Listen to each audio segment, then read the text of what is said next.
Hello everybody and welcome to another stream, another beautiful day on Mars, and we are going to continue on our Martian build, our Martian base build. Oops. Alright, so, yesterday we got our greenhouse all working and stuff like that, but last night after going to bed I worked out in my brain the solution to the multiple heaters and wall coolers. So we tried a little thing earlier, and the problem that we had is that the batch settings weren't quite working. But then I remembered how this one works, and look at how it switches one on and switches one off to adjust the horizontal and vertical. Those two batch controllers, switching one on, switching one off, and then adjusting it that way. Okay, so I decided let's try apply that into my thing, and my engineer helped me. So what I did was, let's go in here and let's just have a quick look at this. You might as well just stock up on food as well. Oops.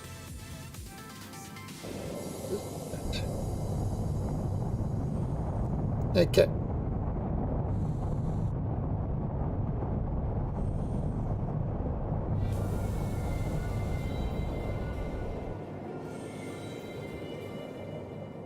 So right, I can maybe work on getting these things faster, but don't really care at this stage. All right. So look what's happening. See, it's flicking on and off. So what I'm doing with it, oh, and there's a heater and there's another heater. So you got two heaters, you got two coolers. Now you can have 100 heaters and 100 coolers. I just used 2 at the moment, but let's have a look at this. So what did I do with the code? I have my, I have a little. So what did I do with the code? So we want to, so we obviously change that to heater batch instead of, just a heater. And what I did was this. Okay, it sets, it sets what if it needs cooling or heating over here. So it sets, the device, heater, cooler. But then what it does is it turns on the heater batch, the actual chip. It turns that on. It turns off cooler batch.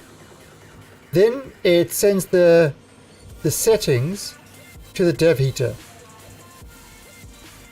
Okay, so that batch, which is constantly reading the IC, looks at settings and says, "Hey, I need to turn on the heaters, or I need to turn off the heaters."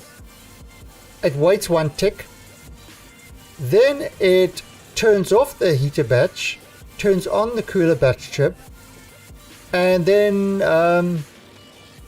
puts the settings in the cooler. So the cooler will turn on and off, depending on that. So, and then, then it waits a tick and restarts the whole thing. So as you can see, we can turn this off. As you can see, what's happening is this jumping between the two, deciding whether to turn it on or off. So if and the other thing I did is I did a little change to make this a little bit more useful. So you see, it's currently on 7. Right, it's currently on 7. So I can actually turn this all the way down to 0, which is 0 degrees. Turn it up to 10 degrees. And now look what's happening. both coolers are on. See, both coolers are now on. The heaters are off, but the coolers are on because it's trying to cool it down to 10 degrees. So if I put it up to 15, 20, 25, 35. Right, now look at that. The coolers are off, but the heater's switched on. Oh, it was only for a second. But I can adjust this all the way up to 50 degrees. And you see how both the coolers are off, but both heaters are on. So that gives us a very useful temperature settings, because I'm going to use the exact same system, the same program and chipset. Is a set temp better than a range? Well, this has got, so I say this is 35, but the range, if you look in this code, the range that it uses is 1 degree. So the minimum is 34, so it's the temperature minimum and maximum. So it's 1 degree on either side, so it'll be 34 to 36. Now the reason I do that, okay, the reason I do that is because see how both things are off. My heater and my coolers are off while it's at 34.54. If I didn't have that range in there, that 1 degree range, the heaters would be on until it reaches 35, and then it's never going to stay exactly on 35, so it's going to go a little bit over.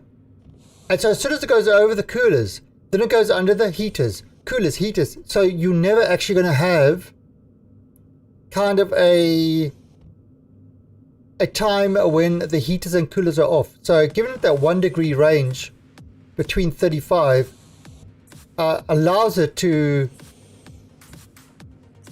it's a power thing. It's more of a power thing. But by having these batches, I can have, so say for example, say for example we back on Europa where the liquids are really cool. I might have 30 heaters but 2 coolers because it's naturally getting cold. In a greenhouse, you probably want more coolers than you want heaters, because as you got more plants, it's, the temperature is going to rise of that. So again, with this, I could add in more coolers. I could just have 1 heater. I could still use the batch file, but just have 1 heater. Or I could have 20 heaters. Doesn't matter. That's the beauty of using the batch files and have the batch files connect to the chip.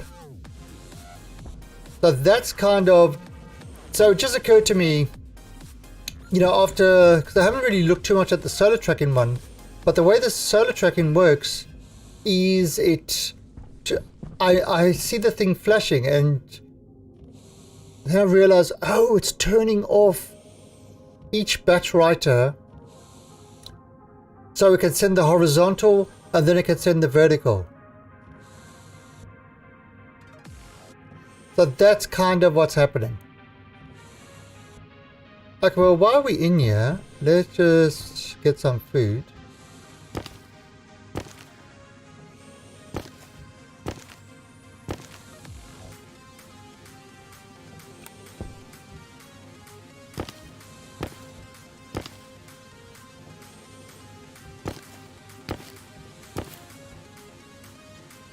And just cook our food. Again, I wish this was automated.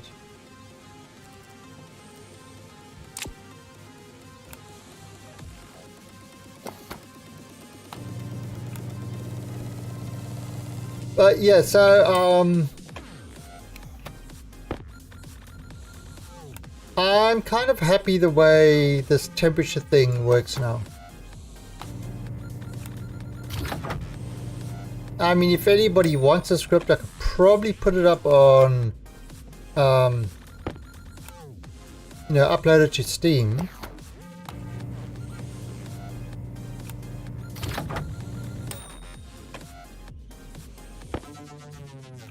But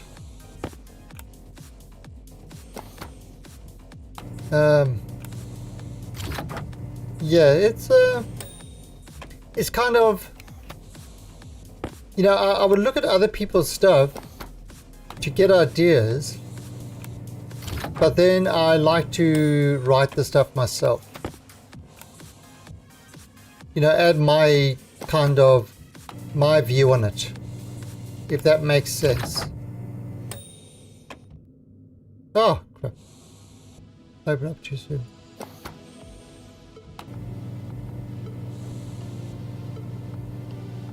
Alright, now the other thing I did this morning,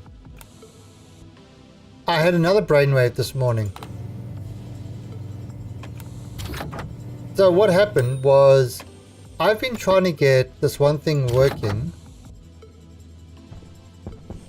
and it's, okay, look, it's dropping below.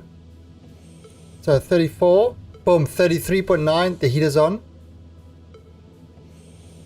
And see that heat, look. Now I do like these LEDs to, or LCDs or LED, whatever they call them. I do like those to actually give a nice indication. And I like this dial. It just makes it very, very configurable temperature, a temperature adjuster. And very usable. Alright. Right, so the other thing I'm going to do, or I have done, before we get to work on the atmospheric room,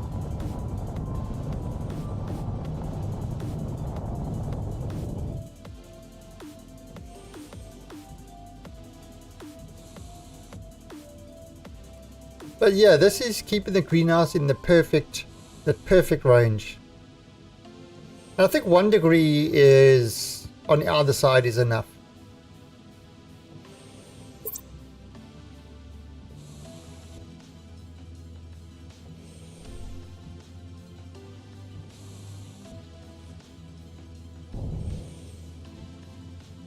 Okay.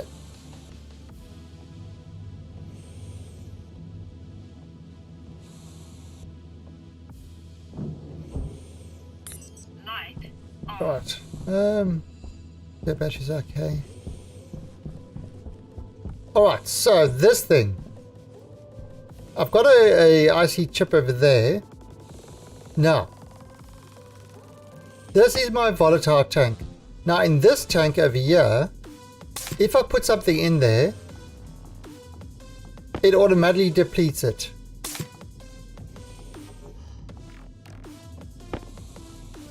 See if it just takes any pressure in there. Oh, can't see the chips. But anyway, it's basically got a flow control, detects if something's in there with pressure, and if there is pressure in there, this thing will pump all the stuff. Hey, Wraith of War! Wrath of War. Not a Wraith, he's a Wrath. Thank you for the raid. Oh, yeah, okay, my bot is working. 7 days to die. Yeah, that game is coming along very slowly, but it's pretty cool. Hey, Iceman. I haven't played 7 Days to Die in a while. Actually, I've got the server running, but I haven't done it. I haven't really played. Okay, so now I've got that empty canister. What I'm doing is I'm just showing, like last night we just went through the greenhouse sort of temperature control and how it's actually working properly now. It just maintains a certain range. Now the other thing that I fixed up this morning,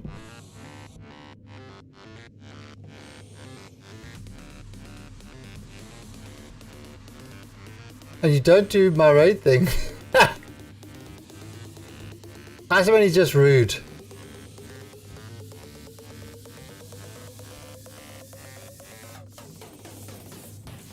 Iceman is very rude.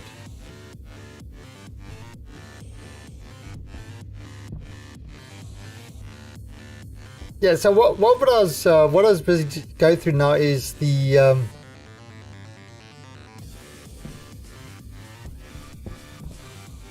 so what I've been doing is that for this atmospheric room, now because I'm an alien, I breathe volatiles. So in order to fill up my tank,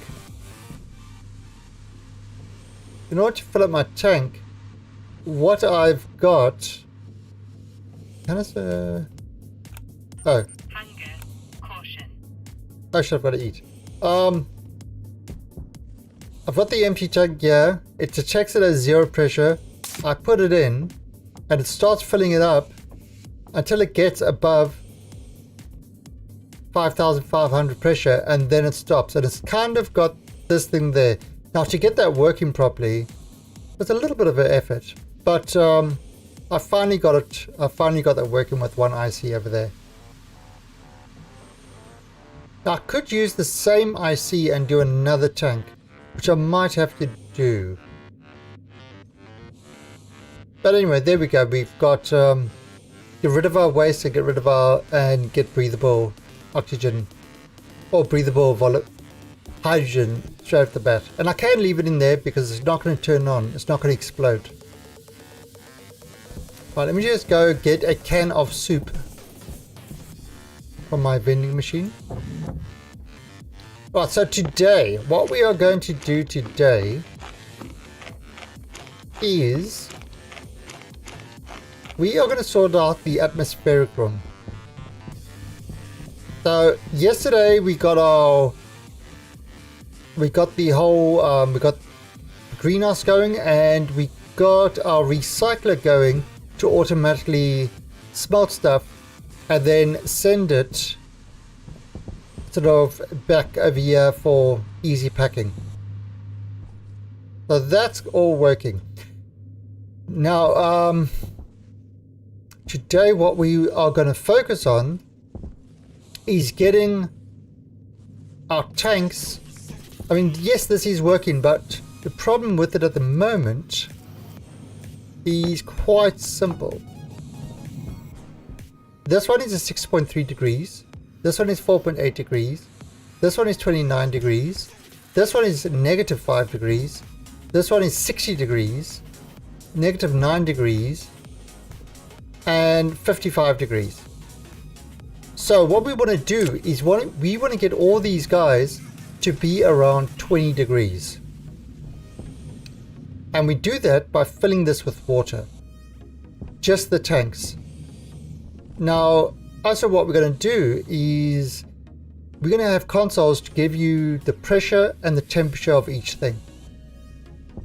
I'm going to set it up on each one. And yeah, then we're going to seal this room and have this room running in a vacuum, I think.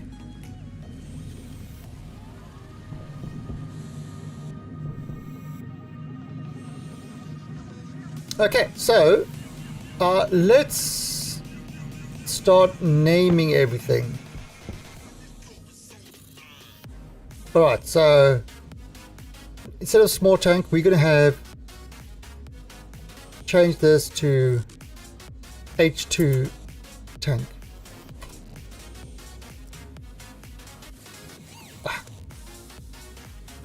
This one is oxygen.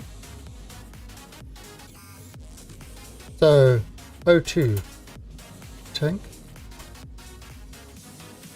Check everything enter. This one is CO2. CO2 tank.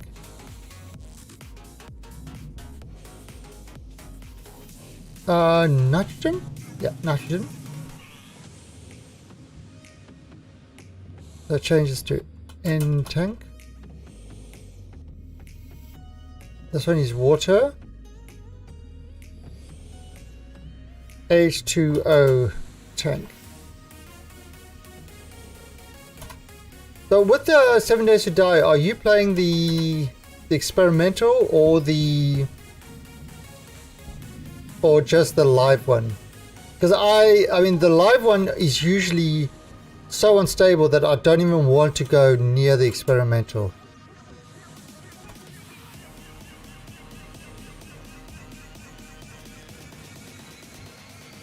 And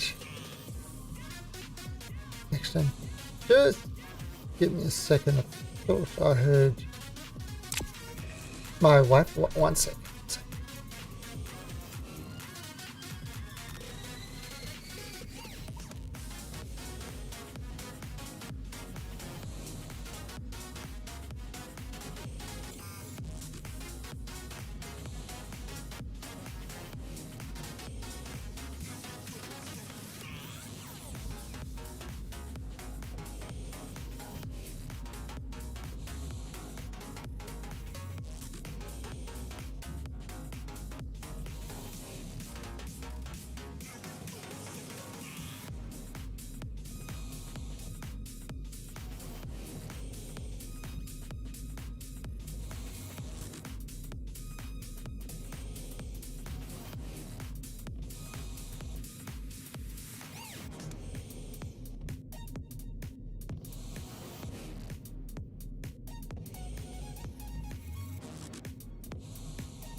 Okay, my wife just came home. She's working from home.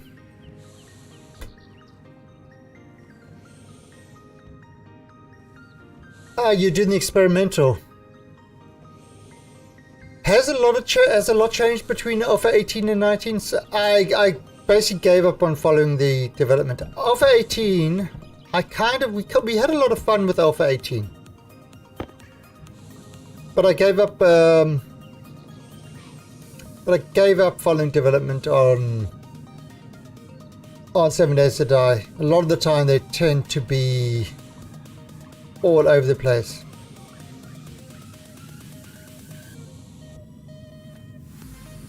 Okay, so maybe it would be worth revisiting then. I'll restart my server because I got a lot of Asians that play in my server, being in Asia.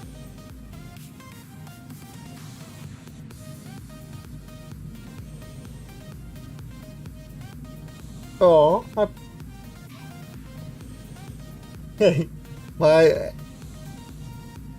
my cool character is going to say hello to my wife now. Normally they just ignore her when she comes home. If I come home, they come running.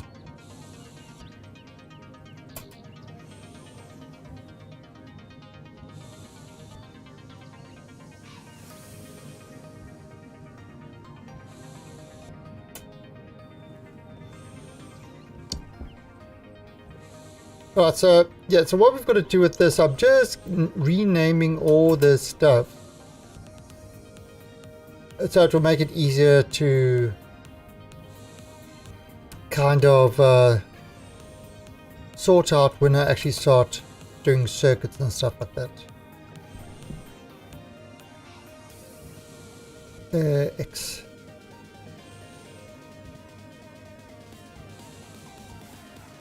Okay. Alright, so we've got everything named.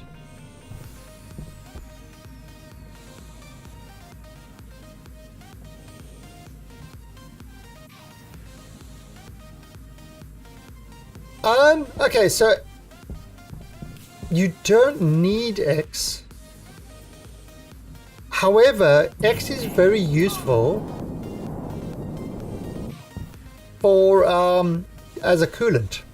It makes a great coolant. You know, so for radius and stuff like that.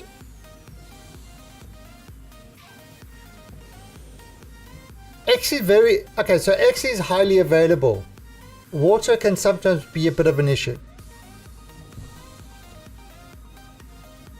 Now, I'm going to use water in this to keep the tanks. I'm going to use water in this. You'll see. Okay, so I'm busy setting up my whole filtration system. It is working. So we've got things like over here, it's mixing oxygen. There you go. 30% oxygen, 70% carbon dioxide is being mixed. I'm setting this to 110. Right, so it's been mixed and it goes into the greenhouse, and water is going into the greenhouse. So that's happening there. Over here, I've got volatiles and oxygen going into my sort of going into the furnace room, and the mixer is over there that is controlled. I'm gonna have to have volatiles and oxygen going into a generator room as well. Then I'm probably gonna have to have a water production with oxygen and volatiles.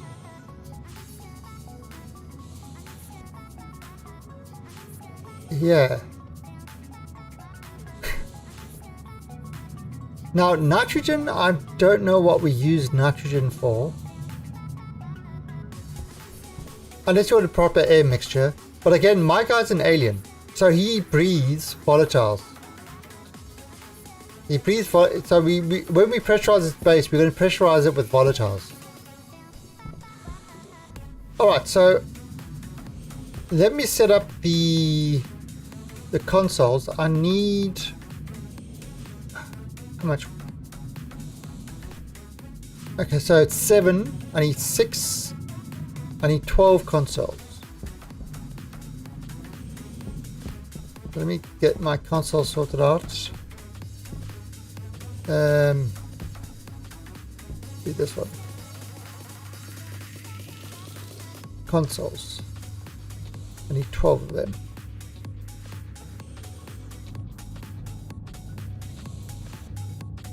That's 1. That's 2. That's 3. 4. 5.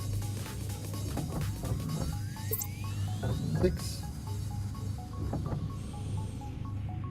7. Could be 8. 9. What am I missing? Oh, I'm missing gold. Do I have any gold? Oh, I've got to go farm some more gold.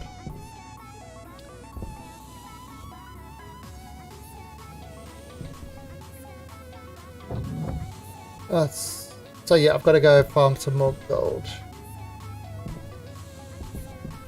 Alright, and yeah, we can go farm more gold. That's not a problem. There is gold close by, I think. Alright, so you see what I will be doing.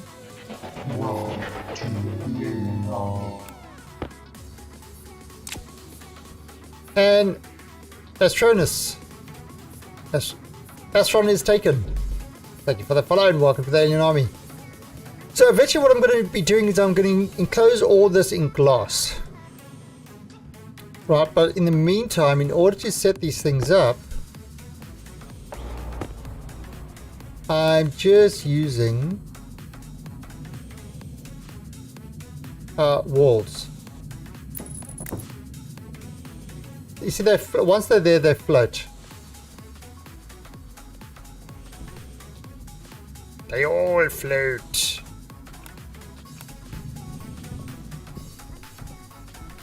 Yeah, let's just do this in the meantime.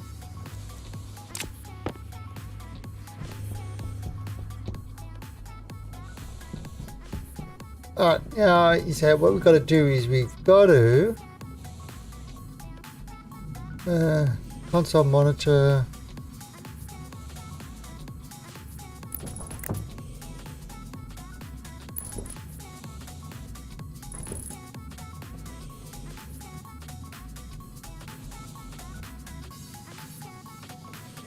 Oh, man. Why is that over there?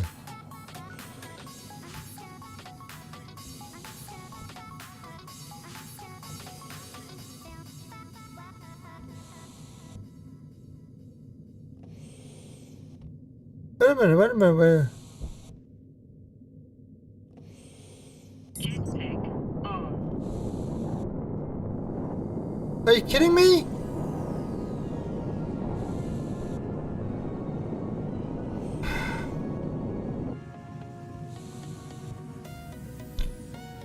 I thought it was at the bottom. It's not. It's at the top.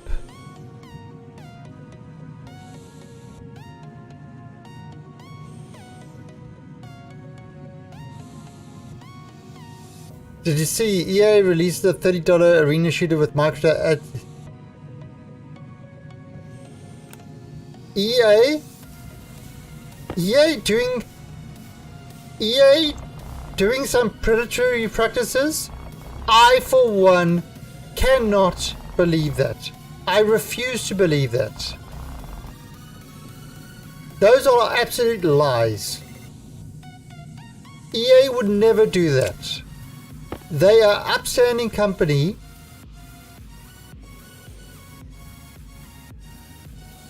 They are a totally upstanding company.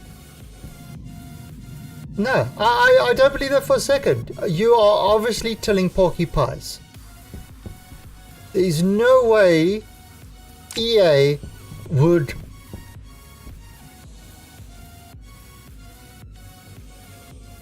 do predatory practices. No, I refuse to believe it.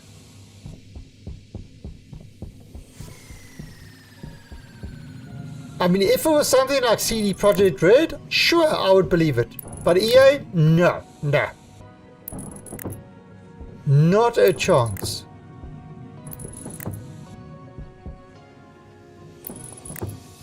EA is a pillar of fair play in the community.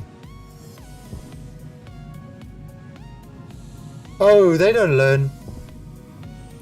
You know, hey, morning, Horace. The thing about it is, EA,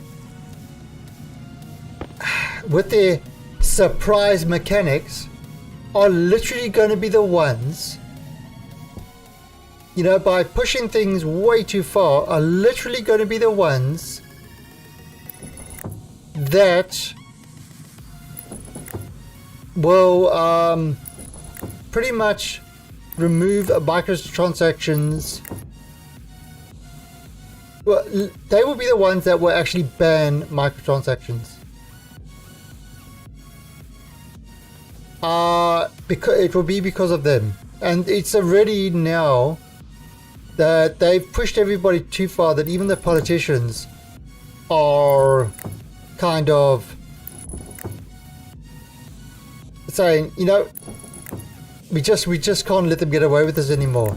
It's like, while they're paying us money, sure, but now they've just pushed it to, it's become even distasteful to us. And a politician saying something is distasteful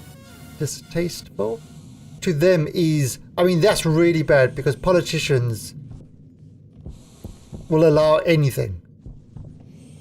You know, as long as you give them money, like, everything is okay. But the fact that EA has pushed them to a point where even they are pushing back against it just shows how bad their practices are. And EA doesn't stop. They will push it even further. they will try push it even further. Now, I'm not saying microtransactions are bad. I don't like them, but it's a valid thing. It's the loot boxes and the way they hide those microtransactions in the game, which is absolutely disgusting. And then they aim it for kiddies. It's not like it's adults.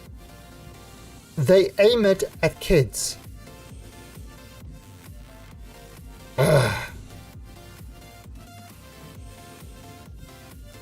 Alright, so what is this propellant?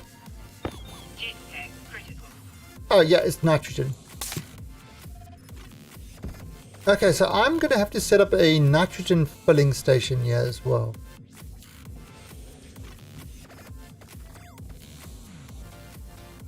Going to set up from here in a few, going out. 6-hour drive.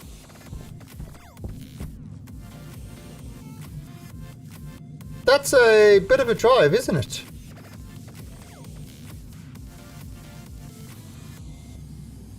Six hours. That's like...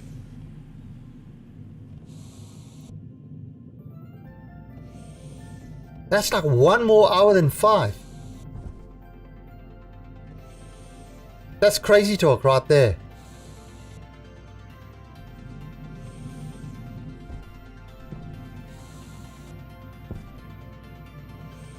So I've got to ask, are you putting blue word on your face and as you're driving back to England shouting for freedom?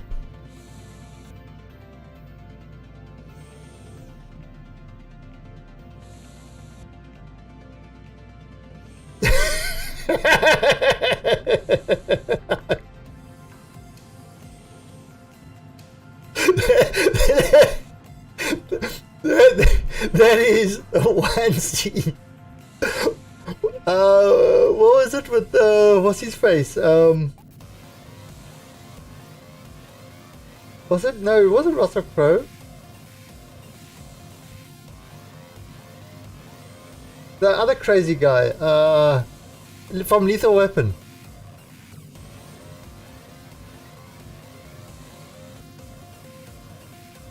They're just... Jackie Chan. There you go, Nyani. Mel Gibson. Oh, Nyani. Check out this. I got this working now. So you take it out, it sets to 0, the tank's off. That's empty, is working. Put it in, and it fills up till it gets above 555, and then it turns off. Now we should one of these tanks can take like 10,000 pressure, but 5.5's it's a good amount. And I just got 30 liters. I don't want to push it more further than that. But anyway, so I've got a chip in there that kind of reads all the stuff and does that. Oh, and I got the batch writer. I got the batch writers working. I got the batch writers working on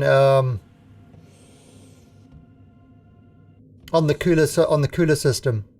So it turns one off. So it keeps them. It alternates between the two. Oh, your mum likes me because I always say hi to her. And it's nice that she's saying hi back to me.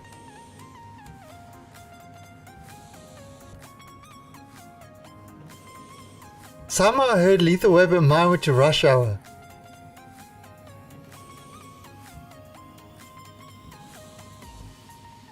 Okay. Fine. Oh, and also what I did with this is I've changed this thing so that you've kind of got a bit of here. So you can kind of change the thing down to 0 or up to 50 degrees. So it's got a nice range to it. 35.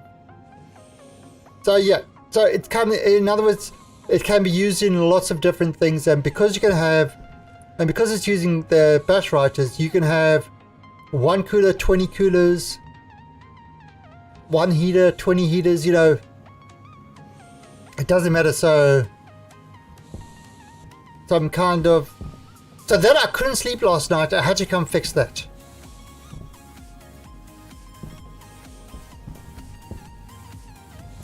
Oh. Alright, you drive safe. And, yeah, don't toss too many cabers. Is that a thing? I'm sorry. I'm terrible. I'm like... I just got caber tossing on the brain. Wait. That sounds so wrong. That sounds...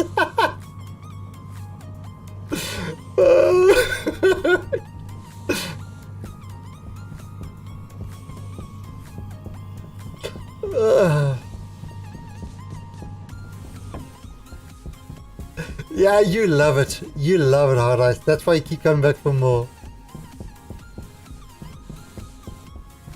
Not cavers, cabers.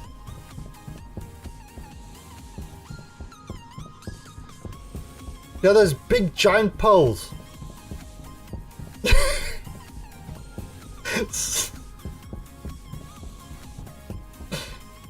I learned this from Asterix and Obelix. And the Druid Getafix. Getafix was the guy. I'm looking for gold. Are you gold? Aye, you be gold.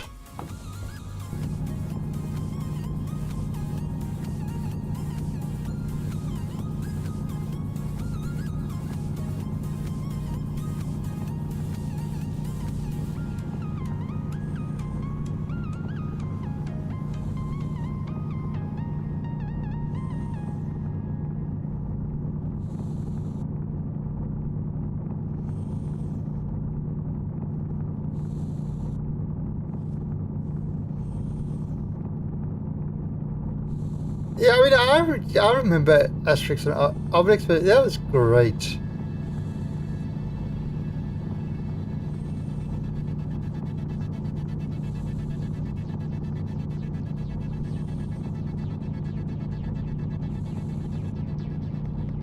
And poor Obelix, he couldn't drink any of the magic potion because he fell into the cauldron when he was a kid, a baby.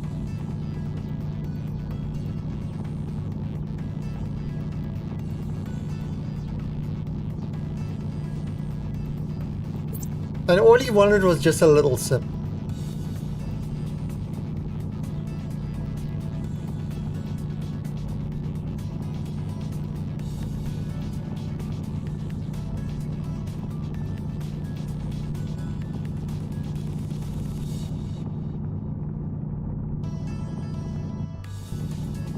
He was a very strong man. And he was pretty damn good at tossing cabers around.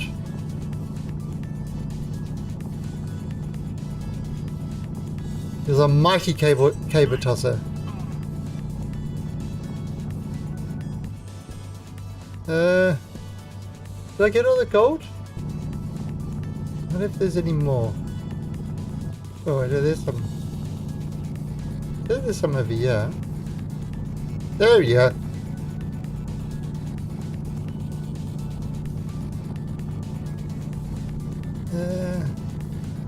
There's some over there.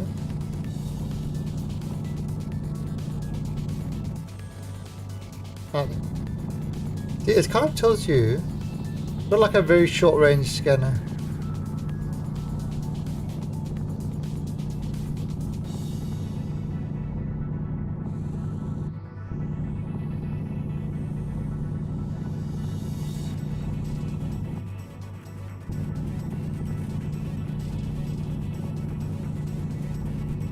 Okay.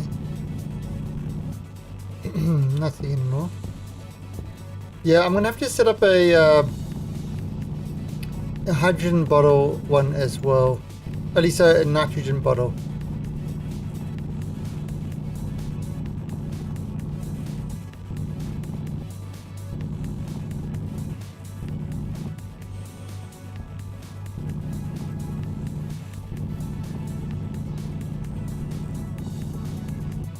Okay, no more.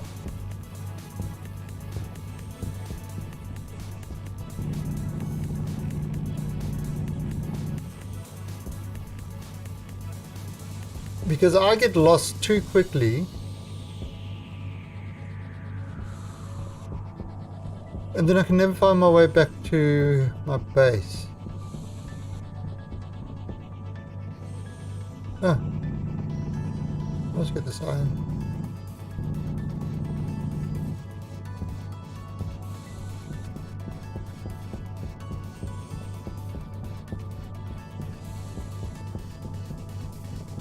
Yeah, fill up that. Oh, there's copper.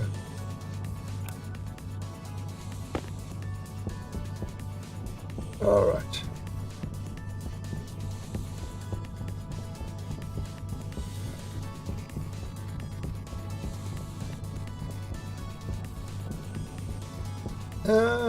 More gold.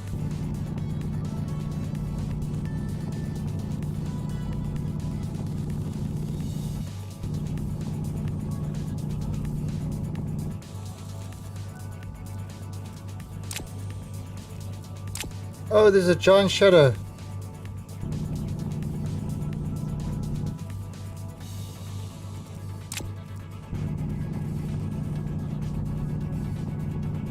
Okay, so that should be a fair bit of gold now.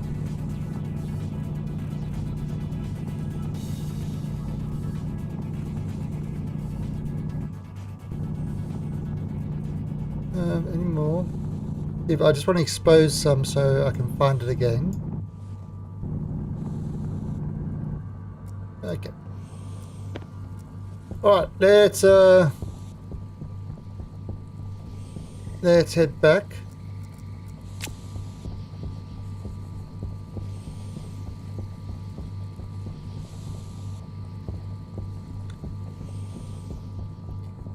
Oh, we still got to do things like yeah,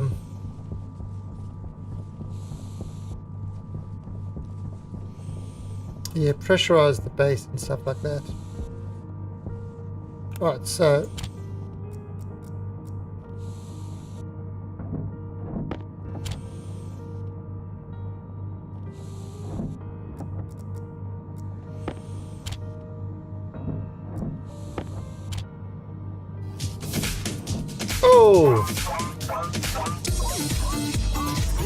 and Karanex, thank you for the sub and welcome to the Officer Club of the Alien Army. Really do appreciate that. Alright, there we go. We got so right, so you see that's all.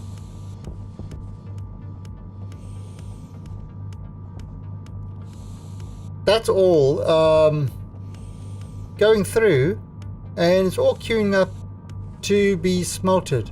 Now this other stuff, I'm actually going to put it through here because there's some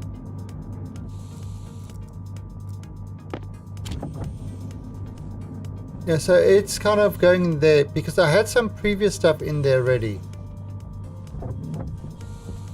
Alright, so that's in there. Now if I turn this on, so you see that's dropping things in there, but that's emptying that out. I'm not sure what's actually in there, but what it does is it just queues up whatever was in there. Jetpack on. So I have no idea. So I mean I can have a look up here. Hunger. Caution. Oh, so there's some more gold.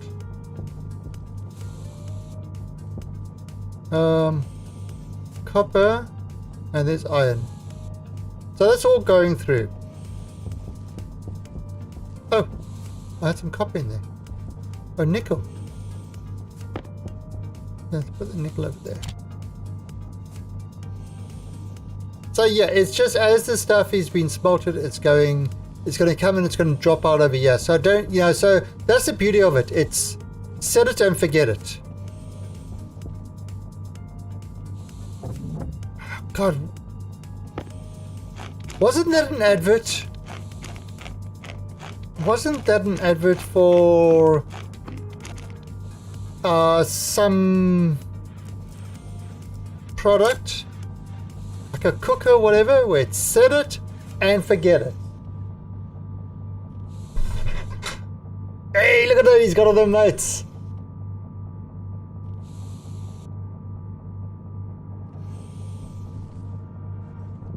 Okay, so yeah, my temperature control is working perfectly.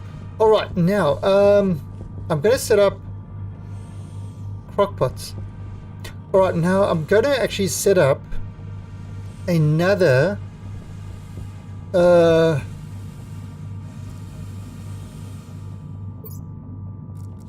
this one.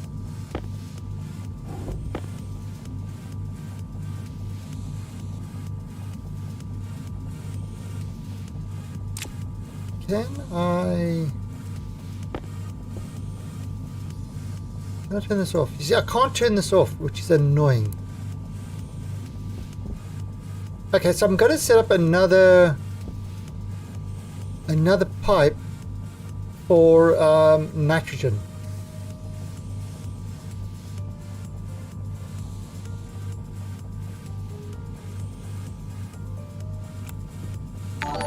Oh! Oh! That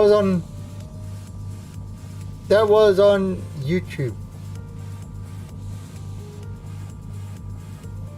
Somebody just subscribed to my YouTube channel. I still got the notification there. And thank you for that, whoever to subscribe to the YouTube channel.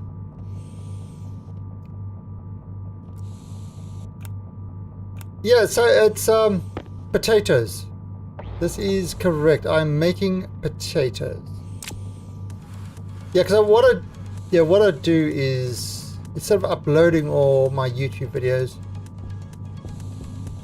you know, stream them. And I think I should have it marked as private, I think. And then once I'm finished, I marked it as public. I don't know. The technology, it's weird. Alright, so what I'm going to do is I'm going to set up the same sort of device over here, but for nitrogen, so I can fill up my jetpack fuel, because it looks like, because I haven't died, so it looks like I'm actually running out of the stuff. So let's go grab, and then I'll show you how this IC works. So we need this guy. I'm going to need more pipes, I believe. I'm going to need a back pressure or a pump, a volume pump. So volume pump. Let's create one of these. We can do more potatoes.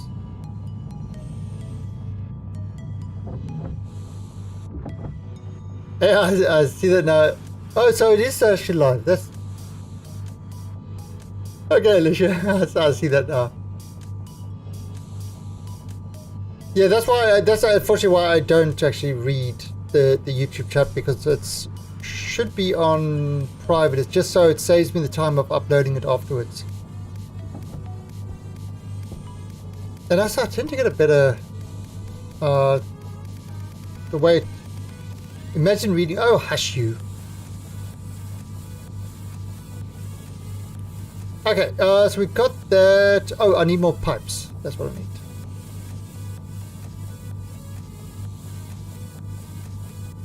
Some more pipes.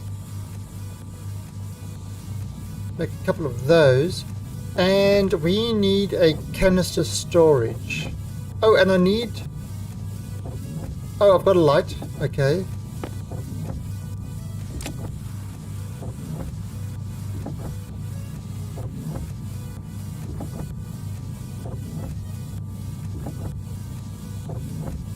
Yeah, okay, so the way it works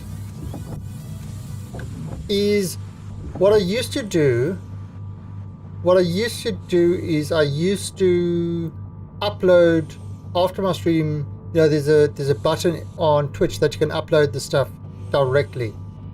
But often it used to fail with the upload and used to be a real pain in the ass. You know, then one thing, you know, it just became a pain. So what I do is I use Restream, and then I set then the videos on YouTube should be set as private, so that you can't actually view it. And then at the end of the stream, you know, sort of after the certain amount of time, it sets it as public. That's what should be happening. But it appears it's not doing that. It's going public too soon. But it just, you know, it kind of makes it a lot more automatic for me, instead of having to remember to do the Twitch export and all that sort of crap, which is annoying as hell. Okay, so that's going to get those.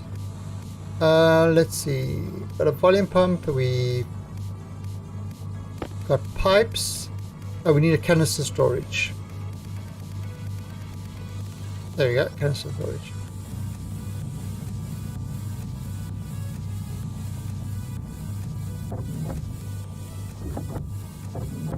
Okay. Whoa, where are you going?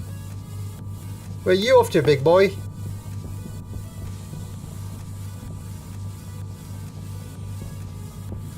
Oh, curious what this game is called Stationeers.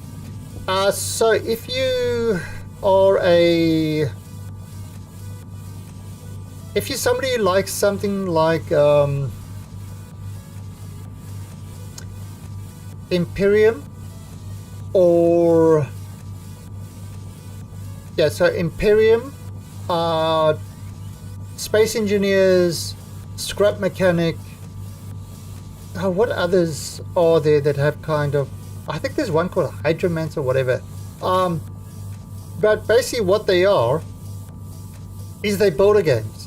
Now there are different levels to the builders. For example, Imperium is kind of a survival with building, you know, to go explore other planets and collect resources and stuff like that.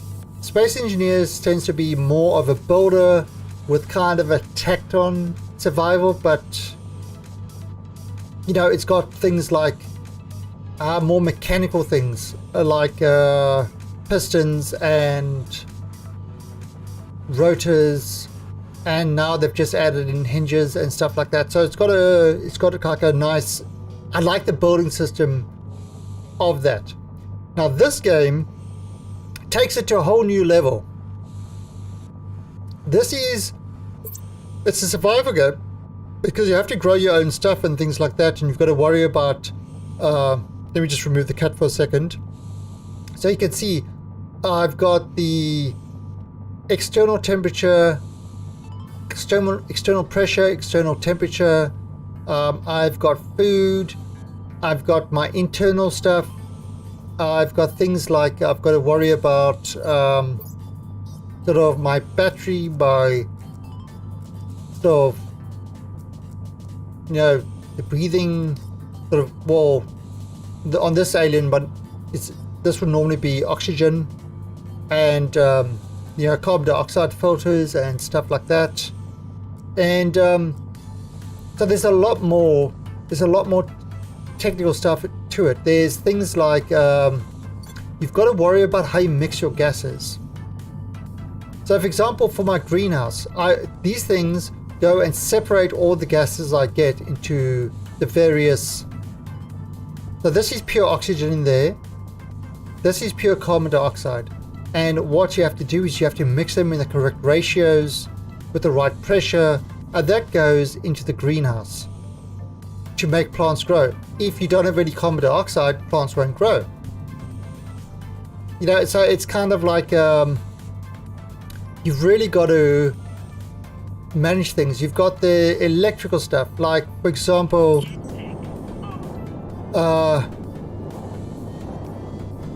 these solar panels.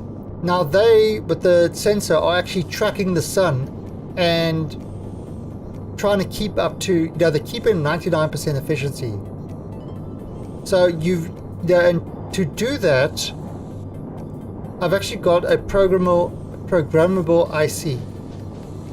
So there are things like let me take you into Okay, so this is, for example, the greenhouse. Now, as you can see, outside, 2 kilopascals and 17 degrees on Mars at the moment. But if I go inside, like I wrote this, I wrote a little IC that will tell me what temperature I want and what temperature is currently there, and then we'll toggle on heaters or coolers to keep it, to maintain that temperature. Right there, so you got the airlock,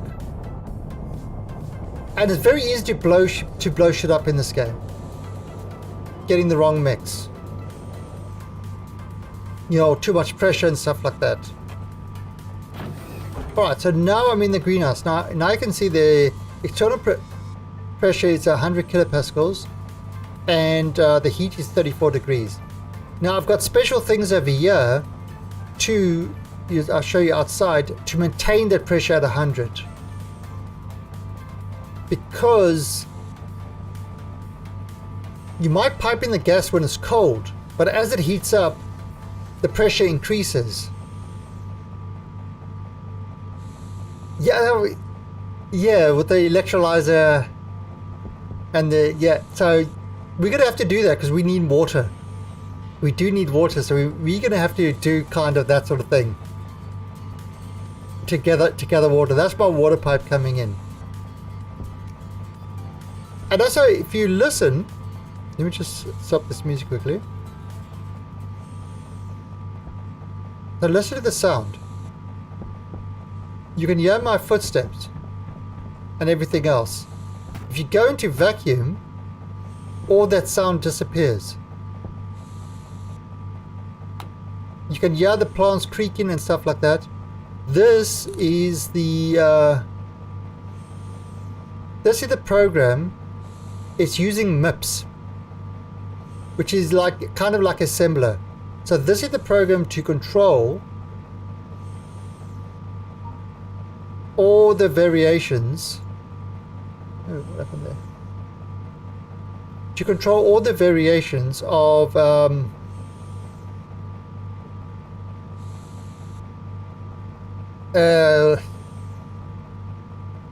kind of the temperature ranges and stuff like that. So this is just to control the temperature. It's got all the pin ins and pin outs. Your variables, your setting the temperature ranges. See, that's convert from Kelvin, and then things on turning the heaters on or off depending on the temperature. So it's kind of,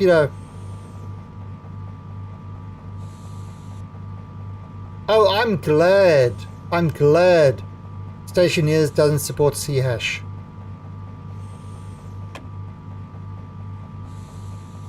It's or C# or Microsoft Java, whatever you want to call it. I'm glad it doesn't do that. I like this is like really low level assembler. I grew up working on assembler. This game is called Stationeers. It's still in early access. Alright, so now you can hear what's going on. So if I cycle to the outside, let's do what happens to the sounds.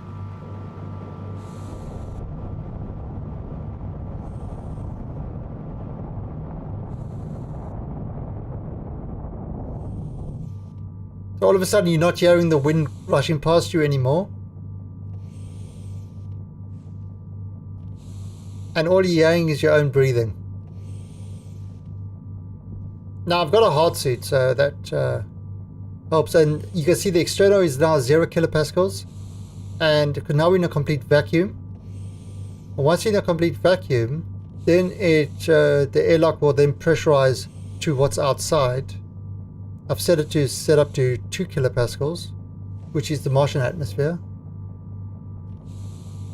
I do have my furnace. Oh, so now it's on 2 kilopascals, which doesn't exactly use sound very well. I can show you what my furnace looks like. Let me just turn the sound back on, the music back on. Okay. Oh, so you see, so I've got some gold coming in now. Alright, so what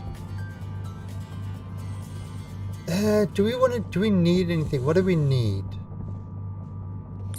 Light on. What's this? Invar constant should make some more. What is it? What is it? Where is that list? Let's make some more electrum. Need silver and gold. Okay, how much gold is this? This should be. Let me just put this there.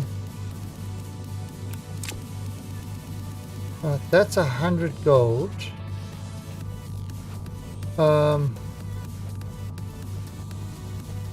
Do you want 200 electrum? No, let's take this. This 50 or 50. Have I played Duskers? No. Well, so we're going to set this to 50.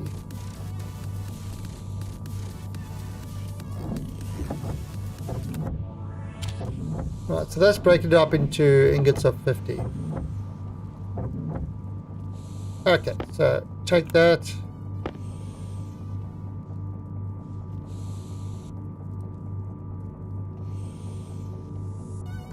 I could make steel. Right, and although I've still got 100 steel there. But anyway, okay, so let's just make some electrum. So this is kind of how my automated furnace works. It's going to be really hot in here because the arc furnace is currently running. That's automated as well. Basically, I just pile in a whole lot of stuff from the outside. So it tries to maintain a vacuum in here, but look at it, 840 degrees. It's near vacuum. But anyway, all this gas is being taken and put back into the system, but you can kind of see what. Temperature high. Temperature critical. Okay, no, I can't do this now. Yeah, it's too high even for this suit. It's too high for this suit. Wow.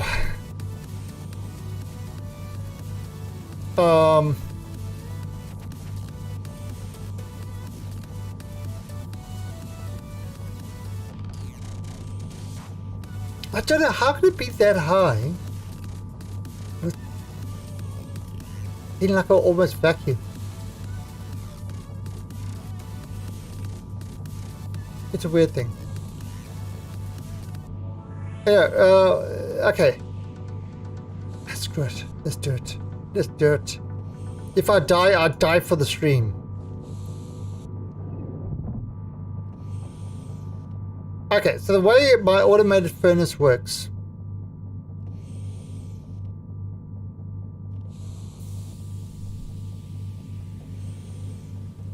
is I want to make electrum. So I would set this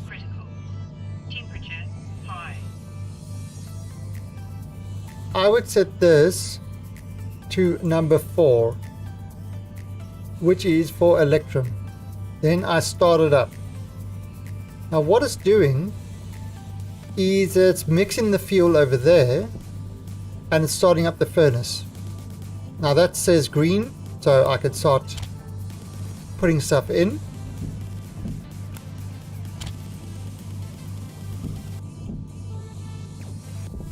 Okay. The stuff is going in there. Right, and electrum and made it. Now what I need to do is flush the system. Okay, so... And that's how the automated furnace works. I can't... Sorry, I couldn't put more time in there because I was burning up. But that's how the auto furnace works. Is you set your menu what you want.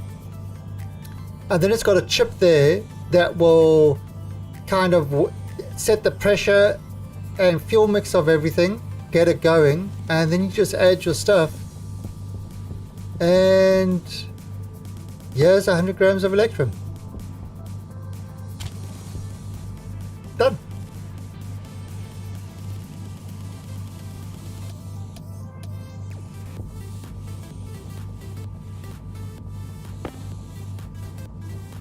That simple. Now, I am using...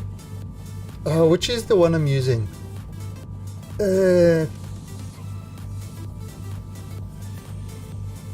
Where is it?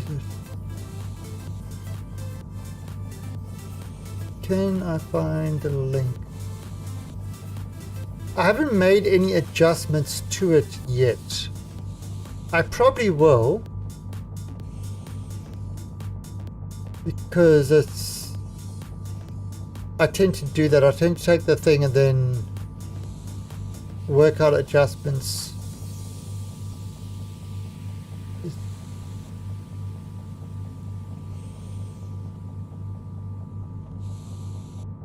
Yeah. Okay. This is the Steam link.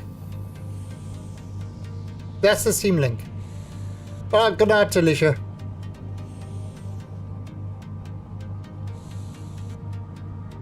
So that's the Steam link of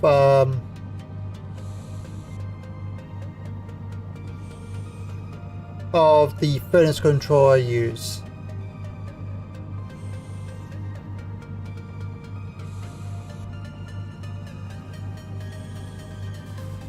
I'm going to set mine up slightly differently. Yeah, that's it.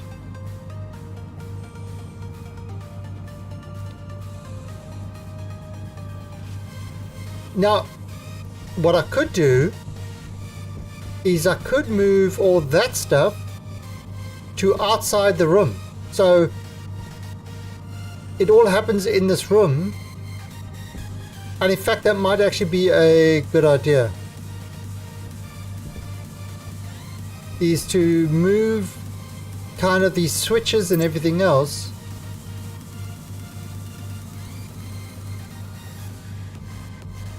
and I can make this room smaller.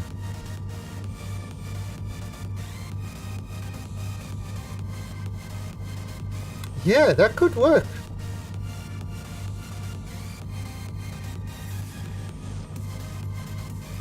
Although no, you kind of, in order to release it, you need to be by the furnace, so...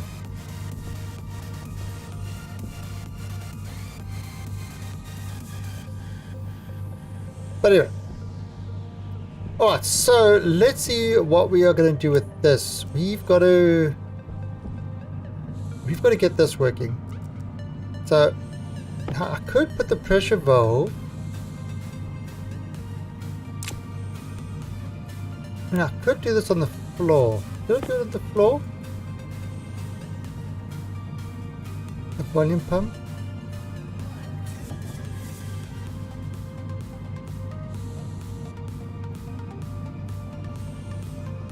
If I do it there...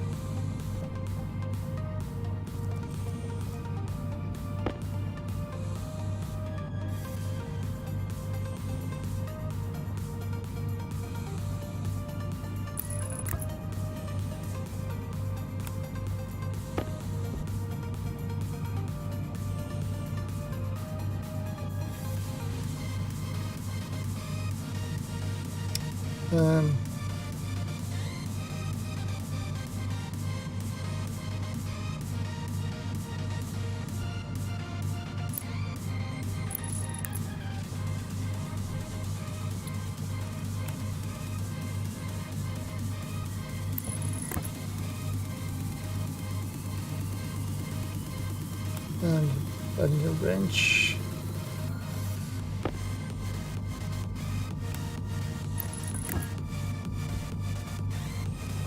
Okay.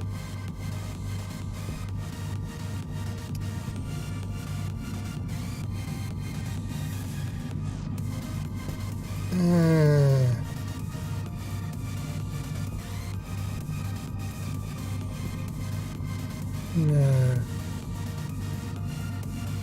No, no, no, no.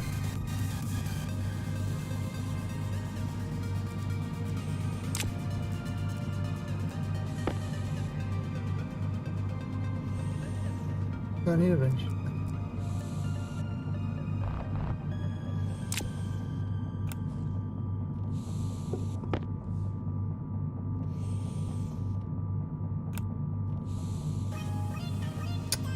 Ah.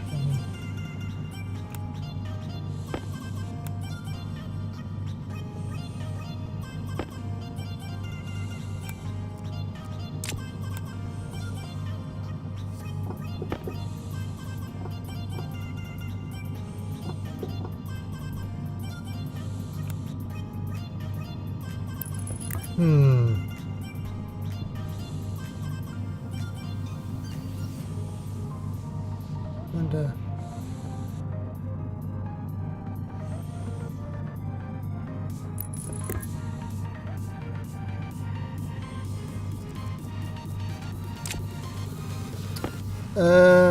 Let's get this.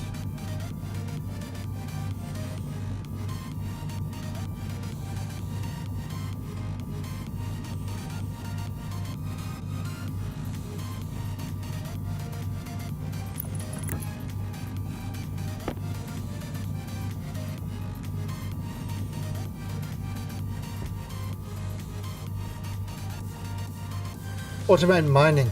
You can! You can! There's the Amy bot, which I haven't got yet, and that will go out and mine for you. There is also... Nope. There is also this thing.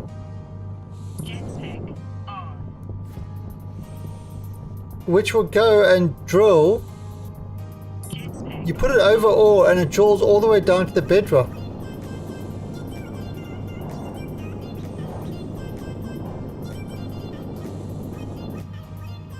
Yeah, so what I've done in my games is I run a mod called ×4 resources. So I still need to go mining, but I just tend to get more resources. Yeah, and I tried the thing with the kind of the scanner and looking down, and you could kind of see the ore.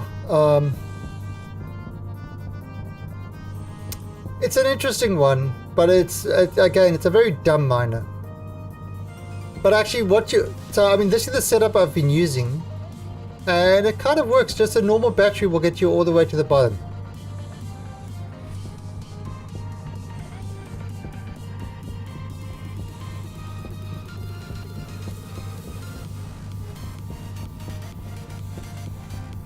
But yeah, you see, what I like about sort of Space Engineers is you can build your own mining machine, you know, with different styles and stuff like that. It would be really cool if they had something like that. Yeah, I mean, this is still early access. They're still adding stuff. It's there is a lot to this game.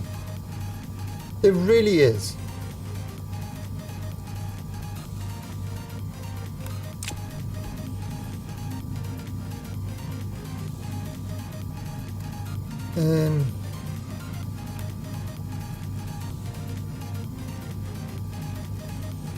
If I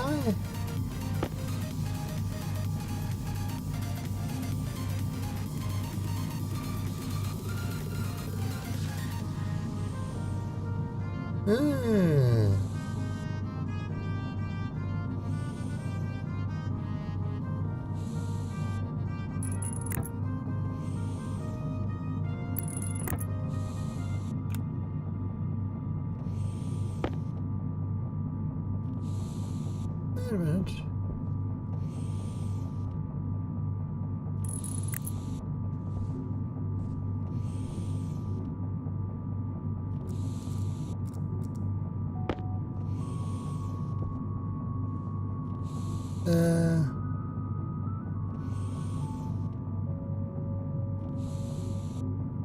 Oh.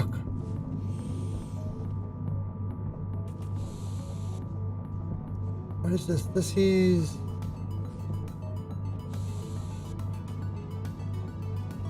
Oh, wrong one. Damn it! Damn it!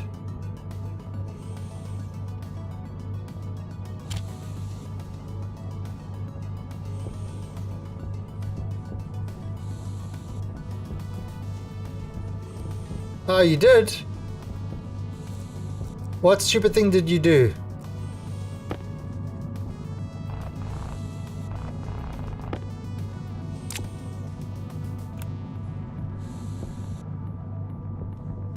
Right, so...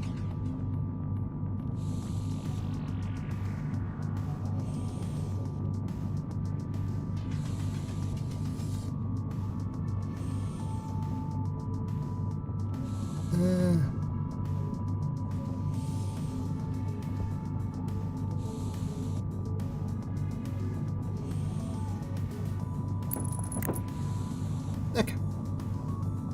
Alright, so now let's name this.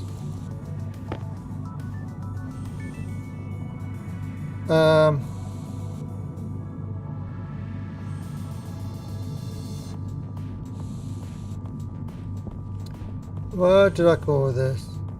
Volatile storage. Volatile LCD. Volatile pump. Okay, so for this, Hunger. Caution. I'm hungry again. Nitrogen storage.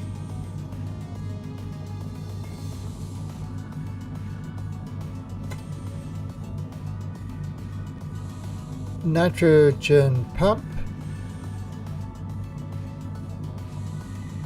And nitrogen LCD.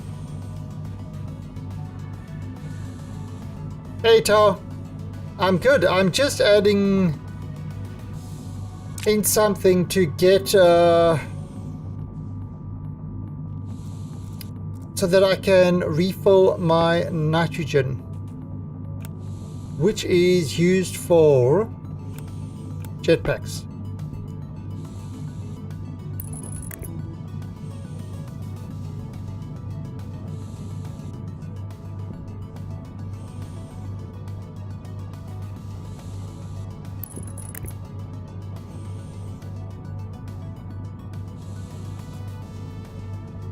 Yeah, I'm not using Docker because I've got that Proxmox. So, you know, it's kind of just, I've just have my separate containers for everything. Which is, I mean, it's very similar.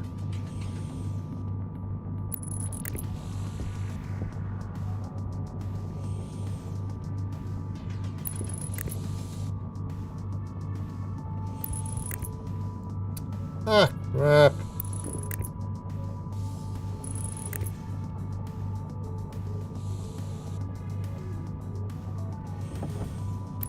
But Docker is... Yeah, so what Proxmox is...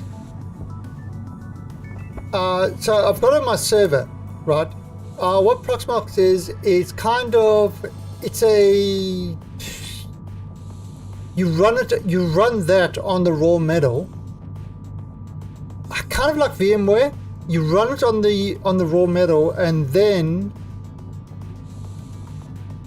you know, you run virtual machines and stuff through that.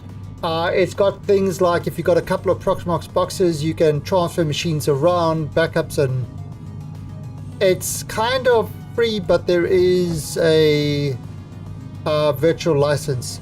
And when I was looking at setting up my game server, that's the one I used. Hey, an Evo coming in with a host. How are you doing, Mr. Evo? Have you started playing this yet? I know you've got this, but have you started playing it? Because this, I'm not gonna lie, this will break you. This game will break you. You will be broken by this game, Mr. Reyes.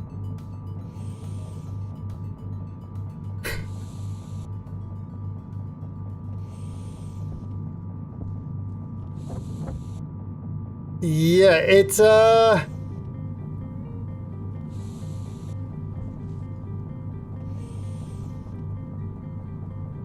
so as I was explaining to other people, you've played Imperium. I know you love Imperium. Imperium, has got survival where you've got to get your oxygen, produce oxygen, have food, stuff like that. You've got some radiation, you've got, so the survival part of Imperium isn't bad. Once you get past a certain hump, it's easy to survive. Then you've got the building of Space Engineers, where it's a lot more technical than Imperium building, with rotors and stuff like that. Then you've got this game, which is the survival of Imperium up a notch, or 2, or 3, or 10. The building of Space Engineers up a notch, or 2, or 10, or 20. It's like, it is the most technical builder. I mean, even simple things like mixing gases and having to wire everything up and having conveyor tubes all over the place, to move stuff around. I actually just got, I've got sorters. I've got a sorter in here which I had to program via computer. The different machines for manufacturing. Oh, look at my smelter's been dumping the stuff. That's actually really good.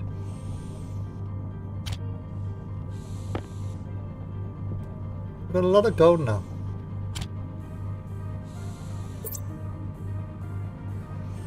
Oh, it's a lot of small gold because... yeah, it's like the mixing gases are greenhouses who have to be at the right temperature with the right gas mixture. It's kind of all that stuff.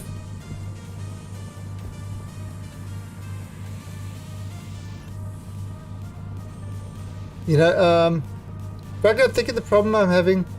Oh, Tao, are you using mods on this game?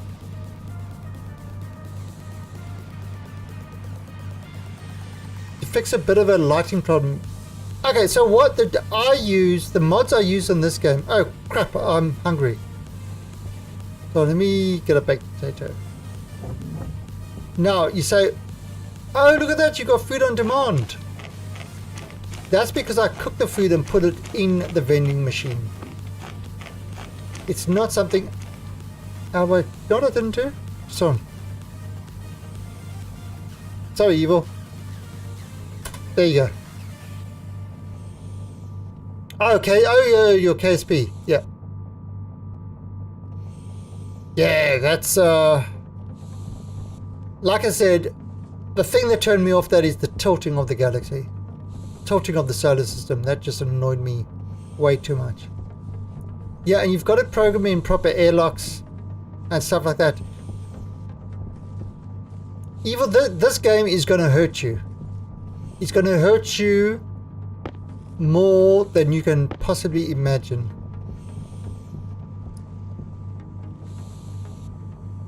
You will be in tears. And you will love it.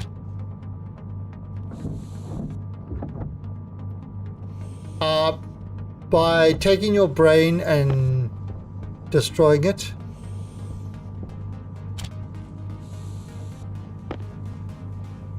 Yeah, it's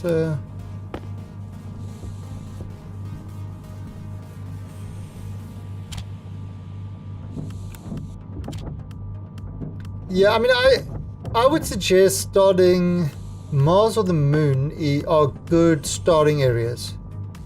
They're not too hard. You've only got to deal with the vacuum or very low stuff. Starting on Europa or Vulcan are terrible ideas.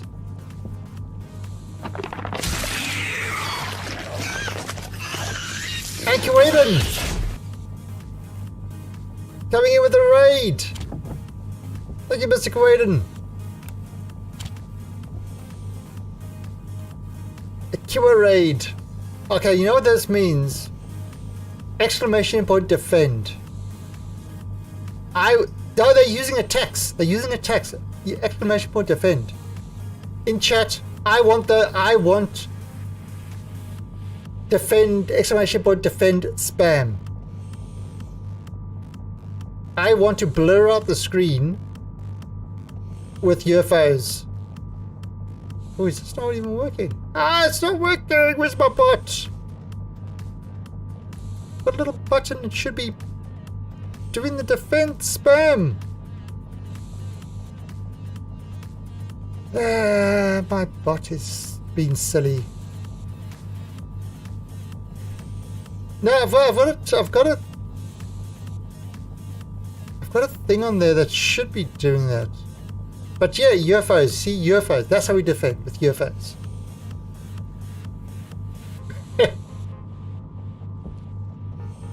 Alright, so, I forgot what I was doing. Oh.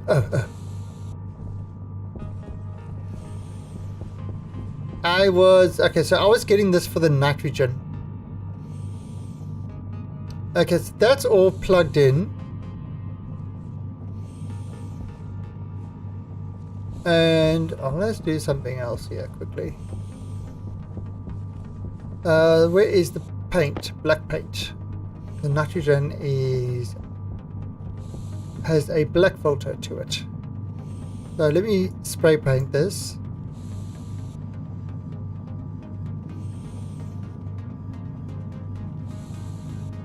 There we go. See? Action. Now notice I did it after this thing, so it's got access to the tank, and it's got, you know, anything before that is kind of a mixed gas.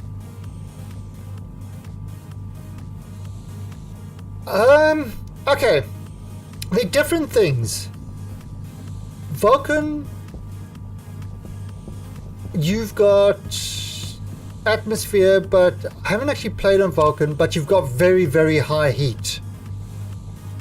So you've got to move really, really quickly on Vulcan to try get everything into a vacuum shelter, otherwise it will melt and die, including all the supplies you start with. All these will get destroyed if you leave them outside in Vulcan. So getting a vacuum shelter up really quickly, and also allows you to survive, is hyper important on Vulcan. Europa is all about warming yourself up enough. Now, if you're a human on Europa, you've got endless oxygen because Europa is an oxygen environment. On Vulcan, it's a volatile environment, meaning it's hydrogen. So one's dealing with a high heat, the other's dealing with extreme cold. And that's, so it's kind of different approaches. With the one you're dealing with a lot of cooling, the other you're dealing with a lot of heat. The other thing is letting oxygen outside. So say you've got an oxygen base, right? And your airlock doesn't go straight to vacuum, and you let the oxygen escape into the atmosphere of Vulcan. Expect explosions. So I would probably class Vulcan as harder than as, as harder than Europa. Europa's kind of difficult to start because you've got to... Okay, so Vulcan, you actually get 150% solar power. Europa, you get like 40% solar power. So your biggest problem on Europa is power. That is your number one priority on Europa, is getting power. Because having your suit up, your battery, to keep, you know, this battery, I've got a nuclear battery at the moment, but to keep this guy, because this guy uses to keep, you know, to keep your suit air conditioned and stuff like that. To keep that one keeping you warm outside uses a ton of power. I mean, a ton of power. So kind of priority really on Europa. You want to get more battery stuff. On, well, not more battery stuff. Sounds silly.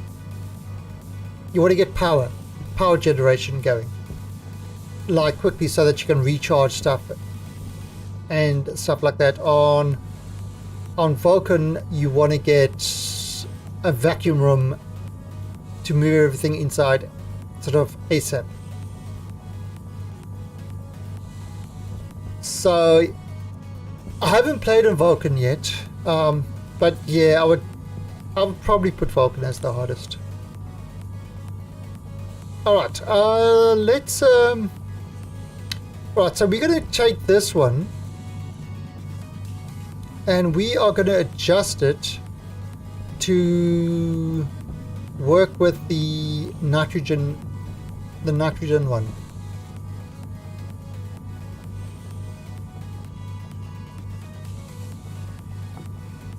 Okay, so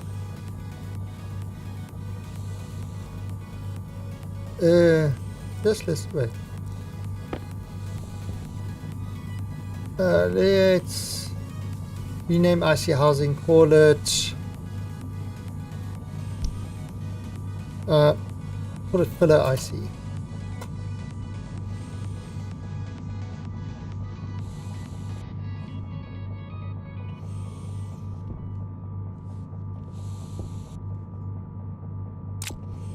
Alright, so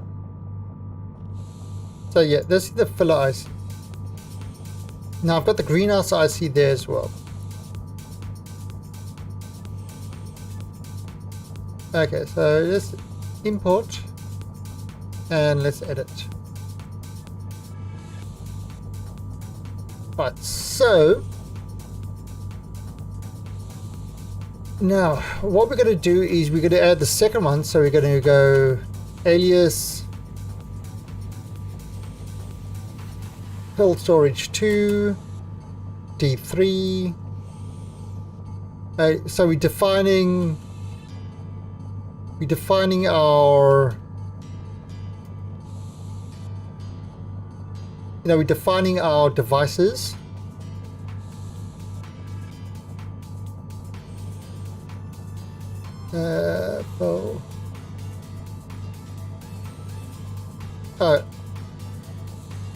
LCD display 2.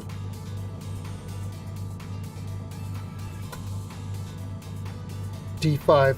So that's 6 devices. That's the most devices you can have.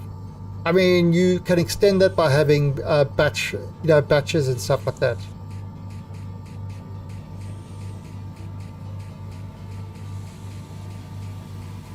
Okay, so so we've got our max pressure in there. So the first one is doing a check. It's doing a check for tank 1.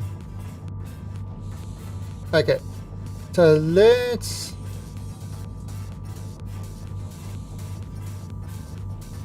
and I'm gonna put S full pump 2 on 0. Right, so it's ending both by turning the pumps off. That's kind of important. Okay, so now we're going to have check.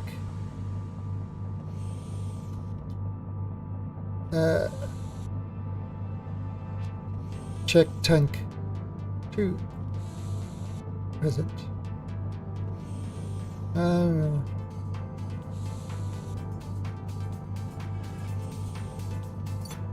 Oh, check tank 1 present. Check tank 2 present. Alright, so we're going to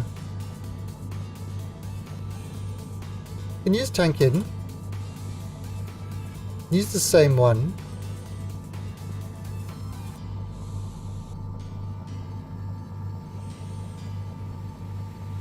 Full storage.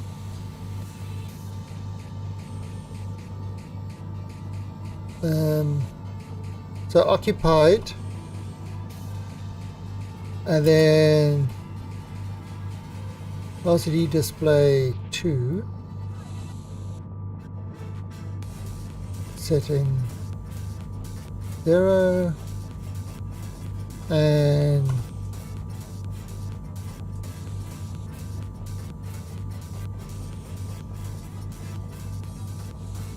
no, I'm gonna.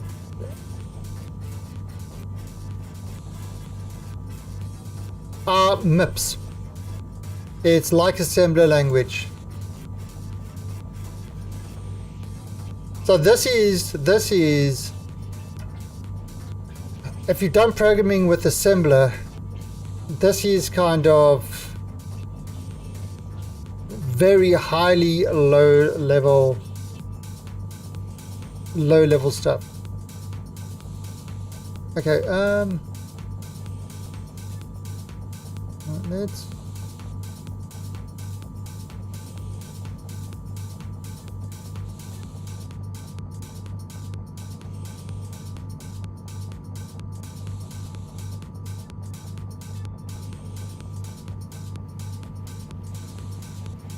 you know what?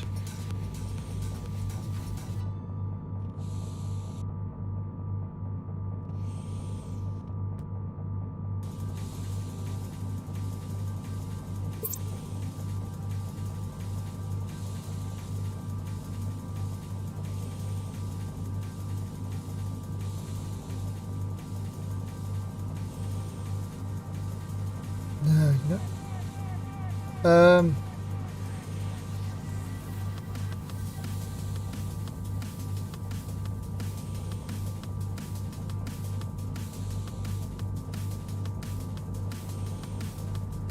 You can't copy paste. Yeah, the editor's a bit crappy. Copy. I'll put it into.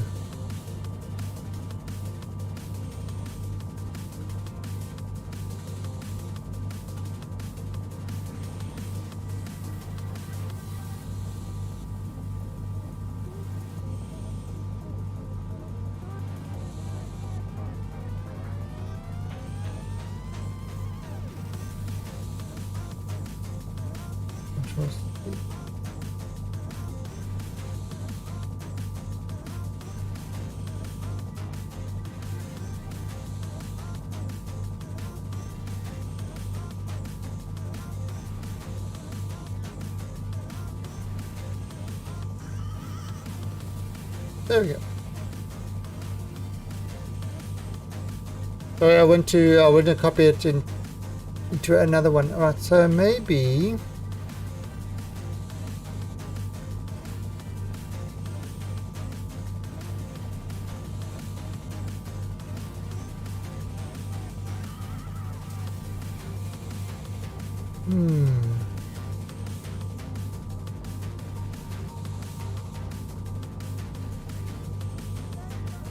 let's do this.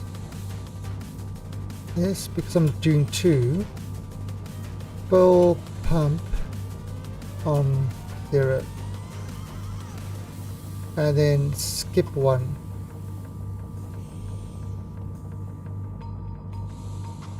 Okay. And we call that skip 1. Alright, so... Alright, so what it's going to do...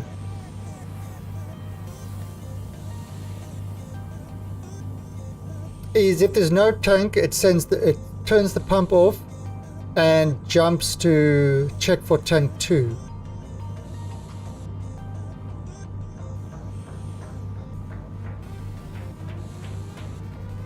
Okay. Then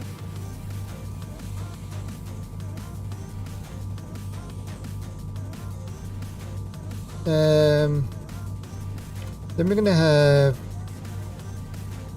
full tank 2.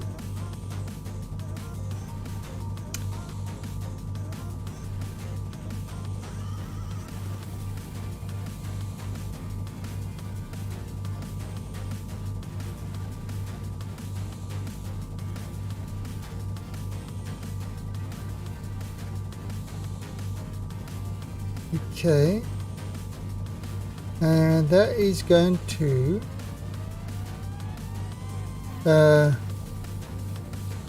so it loads, so L is load the current pressure from full storage 2 device, and we're going to load the pressure into current pressure. So load into current pressure from full storage device the setting pressure. Then it sets the LCD display to right. So send to LCD display 2. We're going to send it we're going to send to the setting of LCD display 2 the current pressure, which is just loaded in. Right, then this is the thing. It says or send or set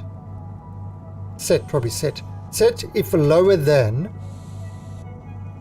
the device on variable. So we're going to set if lower than and lower than or greater than or equal. That's a binary response. So we've got the current pressure is, if the current pressure is lower than the max pressure, so it's going to compare those two. If current pressure is lower than the max pressure, then that's going to be a 1. If it's not, it's going to be a 0. And then we are going to set the full pump 2, whether it's on or off, 0 or 1, depending on what that was set to. So that will either turn it on or turn it off. But then you've got this yield. Now what yield does, yield waits a tick. So whatever a tick of the chip is, I think it ticks 30 times a second.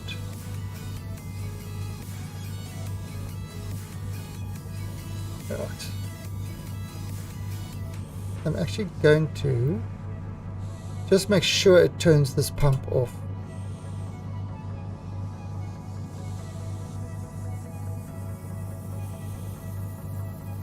We're setting that to 0, so we're turning it off. Okay, so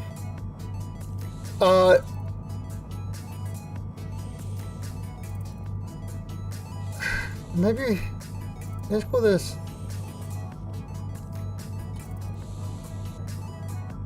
skip tank 1.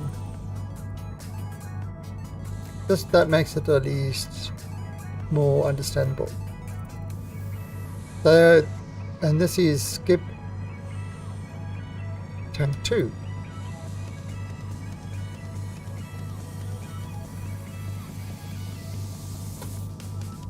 Okay. So what it's doing is it's setting the volume pump on or off depending on number one, if there's something in it. If there's nothing in it, it won't turn it on or off. If there is something in it, it will only turn it on if the pressure of that item is below what our max pressure is, which we've currently got set to 5,500. Min pressure we don't even need.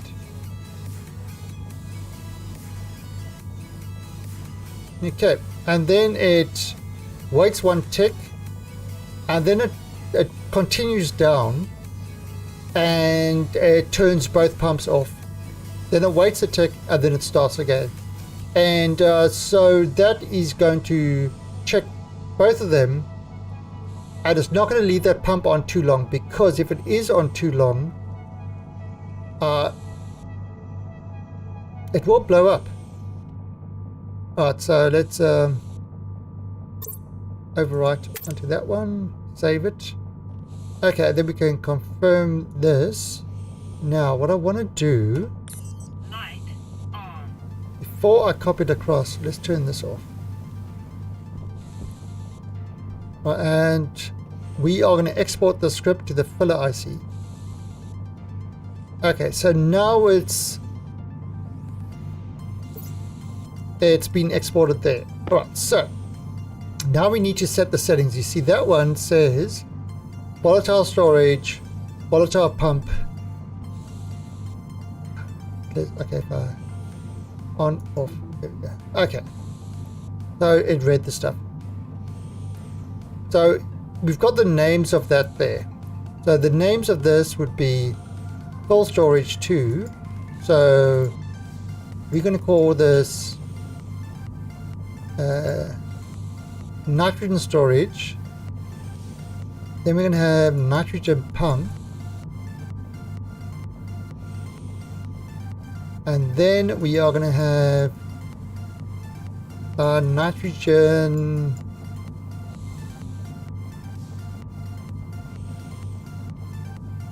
LCD.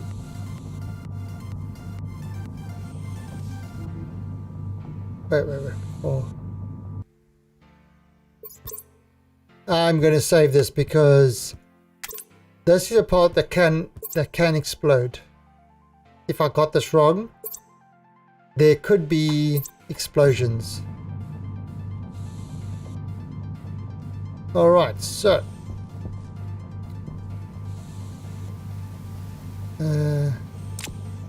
take that out. See, nothing in there. Right, now that is the waste, so it's put everything back in the system. So that tank is now at 2 kilopascals. Throw it in there.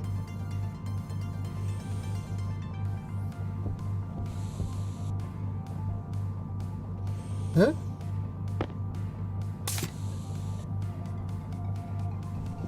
Only 4,000?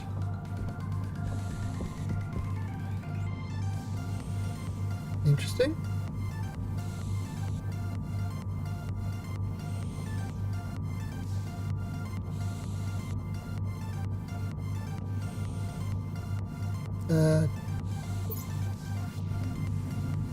Okay. I'll put this in there. Jetpack critical.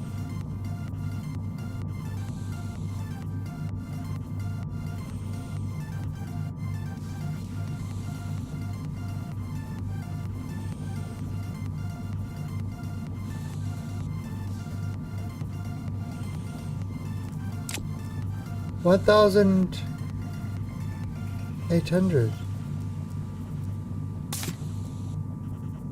Oh, so it's really slow. But you see how it's... Oh, because we don't have a lot of nitrogen, so it's taking longer to fill.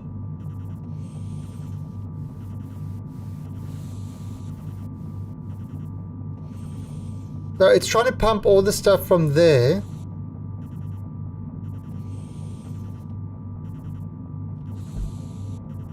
Okay, we'll... Oh, so this. Okay, 4,500. So it filled it up. It just took longer to fill. Now, why? Oh, this one has filled up.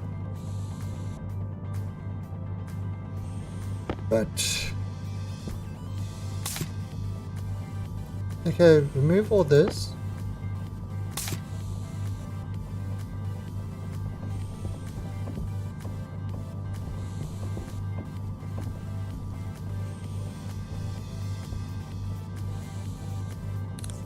Why is it not filling up completely again?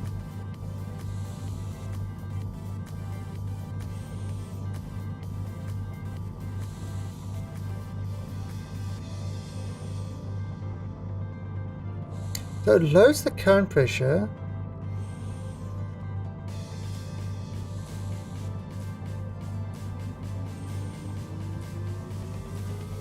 Oh, I know why.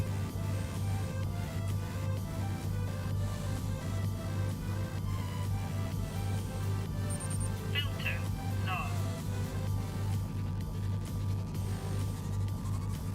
low. Okay. So if I put another yield here to wait a tick.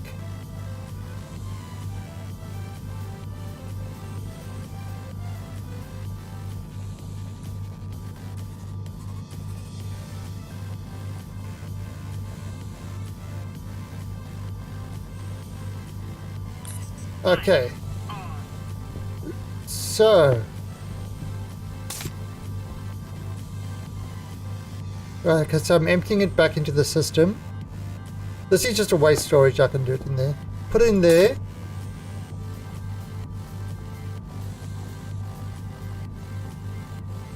There you go. Fold up. Perfect. Alright, and if I take this guy and pop him in there. Jetpack critical.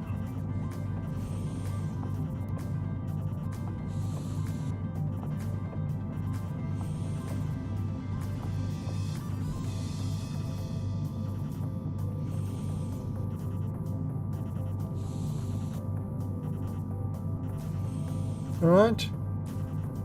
Get above what... There you go. Now it stops filling up.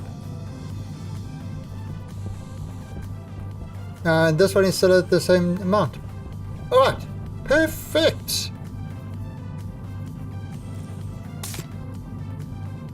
Jetpack on. Nice. Alright, so there we go. Right, so I can...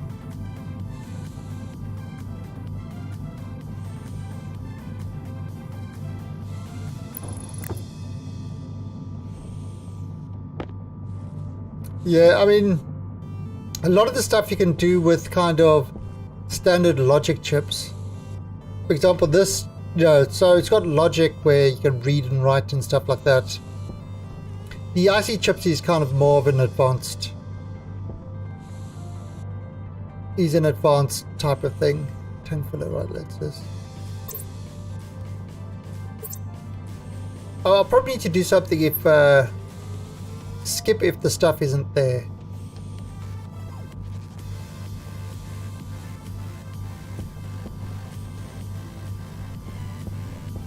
But yeah, okay. Nice. Alright, so that's done. Alright, so now we need 4 more consoles. Okay.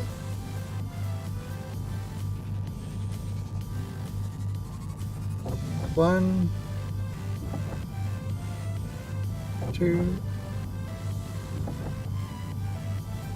3, 4.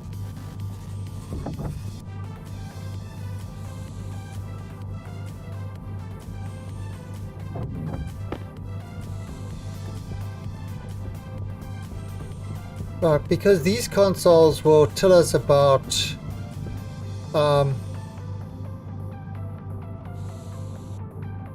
sort of what's in each tank and the pressure.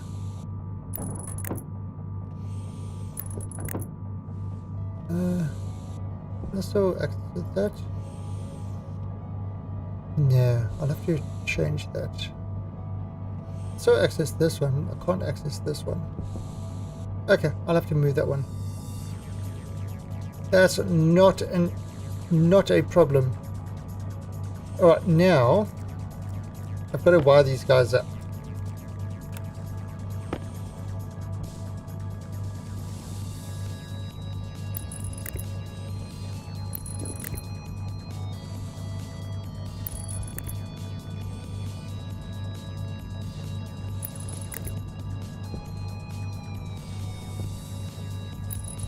Once I wire them up, then I can get rid of the walls.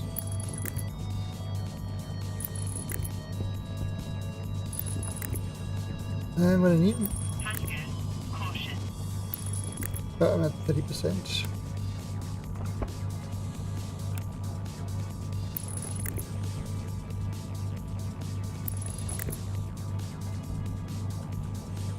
Alright, so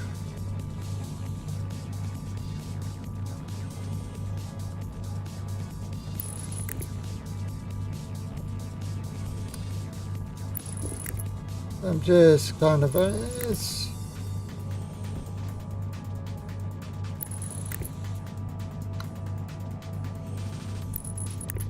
nope, this is not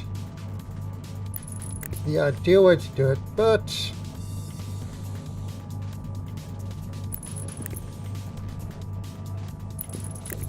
it's the way I'm doing it.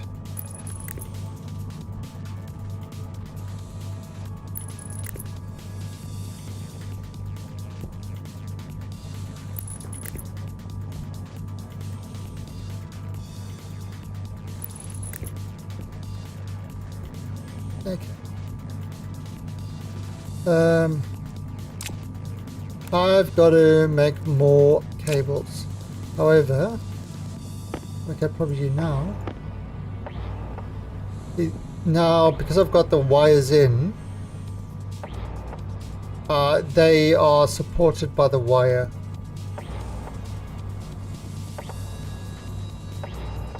I couldn't put these up if I didn't have the basic wires in.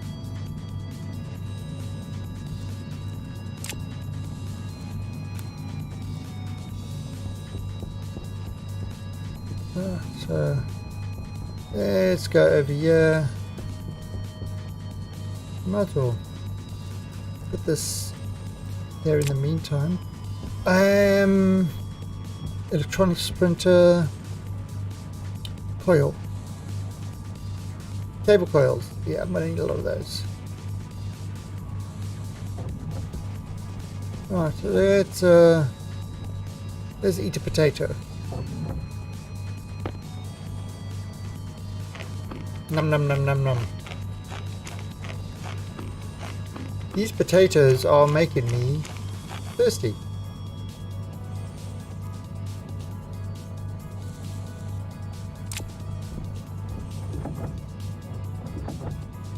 A time to test to see if you're seeing off your. Yeah, I mean,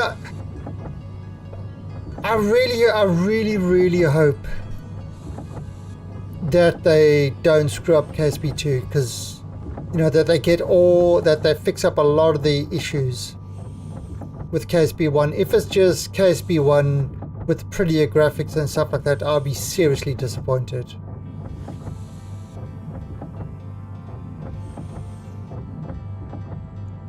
You know, what we really need is a complete fix of the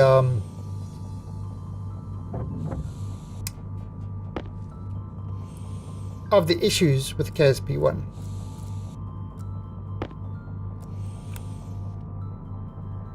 That's what we really need. Now, the reason I've got the cutter in the other hand is it allows you, you know, to join things like that.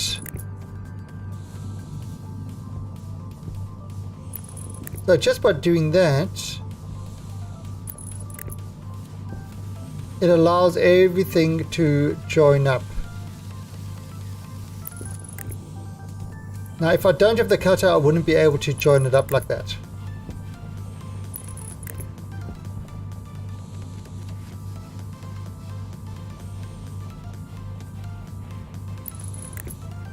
You know, I'd have to cut the wire and then put in the correct thing. Alright, so that's...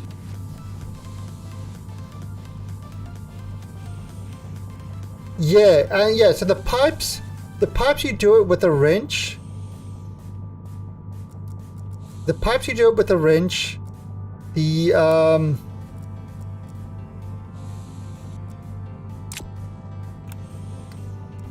cables you do with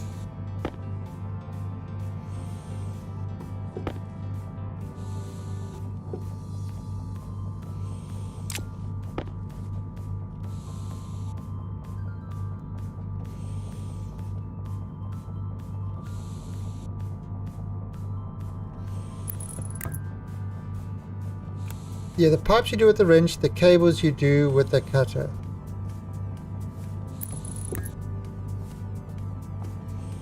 There we go. Okay, so that allows me to do that. That's fine.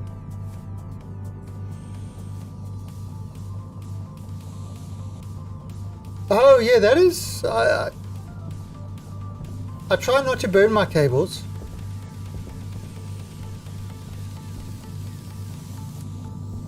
But also with the programming, if you're not good at programming, it doesn't really matter because there are a lot of IC scripts on the workshop. So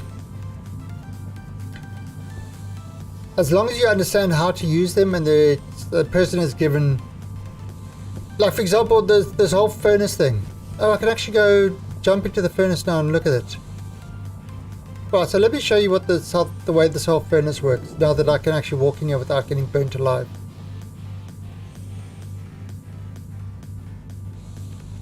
Yeah, there's Sadama because I know he does a lot of YouTube videos and stuff like that.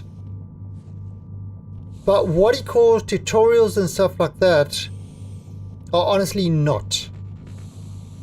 It's him doing stuff without explaining anything. It's yeah, I try I mean, don't get angry with me, but I try to avoid these videos. Why is this on? There should be no. Oh, 0.02. You know, it's like he says, like I watched his one how to set up a bushwhacker. I've seen something now that he actually spends time explaining what he's doing, not just showing the stuff, actually explaining so you can actually understand what he's doing. And for a newbie, Sadama is, I'm sorry, is terrible. Terrible type of explanation. For somebody who already knows the stuff and just wants to see how somebody else does it, sure. But for somebody trying to learn anything, terrible. And I mean, again, that's my opinion. You know, his style just doesn't gel with mine. Okay, so the way this works, we've got an IC there that controls it. I actually haven't even looked at the IC code, to be honest. I haven't looked at what code is on here. But essentially what this does is you kind of, there's settings 1, 2, 3, 4 and 5. And by changing this furnace dial to the various settings, you are setting the temperature of what you want. So for example, I haven't touched the advanced furnace yet. So, you know, like I said, I've been away. I played this game when it first came out in early access, and I've only now jumped back into it. So I've been away from the game for a while. So I'm relearning all the stuff, like things like the slider diode. Like, I mean, I've made some change to the script, but I haven't actually got my diode working properly over here.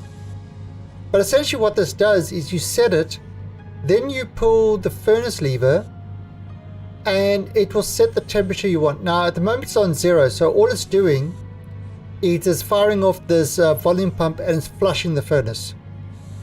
But if I set it to 1 and I start it up, it's pumping the gases in and it's heating up. It's ready to smelt steel. And you see, look how it's kind of keeping that. It's keeping it within the steel smelting range by using the fuel and the oxygen. When I'm finished, so you know you can smelt a whole lot of steel that way. When I'm finished, I set it to 0 and you can see it's flushing it out completely. So there, it's and all those hot gases are going. All those hot gases are going back into my gas thing, so it's a complete mixture. So it's actually increasing my pollutants. Light on. So all those gases come back out here and then go through the whole filter system and stuff like that. Alright, now I need 14 I need 14 of, not cartridge. Is it cartridge? It is cartridge, isn't it? 14 gas display. Oh, I'm going to need more copper.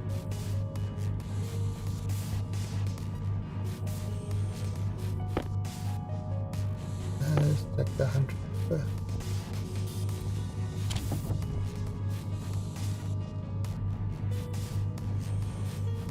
Oh, I haven't put a... I need to put a... just dumping to the floor.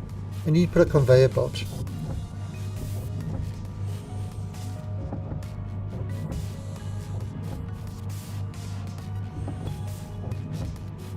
How much glass has I ever got? Oh, I also need at least 6 glass.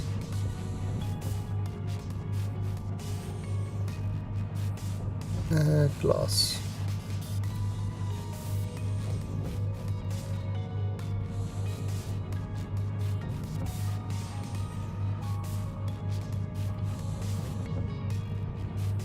That's 1,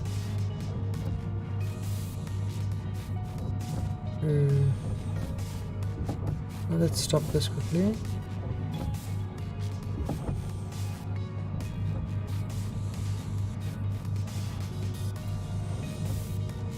I think that's 5 and 6. Yeah, I've got to get some more silicon.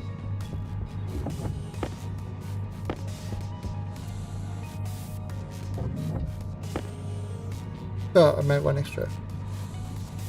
Okay, so let's put this over here. Oops.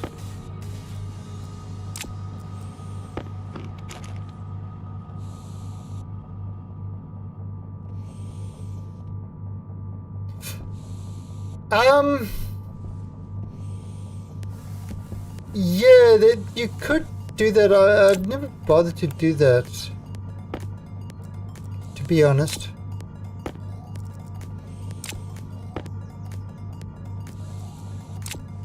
Oi, where are you running away to?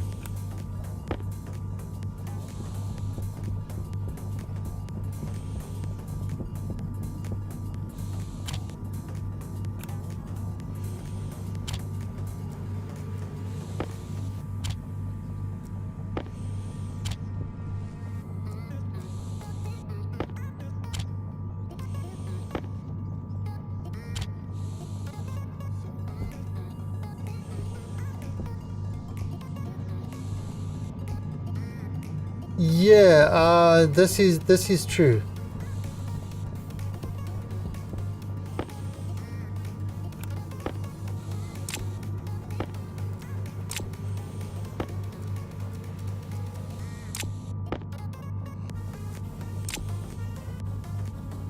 Oh, maybe I made too many of them. 84 minutes. Yeah, the real solar system stuff is a lot of mods.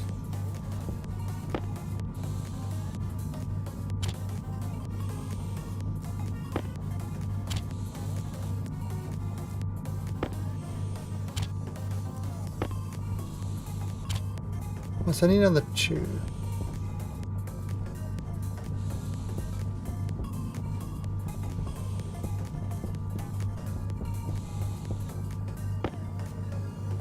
Holy crap! I made just the right amount. Who needs automation when you've got pure skill like I have?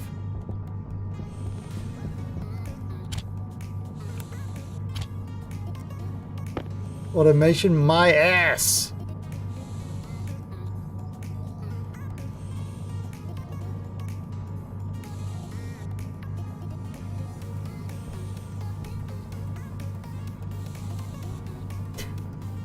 Hush you.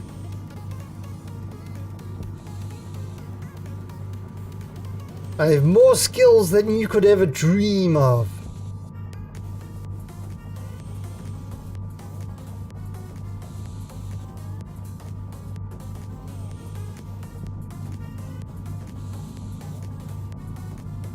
I mean, we were playing on Europa, so we still got that server running.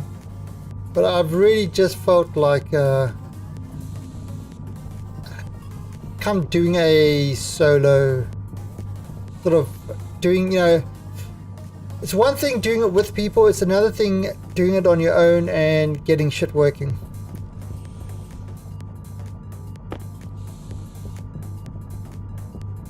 Such skills, much wow. Okay, this is the worst part now. Okay, so there's no filters H 2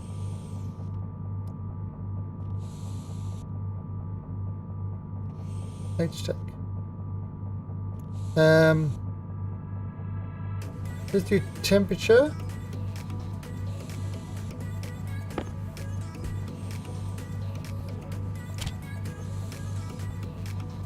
And H2.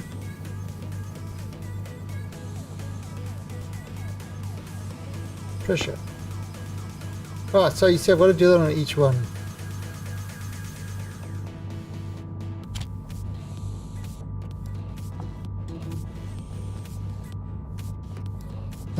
O2.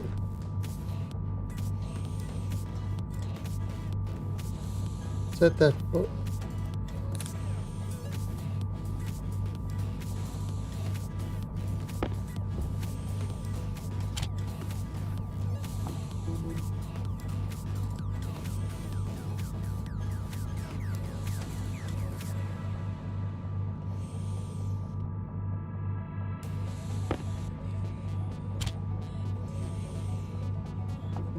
right. CO2.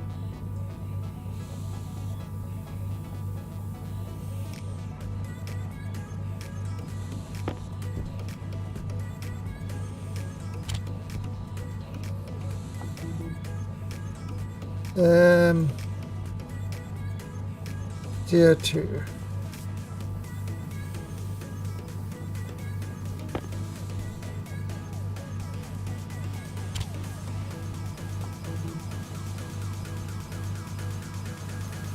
N.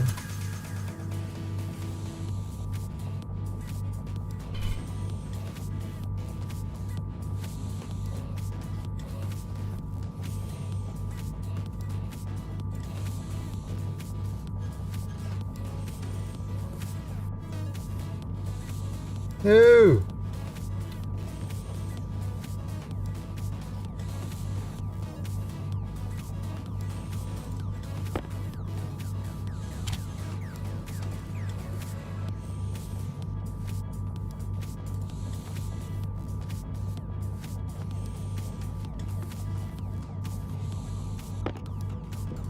Okay, so that's really low temperature.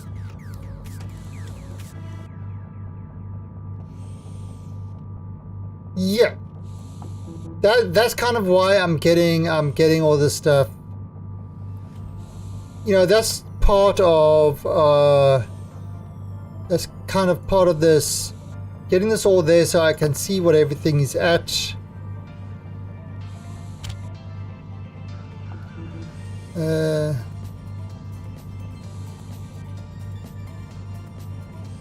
Because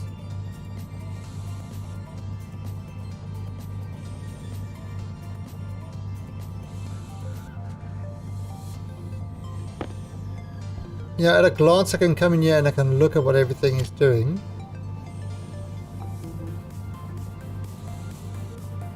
The problem is you can't. One of the things is you can't output text.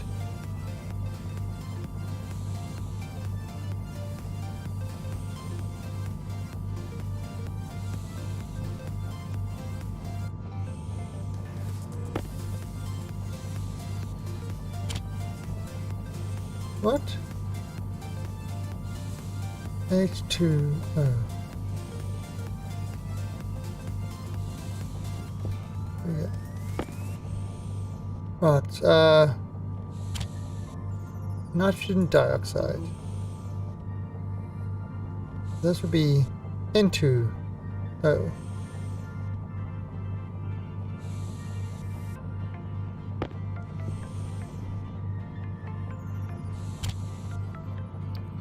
But this will give me a glance of what everything is.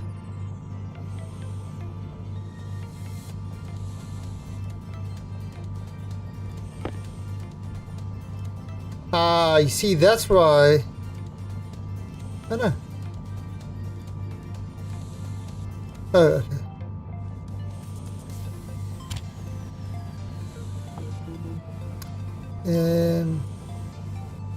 X.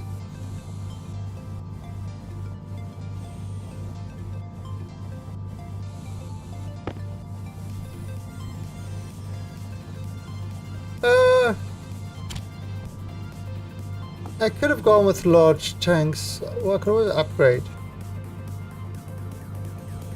But again, it's, you know... Alright, so at a glance I can see exactly what's in each of my tanks. So if I look at my nitrogen, remember I had a long time filling that... Oh.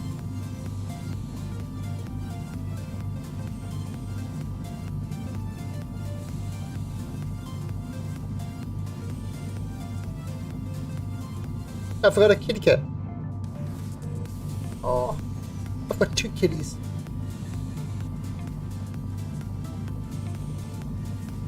Come on, cool cat. Right, so this is Grumpy Cat.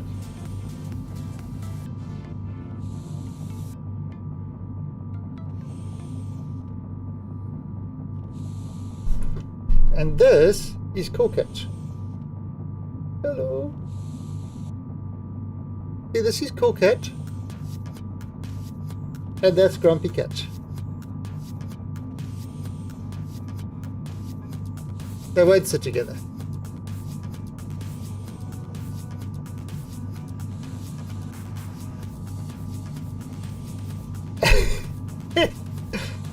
No, he's about 5 kilos. But he's they're both.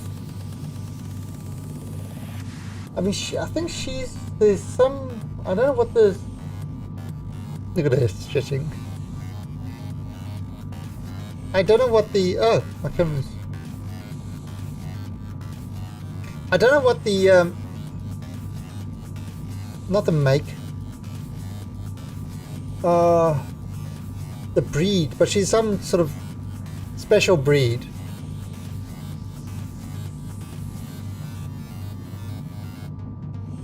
Oh, I turned it off while I was doing it. Yeah, we've always got a cat cam on. This is my co-pilot. She's my co-pilot. She's not a very good co-pilot, but she's my co-pilot. Alright, so this is why it took so long to fill this nitrogen tank. Because we don't have a lot of nitrogen with us. So you can see kind of the temperature range, 2.8, minus 8, 30, minus 2, 58, 5.7 and 52. So you can kind of see what's happening. So we need to try balance these ranges of temperatures. Yeah, right, now the other thing I need is I need a way to tell when these filters are used up. Now what I wanted to have is I wanted to have a sign up here that kind of tells you when the filter is used. But that's not gonna happen. Now Neoni did something. So Neoni did this one. So if I just go edit here, where was it? Filter state by diode. Oh, so this is something Neoni did. Let's load this up. Okay. And essentially what this is, you've got a filter and you've got a diode slide. And what it does is it loads the two filters, right? It adds them together, divides them by 200, which gives you a number between 0 and 1. And then it sends it to the diode.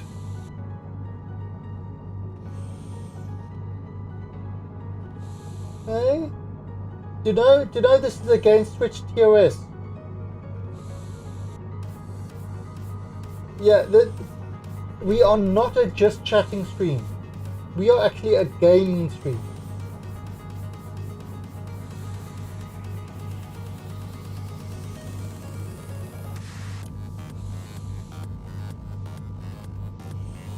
And I actually love my kitties, so I won't be throwing them over my head like certain streamers.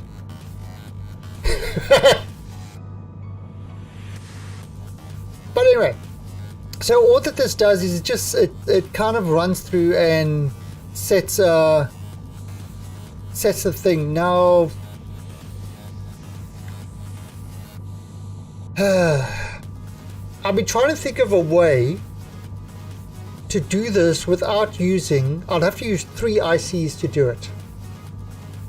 Because there's 7, there's 7 filter things. So if each IC does 3, I would need to use 3 ICs to do the whole lot. So I've been trying to think of a way to do it. And one of the ways I thought of was a batch reader.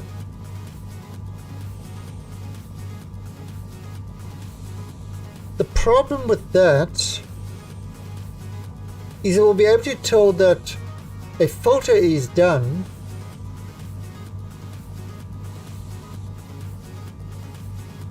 but it wouldn't be able to tell you which one.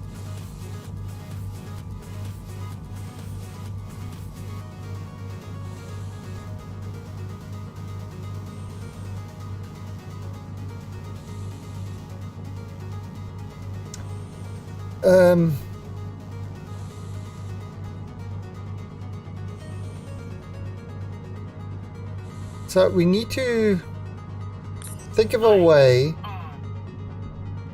of getting this done properly. Now the other thing I'm going to do, I'll show you this. Check this out. I'll show you what's going to happen.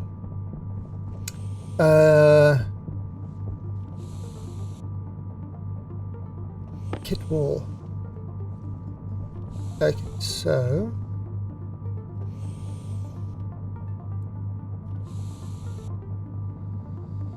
kit wall.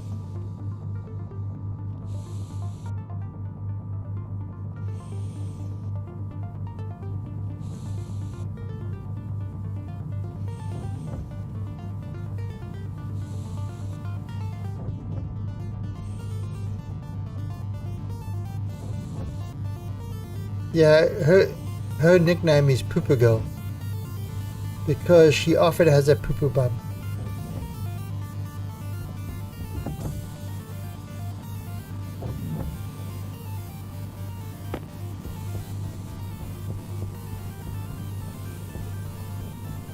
Alright, so composite window.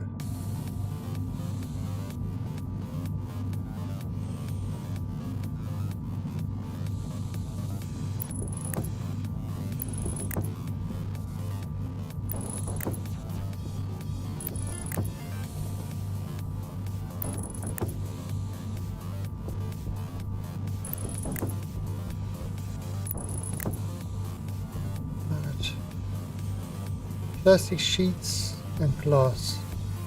I need 6 glass.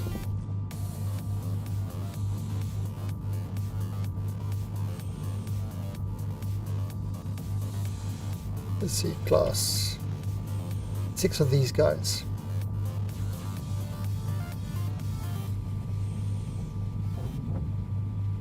No, I need to get more silicon.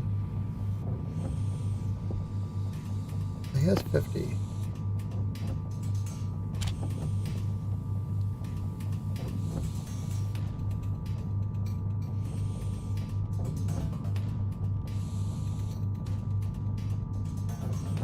Okay, that should be enough.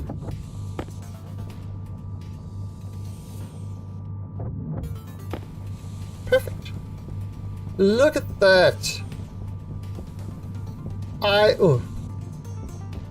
I have counting skills.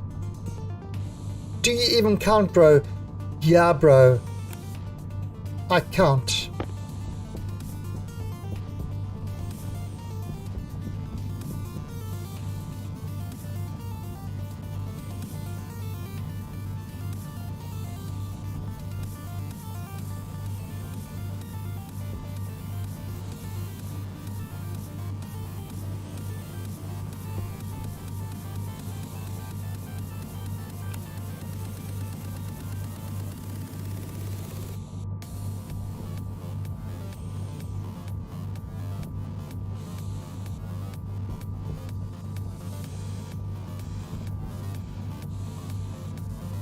Look at that. So you can see this is all behind glass. So now I could,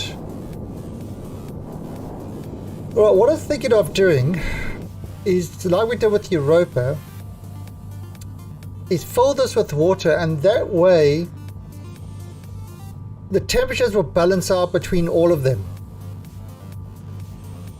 But I might have to do this to go one higher.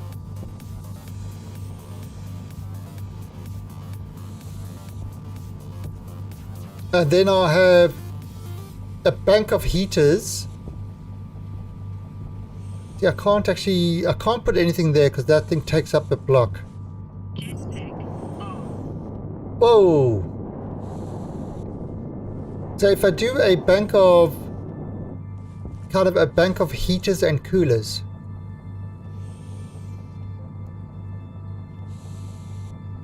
And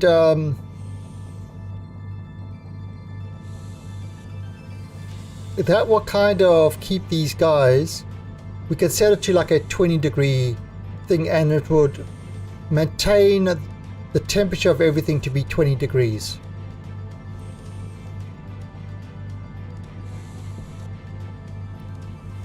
So if hot air comes in, it's not a problem. Everything will always be at 20 degrees. I'm going to need a lot of water for this.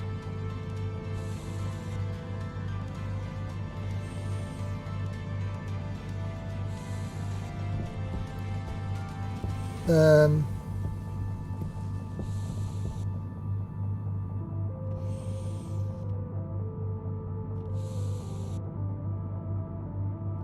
need 7.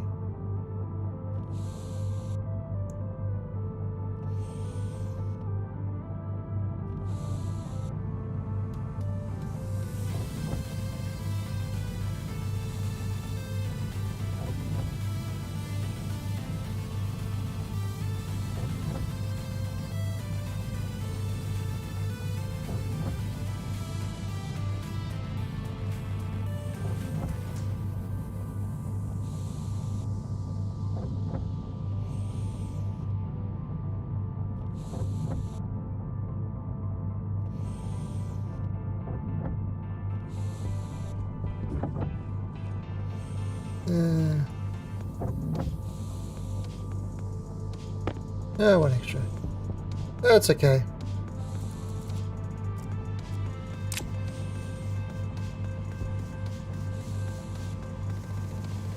Eve.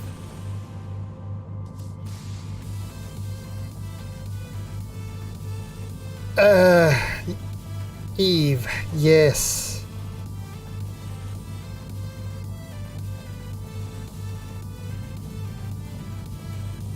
Yeah, Evie, I remember kind of boarding a launch vehicle to fly from Minmus, land on Eve, and then fly back. And it was this absolutely monster of a craft. But I did it. No, he's talking about Eve in KSP.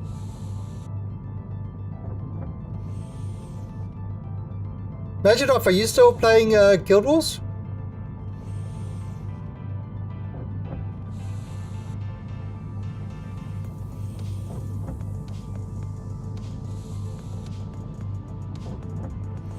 Yeah, I just wish I had better latency than 300 milliseconds. It just made it so hard to play.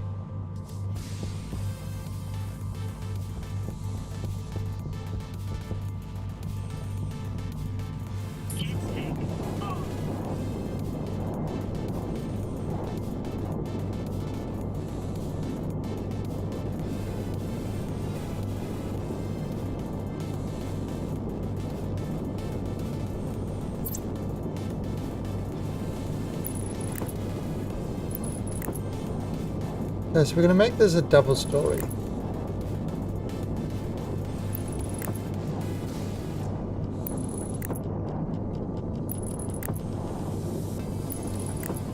Hunger.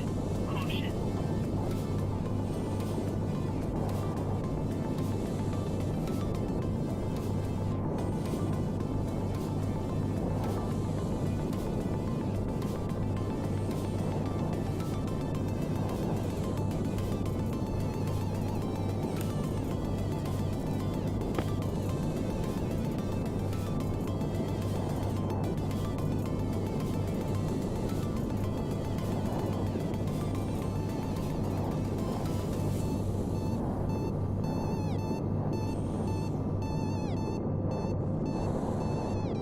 Alright.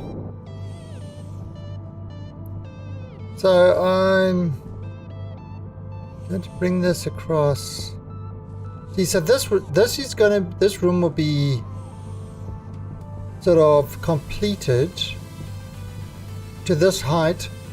This whole area will be filled with water, and we'll have a bank of heaters and coolers on this side to keep everything cool.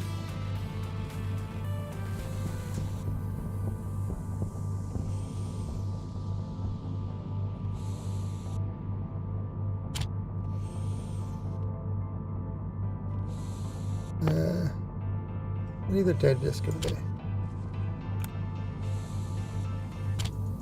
Right, so got steel frames.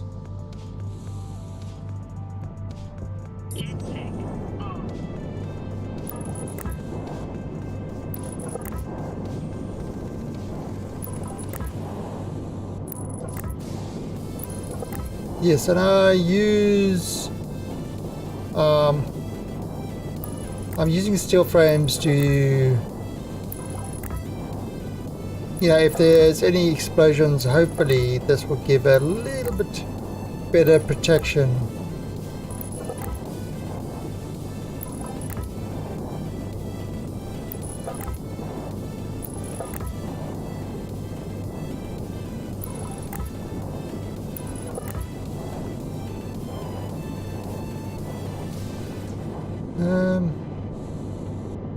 Suppose I could.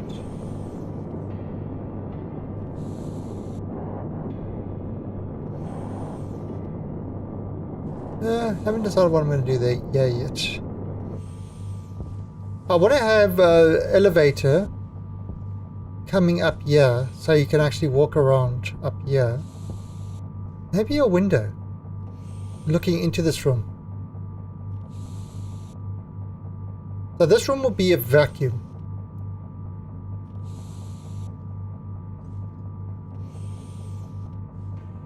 What's my hunger? 24%. Let's grab another potato.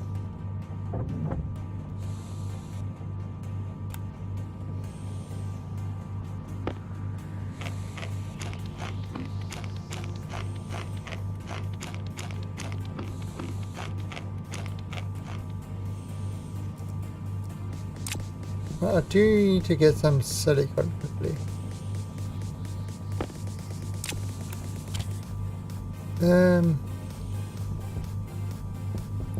How much steel?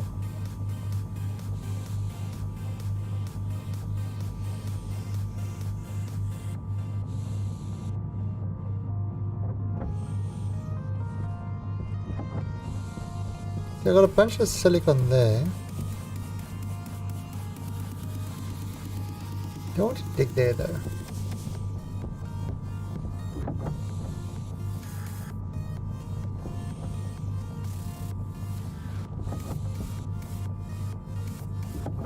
What's this? Generator, rubber. Oh, that's a volatile thing.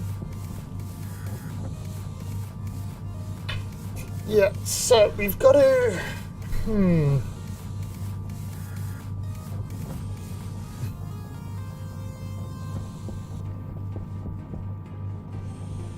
Yeah, we're gonna go farming for some silicon quickly.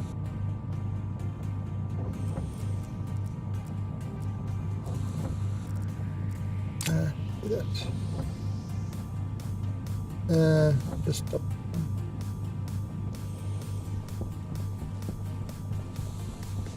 Okay, so yeah, I know there's silicon right there. Let's see if I can find another source of it.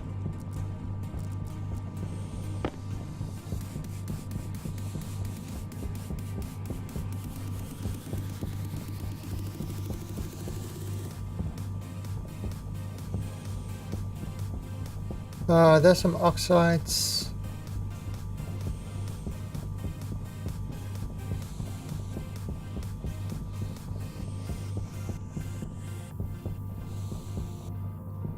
More oxides, more copper, more iron. No, there's silicon right next to me. I mean, that could be enough. You don't actually use that much silicon.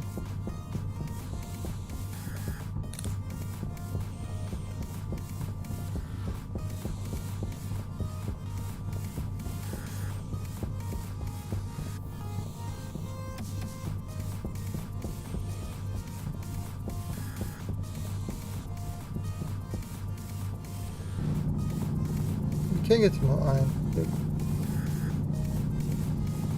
Can never have too much iron.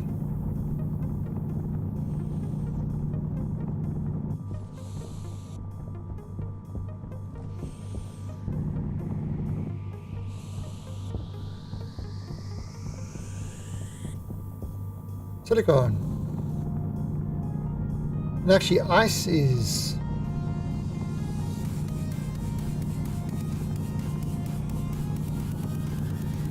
yeah, ice is something we're going to have to get a lot of. And ice is not that easy to obtain.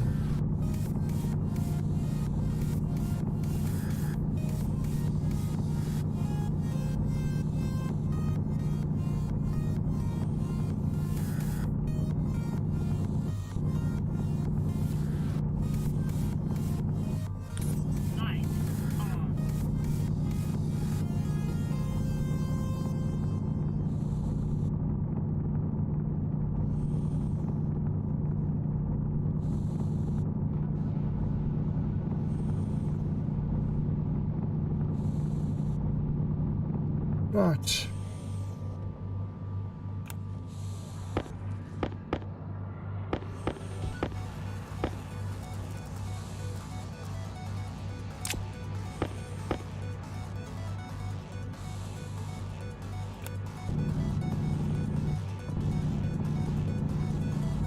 Okay, that should be enough.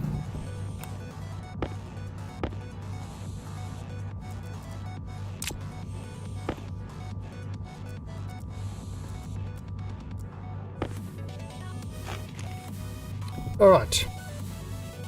Jetpack on.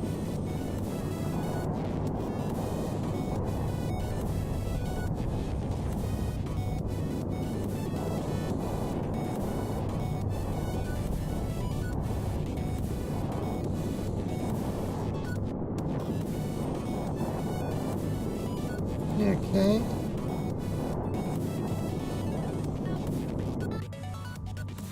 Turn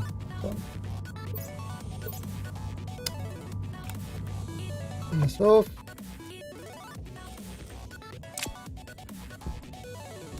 All right, so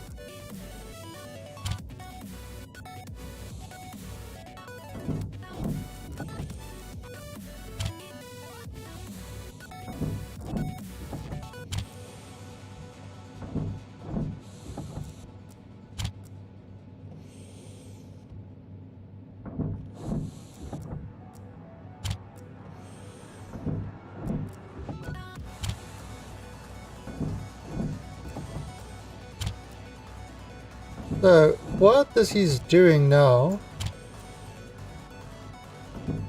is I am just, this is kind of my auto smelting. I've just added a whole bunch of stuff in there and you can kind of see it's all queued up. Right? All queued up. And what's happening is it will be smelting. And then it sends it out. Well, the next one. So I don't have to actually interact with that thing at all. And all that stuff is going to come out and dump itself on the floor over here. You know, so I'll start it and then I can do my manufacturing and stuff like that. And not have to worry about, you know, going and picking up stuff or moving things across. Come back from mining and I just dump the stuff down.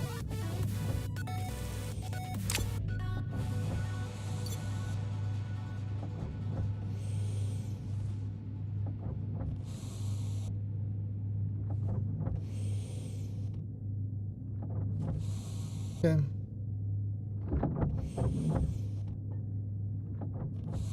Oh, yeah, you see there's oh, and it stacks it in bars of 100 instead of the usual 50.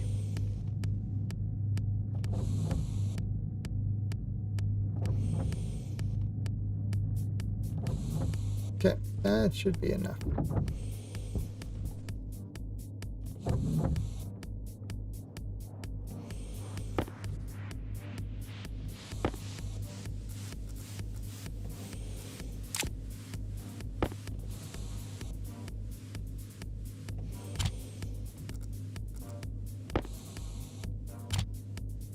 Alright,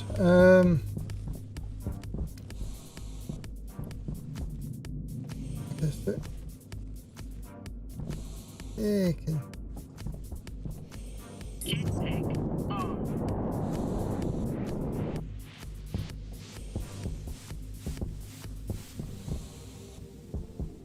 Now,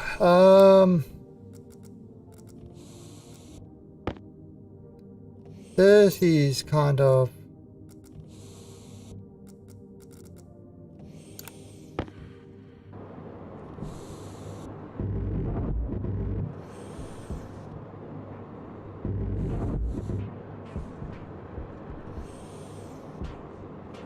well, I'm gonna have to do these ones. Jetpack on. Obviously, I'm going to have to seal these eventually.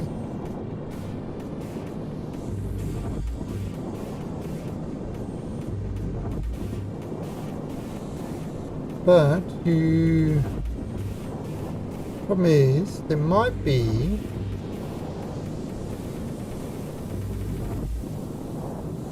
I just want to go back. Alright, so... There's 7.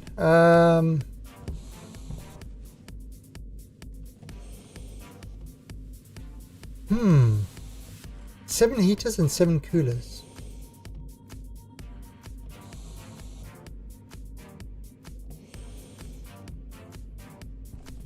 Heaters at the bottom, coolers at the top.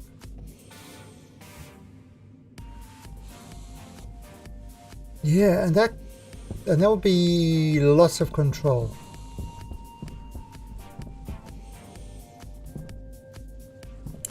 Let's do that.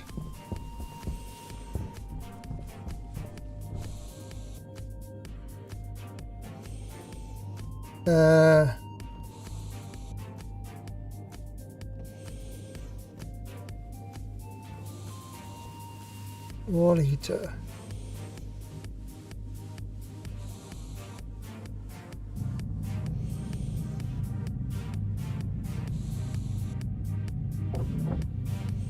We want 7 of them.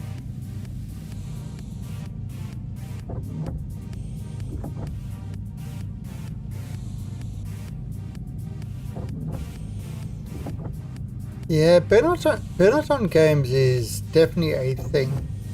It's why I try to swap games fairly often.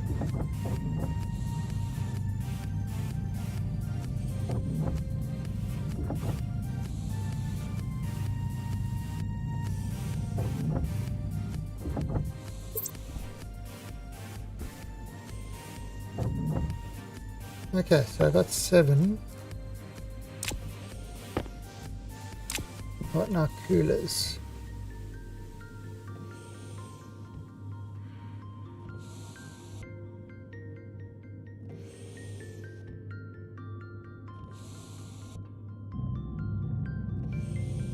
I just want to go back. So we're going to see if we can get a layout for this that works.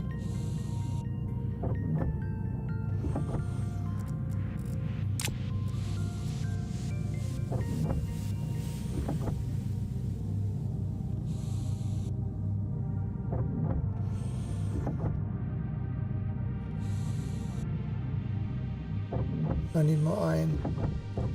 Oh, thankfully.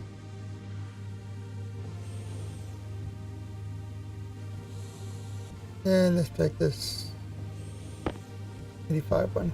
Put it in there. 5. No, 2 more.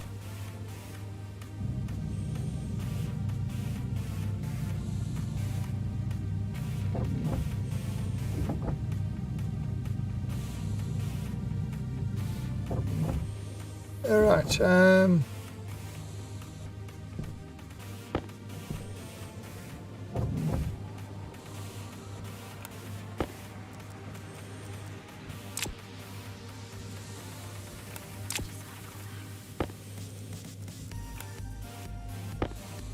Alright, so let's have a look, see what we can do with this. Okay. So, heater. Heaters don't require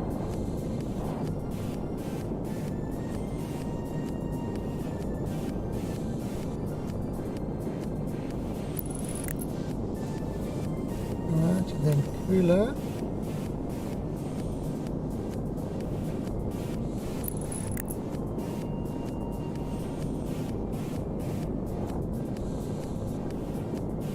Yeah, that looks fine actually.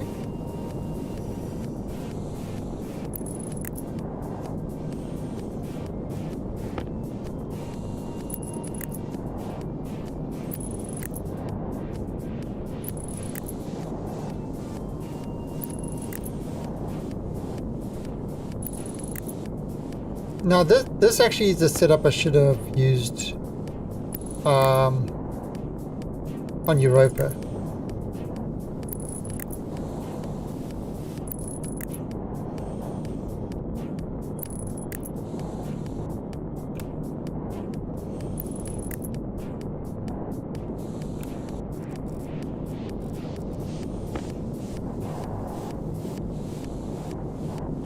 Okay.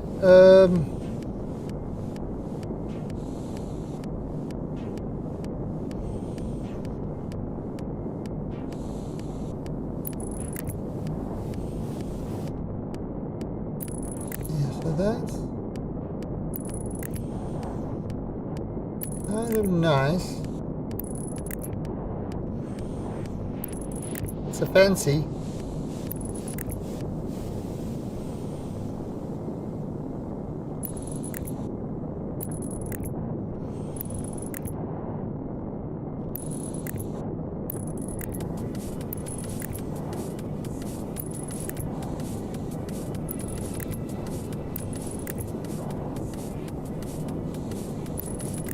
Alright, we're going to have to have an atmospheric sensor in here as well.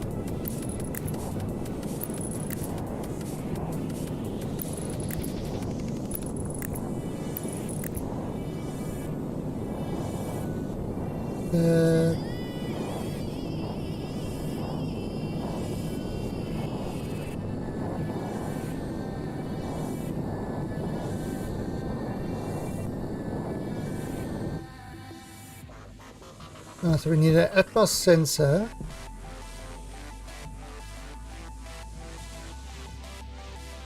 Now, how should we do the top of the wall? Oh, we just use a flat wall?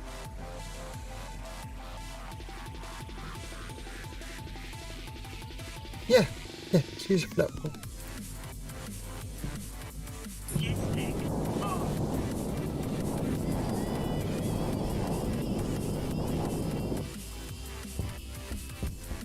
Yeah, it's kind of weird because I haven't got a wall kit, flat wall.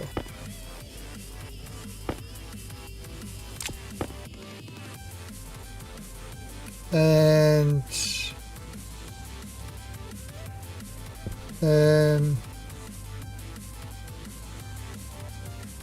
sensor.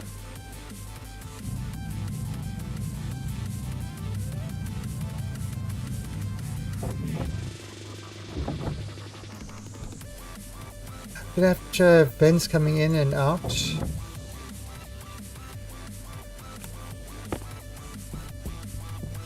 Oh, you see there's some. See, that's still working. Jetpack on. Right, so.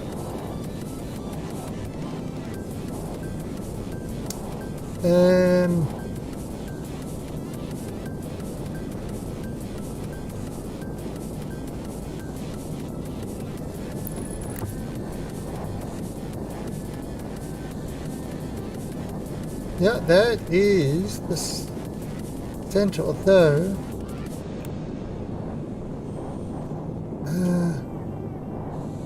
that is the center one.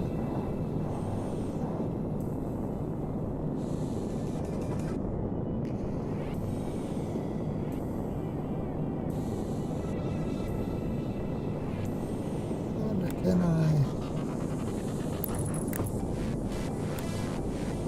Oh, that's better.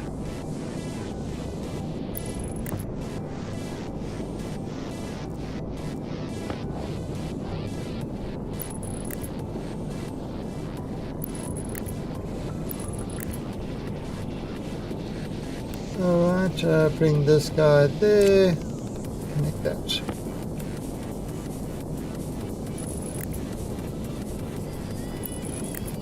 Right, so that's your sensor done. Now granted, I could have had it right in it.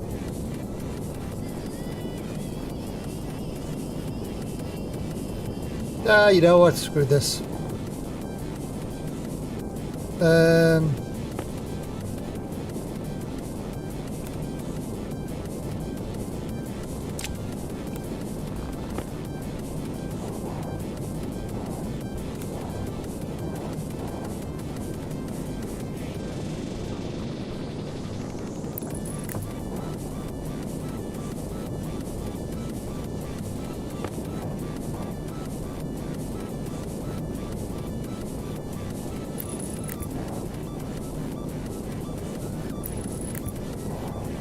Okay. They're right in the center.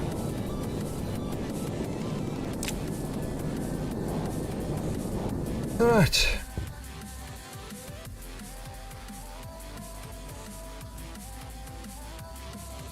Okay. Now we've obviously got to connect these guys down.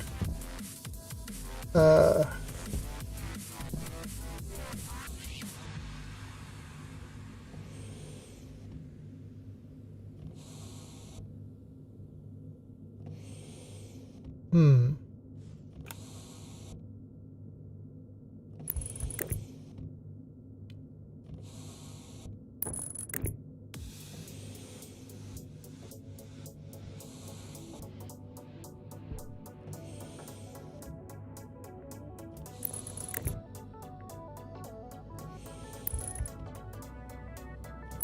And across. I need more cabling. Yeah, what we'll do is we'll bring that cabling up there and across, and that will connect them all together.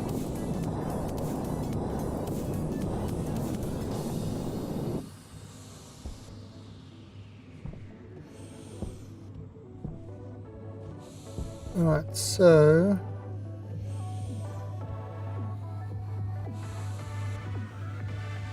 cable.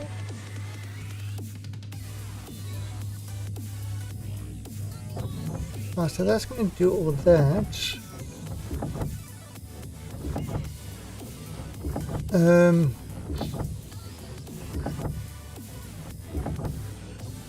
Oh, what else? Oh, look at all this lovely silicon.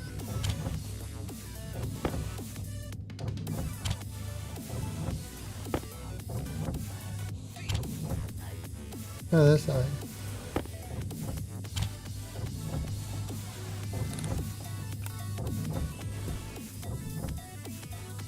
Silver, nickel, lead.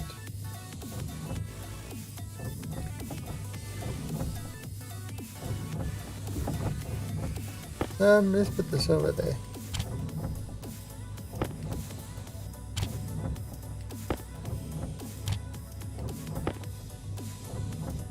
Another nickel there. We can have steel over there, manufactured.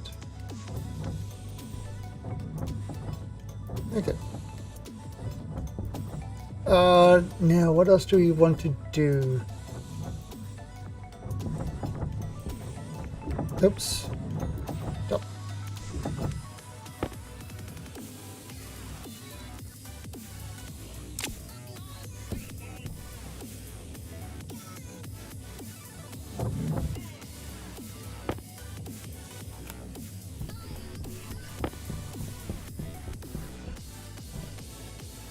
Getting on. Light on.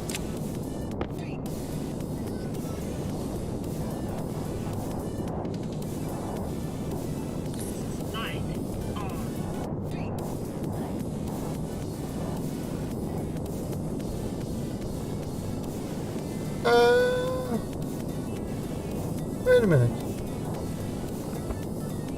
Don't need to do that.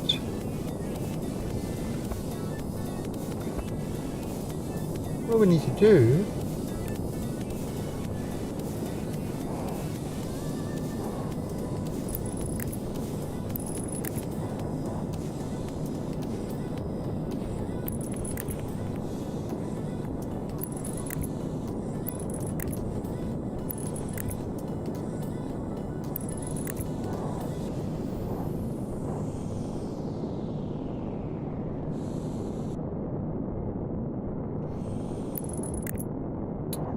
perfect. Alright, so that's all connected.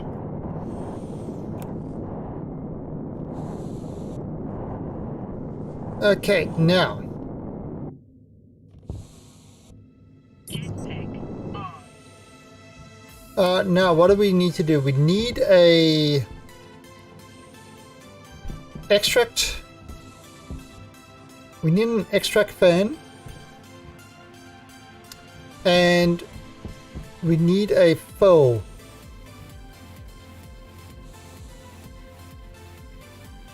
you know, a water filler type thing.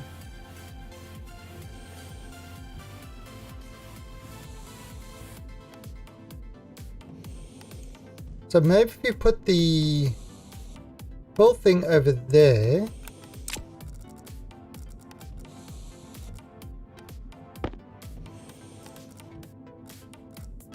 Let's have a look here.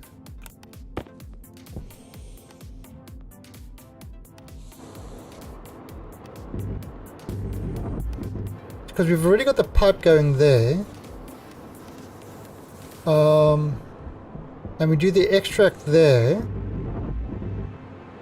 Because we've already got that pipe over there. So it can go into that pipe.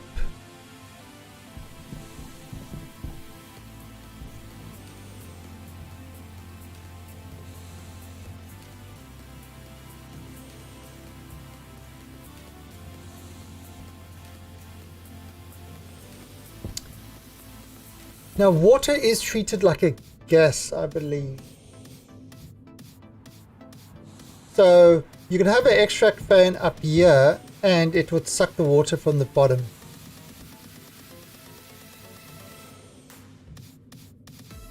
So we don't actually have to have the thing on the bottom. We can have... Okay. So let's... need 2 active vents. Intake on.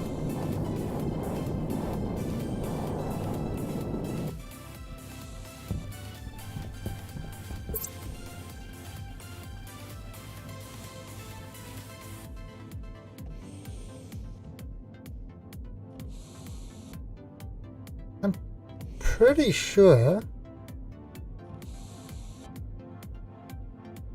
it used to be like that.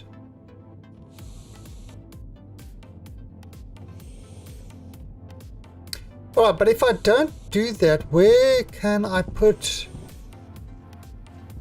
the vent?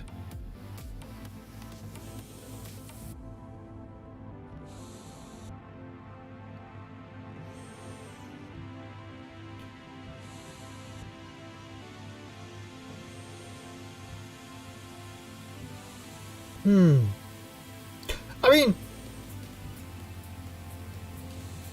it's definitely...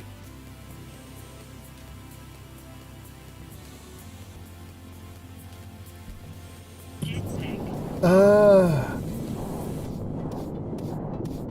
So I could put the extract vent like sort of down here. Could I put it there? Alright, let me just get some... Oh god. Let me just get 2 active vents. I mean, coming in, it can be up there. Going out... Let's have a look.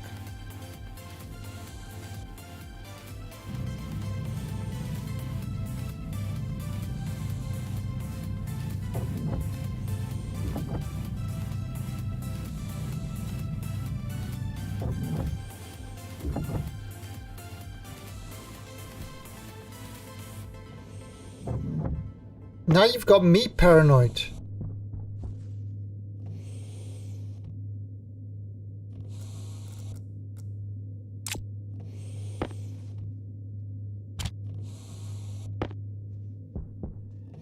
But Karen, do you like this do you like this setup that I've got here? You know, with you've got your shredder into the centrifuge that pushes through there, or you can fill it in there. Now I want to show you something, kind of a little extra feature. So sometimes you'll push things that you don't want to go into the furnace. Now yes, I've only got one. You could possibly do multiple, but you see it's got a sorter over here. So reagents and like things like coal and stuff like that, sort of you don't want to go into things. Those will get kicked out over here. So you can always ices, sort of that sort of stuff will go in here, and then this sort of fan sucks them all out.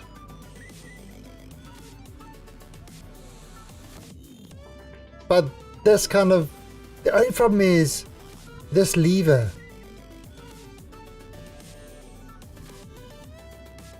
Maybe I could sort that out with the advanced furnace.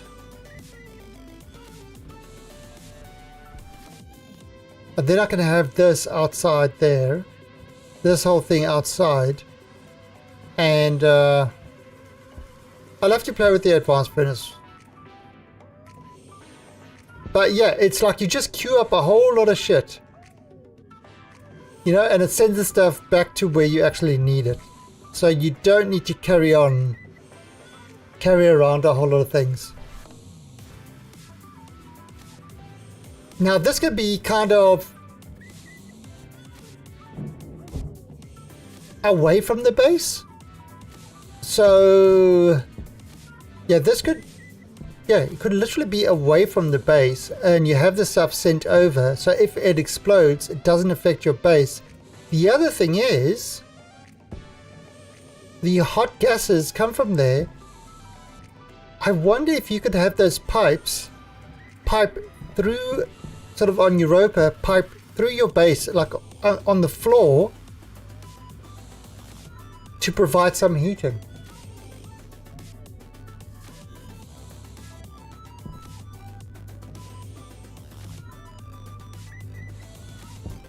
I wonder if that works. Like in oxygen not included.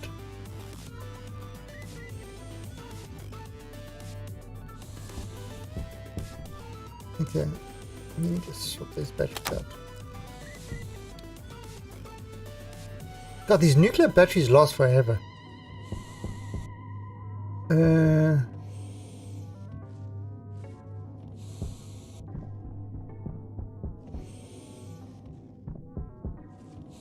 Oh, and if you're interested in this script that I've got, I can always put this on, you know, this temperature thing. I can put it on Steam into the workshop. I can upload it into the workshop if you want that temperature thing.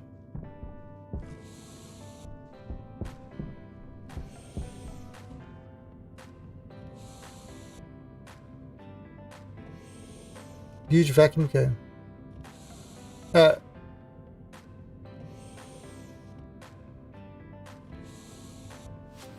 Yeah, well, yeah, this is true. I mean, I would think Vulcan is harder than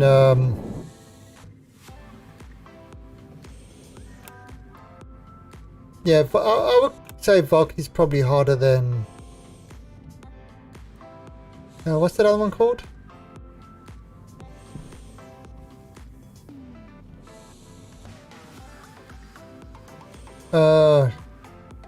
Okay, I mean I could, yeah, so I could put this down there to suck the water out. I can't actually, there's no way I can actually put it on the ground. Oh, I can!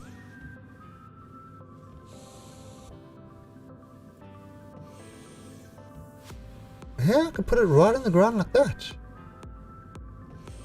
Interesting.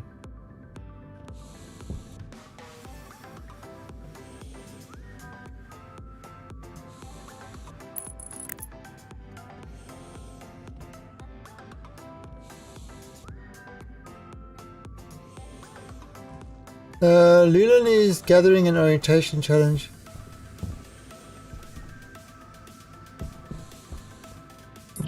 Yeah, but yeah, training plans, but also, I mean,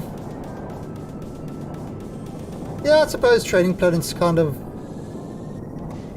makes sense.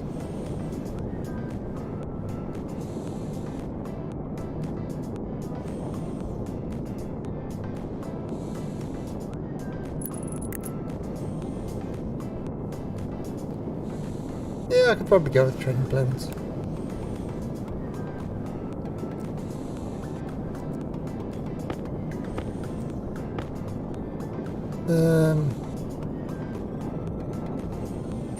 Hunger. Caution.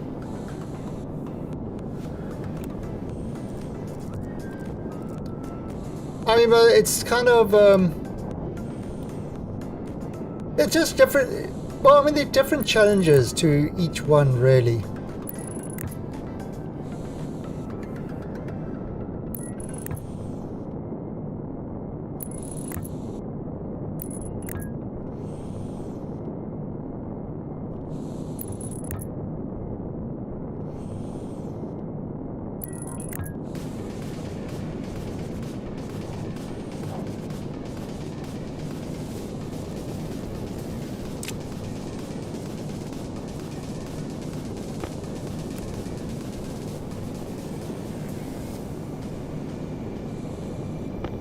Yeah, now, I mean, CO2 on... CO2 on Europa is a... That's kind of tough if you are a alien.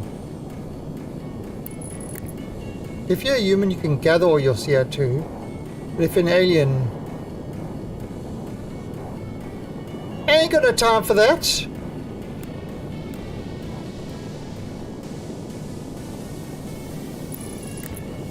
I mean, playing the alien is its own challenge. Yeah, Europa is aliens Vulcan. Yeah. Although I think dealing with cold is probably easier than dealing with heat.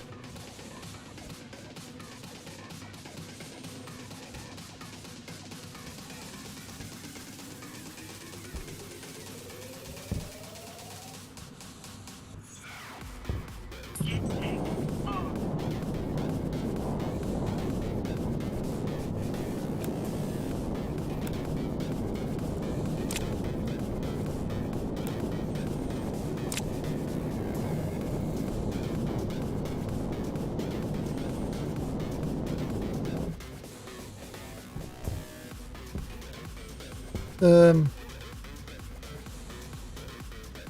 Oh, Europa as a...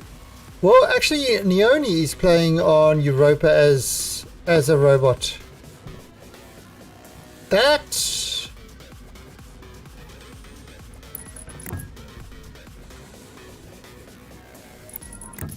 That is... Okay, that is tough, but at the same time, you don't need to worry about food and stuff like that.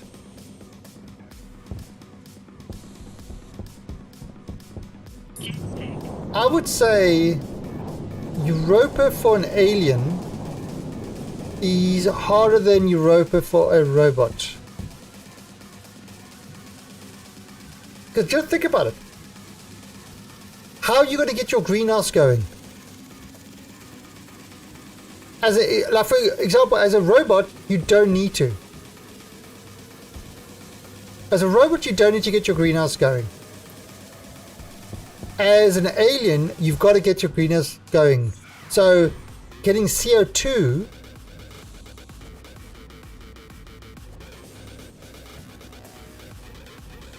that's going to be difficult, to say the least. So I would think as a robot on Europa is... Yeah, that I actually said that the other day. I actually said that the other day that it doesn't make sense that you use oxygen and carbon dioxide for the food for aliens.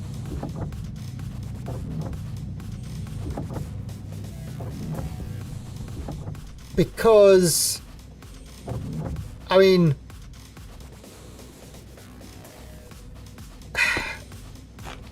it wouldn't make evolutionary sense for any species not to grow their food in their, not to grow their food in their breathing environment. That would no race would survive that. Now you might have later on specific plants that grow in alternative environments that are good food.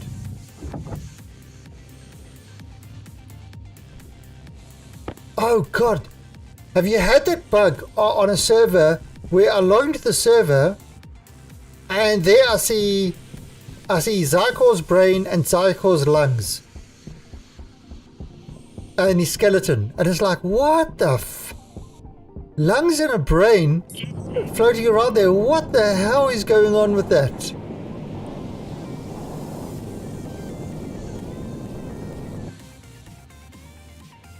That's I mean, that was ridiculous.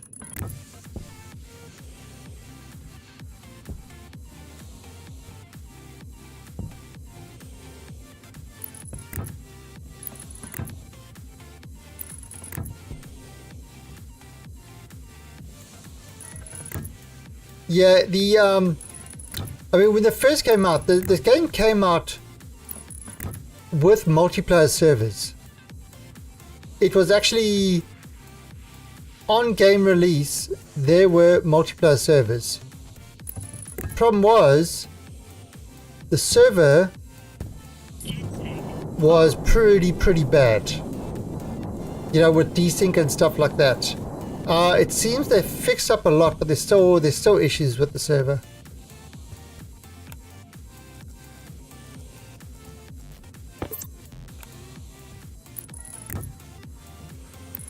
Alright, so there's our output pipe.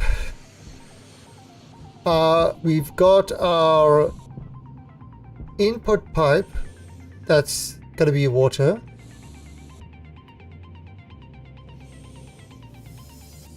Actually, strangely enough,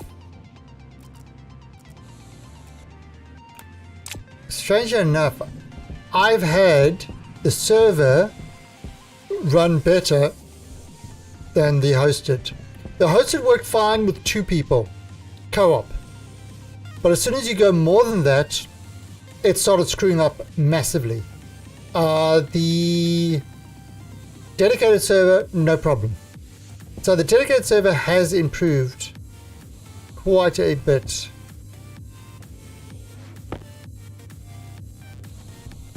Yeah, so that is no lie. It's all true.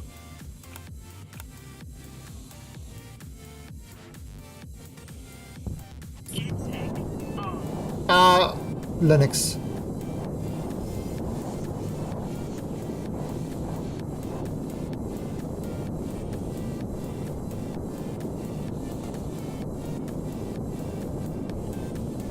Yeah, Windows servers,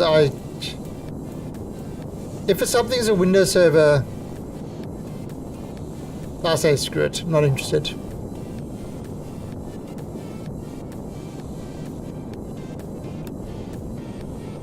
Right, so this would be inward.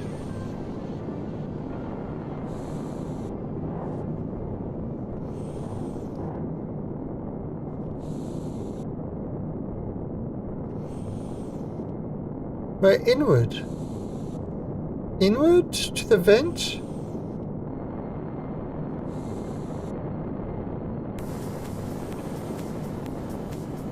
Oh, that's right. Oh, you see the stuff is... Okay.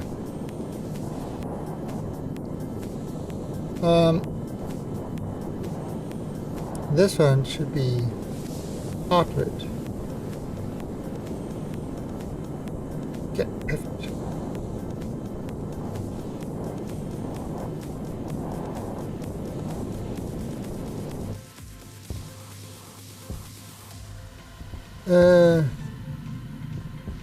Okay, so I did waste some water there. Fuck. Oh, crap. No! No! good, good, good. Okay. So this would be X.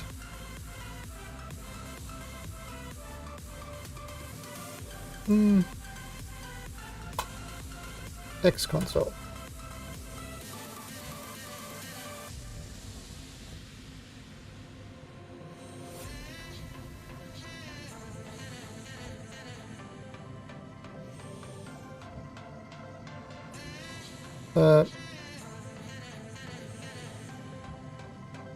Into O console.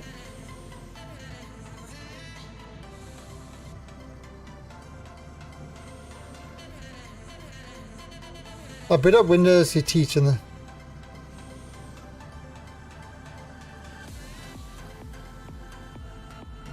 Yeah, are you playing the game? Are you actually playing the game on Linux or on Windows? See, that's the problem. I'm still gaming on Windows, not on Linux. My servers, I only run, because of my virtual machines, I only run on Linux. But I still...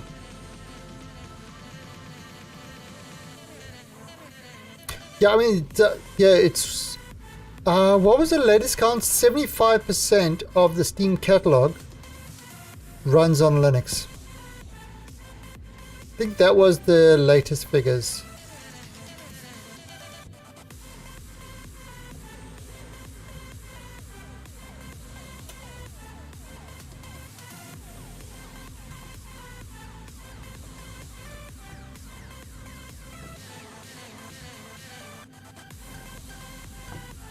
Yeah, now the problem that you've got... look at that light turning on. The problem that you've got with... the problem that you got with Linux at the moment is, yes, the games run, but certain things like games that use anti-cheats and stuff like that don't. Because, you know, they assume you're running on Linux, you have to be a cheater. It's kind of like the assumption that if you use torrents, if you use, you know, the torrent format, protocol, the torrent protocol, that's a better word, then you have to be a pirate.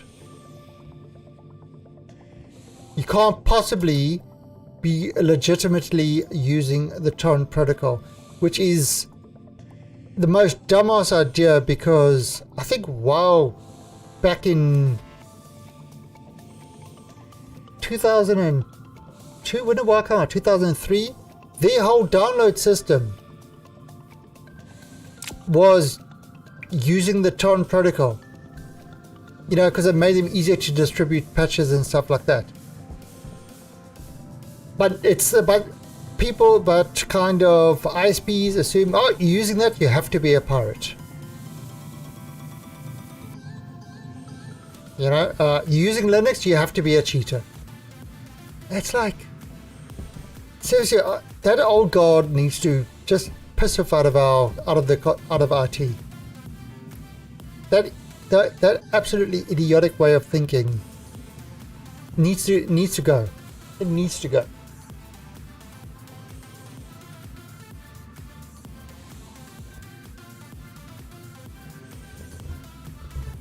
Yeah, but the sad thing is,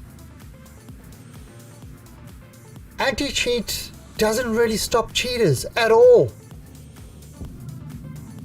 It really doesn't. What it does is it actually, legitimate players get harmed more by it than actual cheaters do. I mean, I've seen so many cheaters on games with anti-cheat. Oh crap, this won't work. No.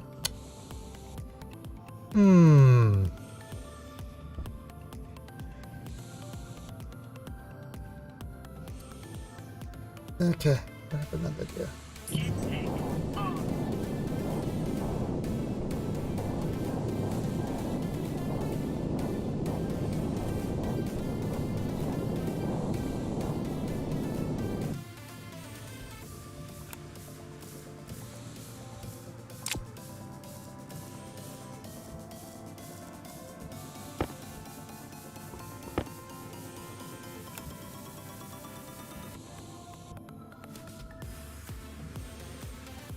Let's see if that is any better. Egg on.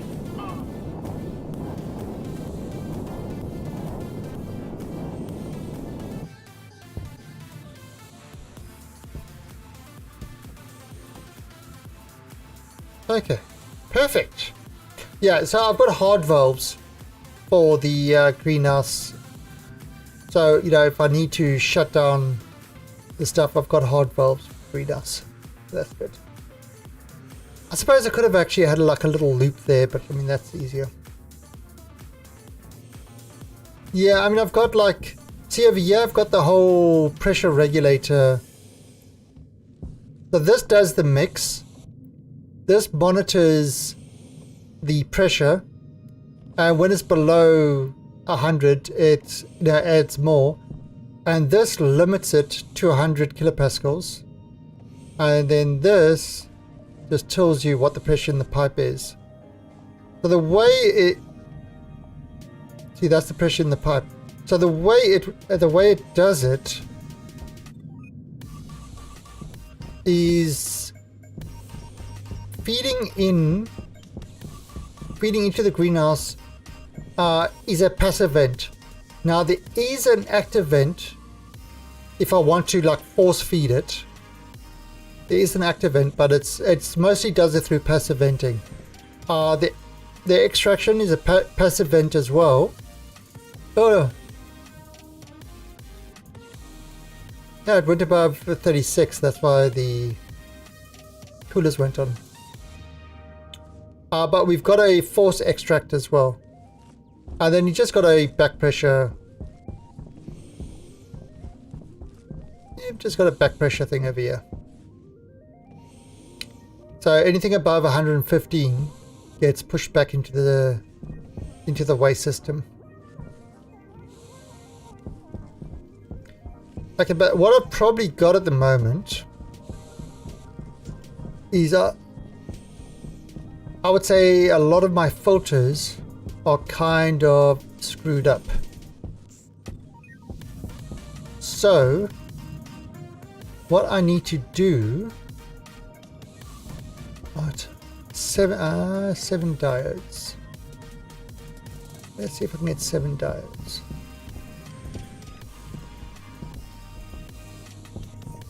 Seven slider diodes.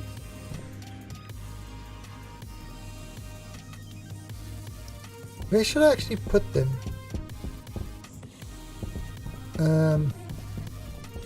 I can use diodes, or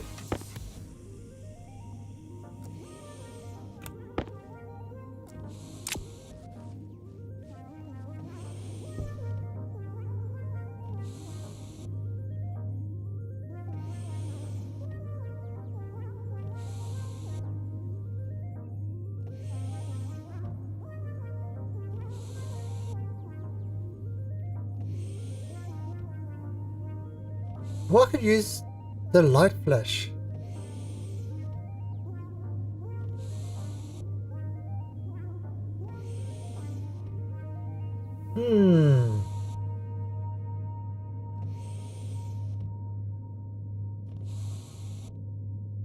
Alright, so we've got a choice. So if we use this script over here.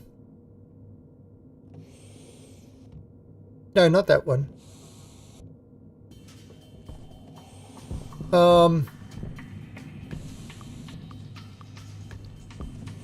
If we use the script to tell me what's there, now let's have a look.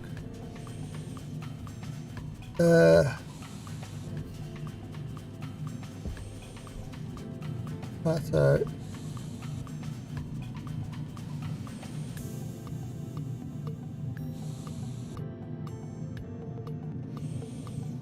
now, I mean, I could do it like that, next to each one, but then I'll need to walk in. Unless...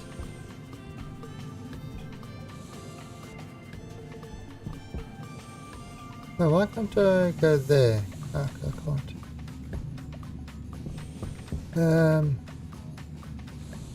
See, the problem with these diodes is they don't glow.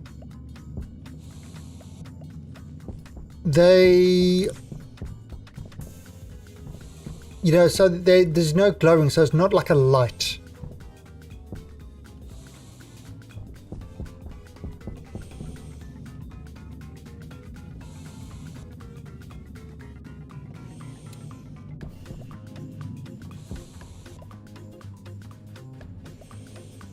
Oh, I know what I can do.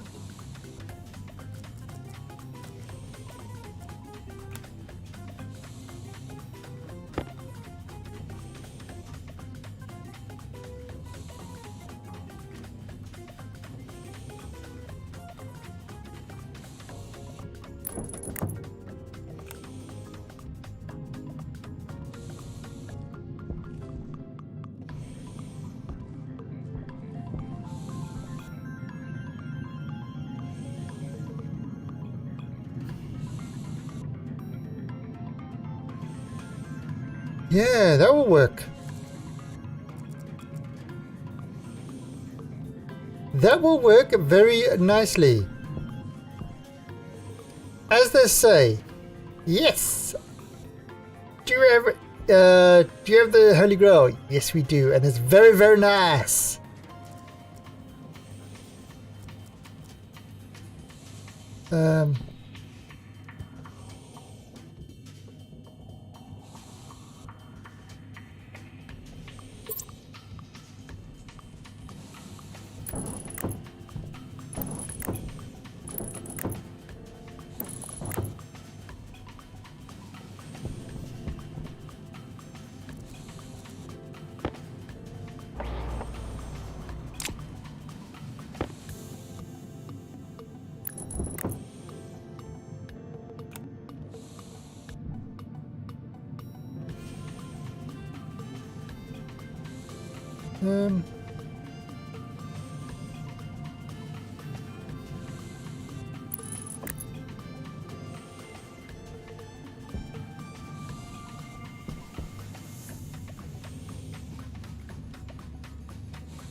I don't like that.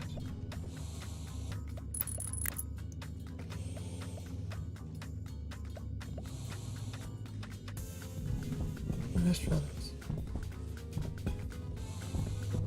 We need 7.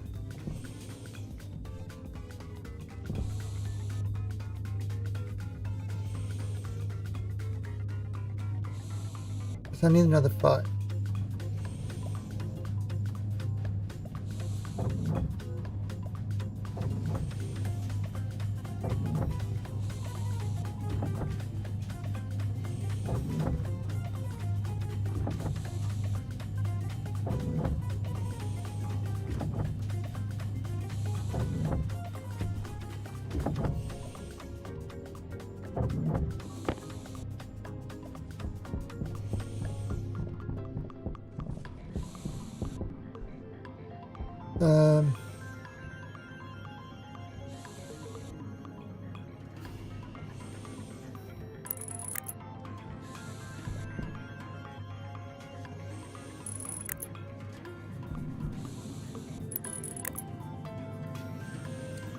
Okay.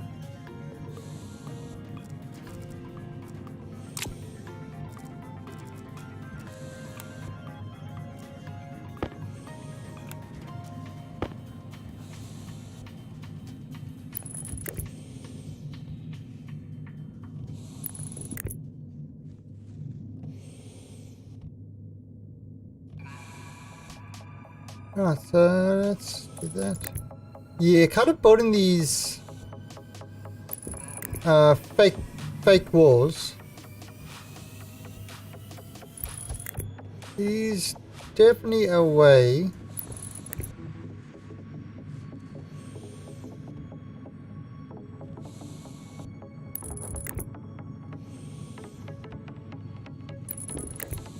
to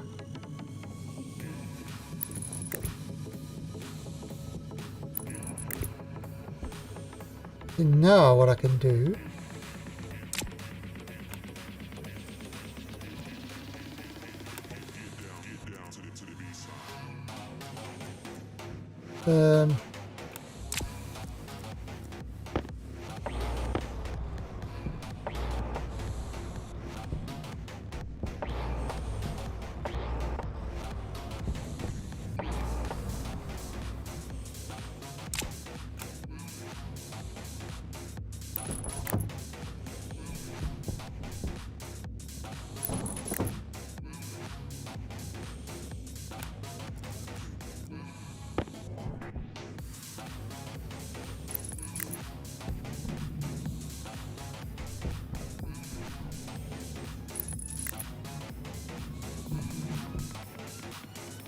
Okay. Yeah, we've got to first wire it up before we take it down.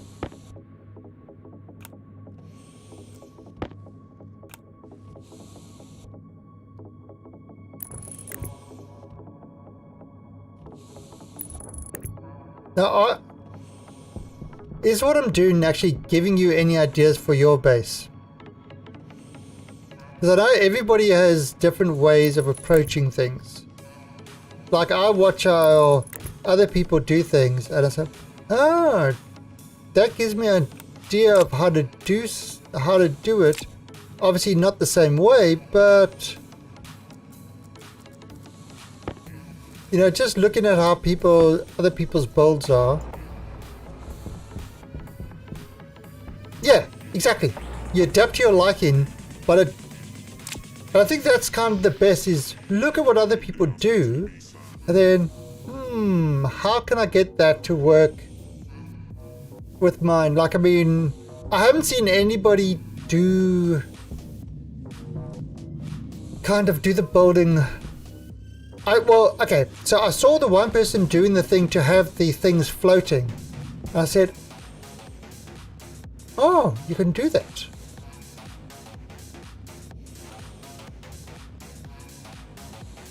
Oh, yeah. I tried to do that, but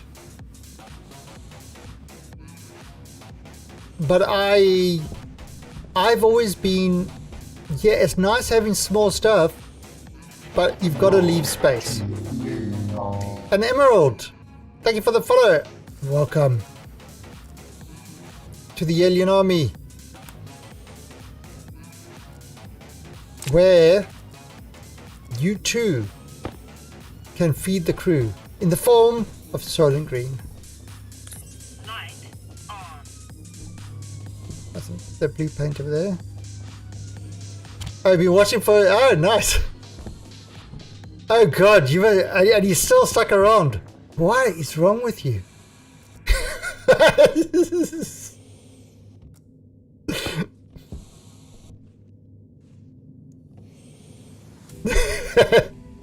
Alright, let's see. So we're gonna call this H2 slot or H2 diode.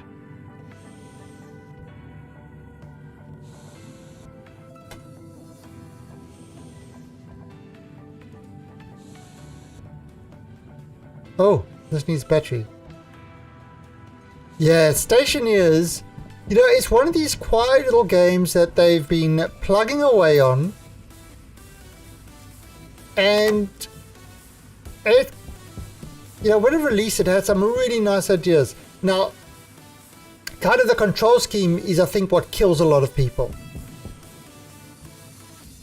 The control scheme of this game definitely is an obstacle to get past.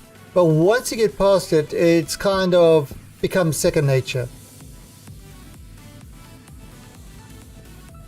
You haven't made any paint pills.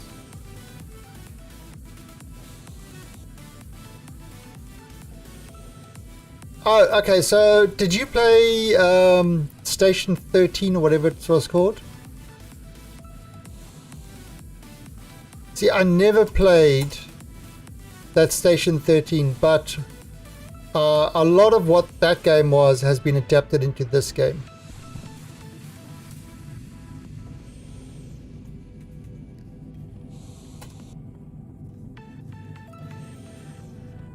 Yeah, I mean, what I would have liked with the control scheme, they're not going to do it, of course, is kind of to have like most of these other survival games where you kind of have a bar of like 10 slots at the bottom, so you can use your most kind of often required tools, or you know, just like pressing a number.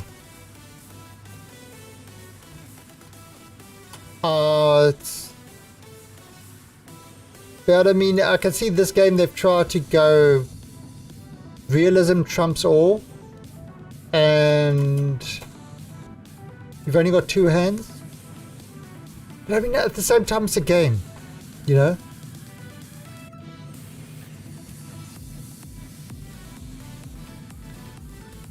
Okay. Yeah, so I mean, I don't even notice this thing anymore, but I think it still would be a lot faster with the quick bar for tools. So, grab this tool, grab that tool, grab this tool. You know, it's...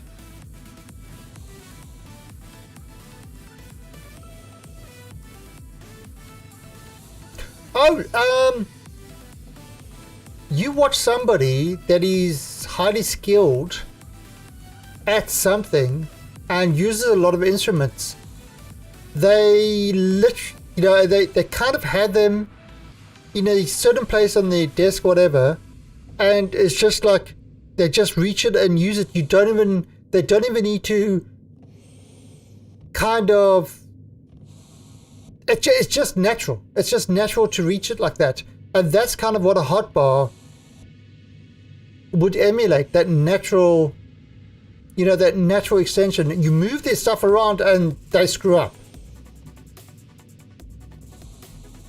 You know, but naturally, just, hey, you know where everything is. And in fact, I've tried to do it with this one where I always keep certain things in the place so it's easier for me to reach them.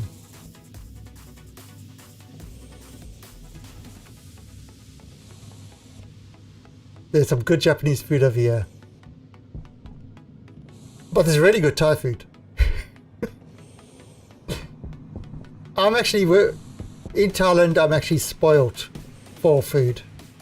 Really spoiled.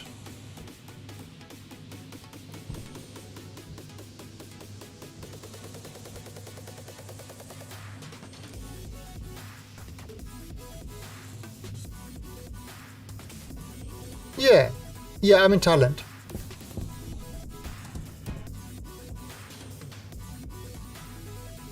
Okay, so we've... Oh, so we got all that there. Now, I'm gonna need 3...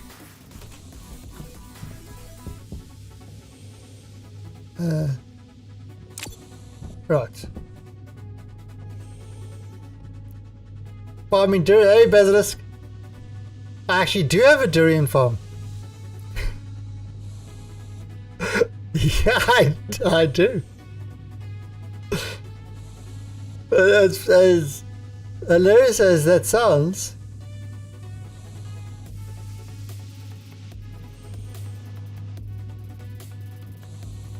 Right. Okay, so that's one. Oh, I need more copper. Oh crap, I really need more copper. How much copper is in this one? Yeah, I've got to go farming copper.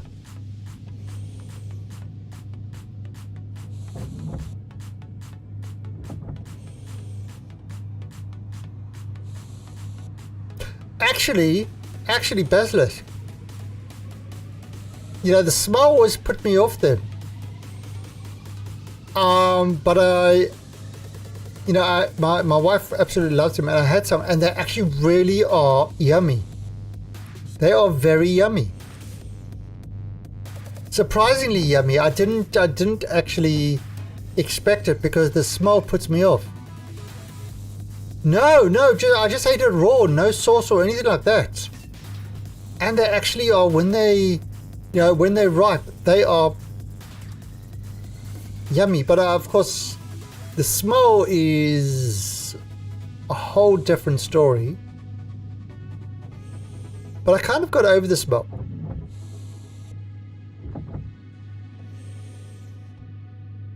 I don't know. But because, well, you know, like every weekend, so my wife pretty much manages the farm. It's like a 2-hour drive from us. So every weekend she, you know, during the season she goes up there and she comes back with durians. And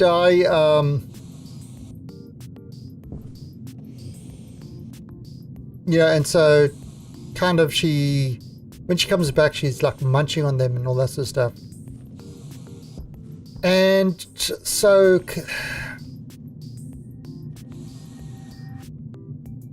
actually, you know what I'm going to do? If I put them over there. Hold on, let me just see. 1, 2, 3. Yeah, so she munches on them the whole time. And it's kind of I got used to the smell. As weird as that sounds.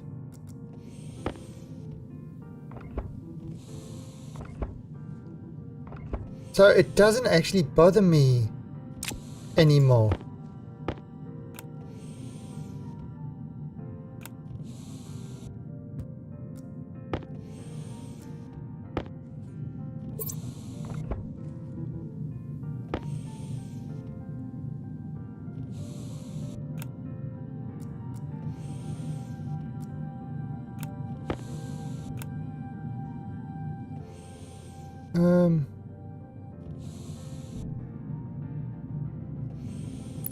One, two,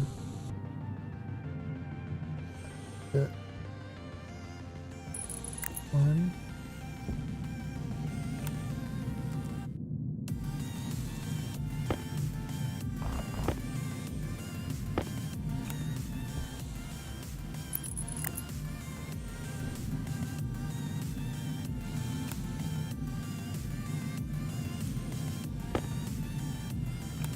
Ugh.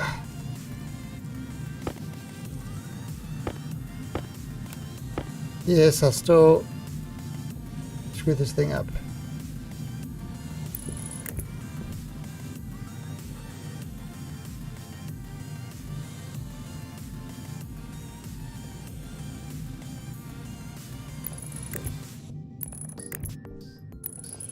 Yeah, a lot of hotels kind of ban durians. It's like, come on, man, the durian did nothing wrong. Hunger. Caution.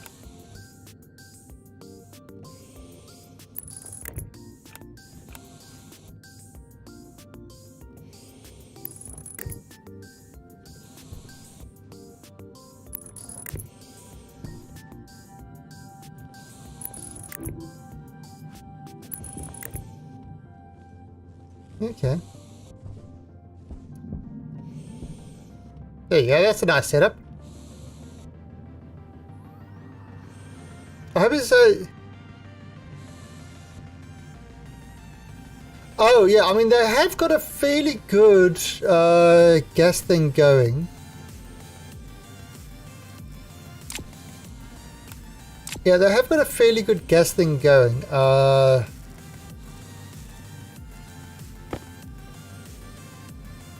Yeah, fairly good gas dynamic, but they could probably push it further if they really wanted to. There is a cryopod. And the problem is, okay, so this is kind of one of the issues with sleep in games. One thing you never want to do is force the player to have downtime. That's a no-no in game design. Is remove the ability of a player to control themselves. Okay, so filter 1, I see.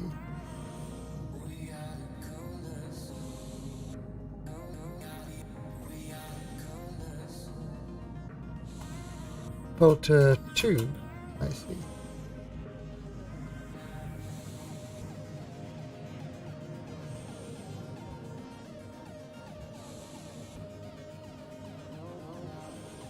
Filter 3,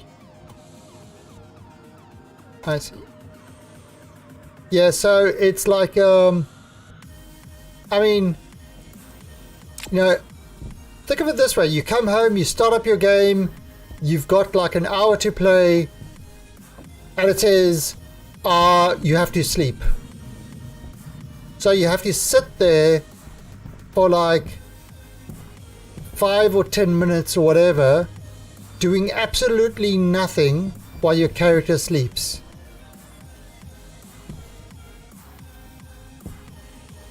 The first thing people will do is bring in a mod to remove that annoyance.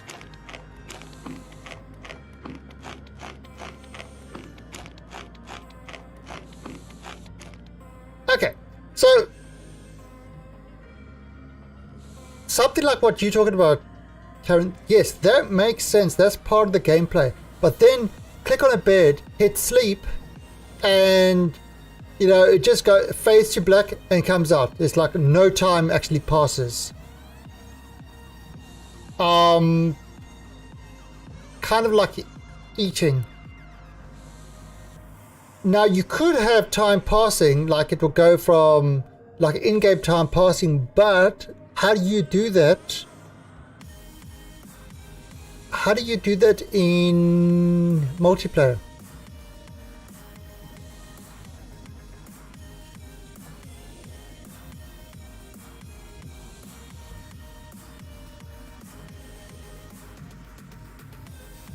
Yeah. So okay. So in now, interesting way a mod does something. A mod does something like that in Space Engineers. Is what they do. It's called the sleep mod. Okay. So what the sleep mod does is when you're playing solo and it comes night, you can go into your cryopod and it will sleep till dawn. The time will pass till dawn. It's like it like speeds up the time until sunrise, and then you get out of the pod. So it like takes like 3 or 4 seconds or whatever it is. In multiplayer, you cannot sleep unless everybody on the server is sleeping. So time will not pass unless everybody on the server jumps into the cryopod at the same time. In space, you can't sleep because there's no sunrise.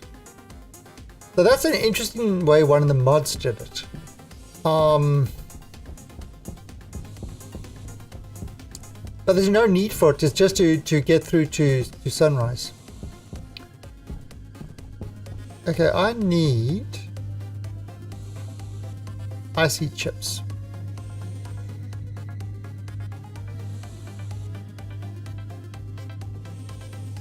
Oh, I need Electrum.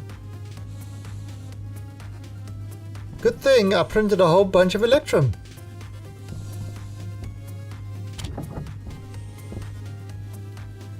I need 3.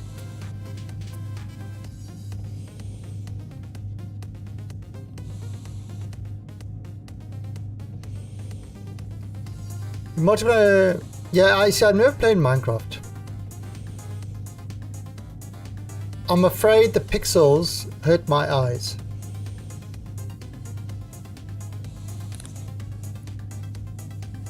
Though it's like I had like 20/20 vision until a Jaggy got me in the eye. Goddamn Jaggies.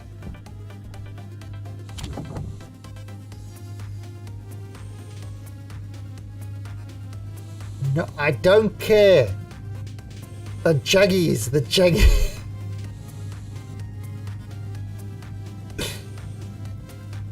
Minecraft really, I don't know what it is about Minecraft. But it literally has zero appeal to me. It's bizarre. I like builders, but Minecraft is the one that has...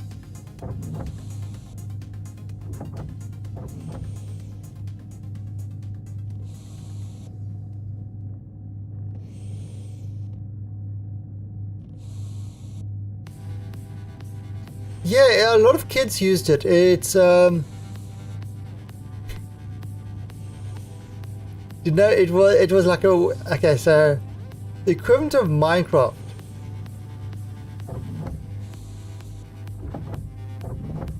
The equivalent of Minecraft when I was growing up. In 1992, we used to say diggity because we didn't have names for years at the time. But when I was growing up, the Apple IIe, we had the Apple IIe, I think it was like, when was I in high school? And the school had Apple IIes. And in computer classes, the major thing we were working with, Logo. Does anybody remember Logo?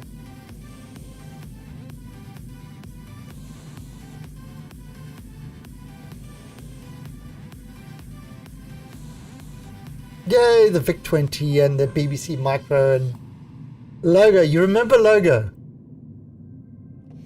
Move or forward 20, left 30, forward 50, right? Now, and you just gotta draw things, and it was like, and that was the thing, to make a draw kind of pictures and things, and then people started drawing rotating 3D blocks and stuff like that. It was like, what? The damn turtle. And you know, and that was, it was like kind of, that was the Minecraft of those days. He's trying to get this thing to draw stuff and do things, you know, make something, make it do stuff. It was like, it was weird. Nowadays, you kids with your fancy graphics and your mouse and your... Actually, did we have mice? I don't think we did. I think the Apple IIe, I don't think it had a mouse.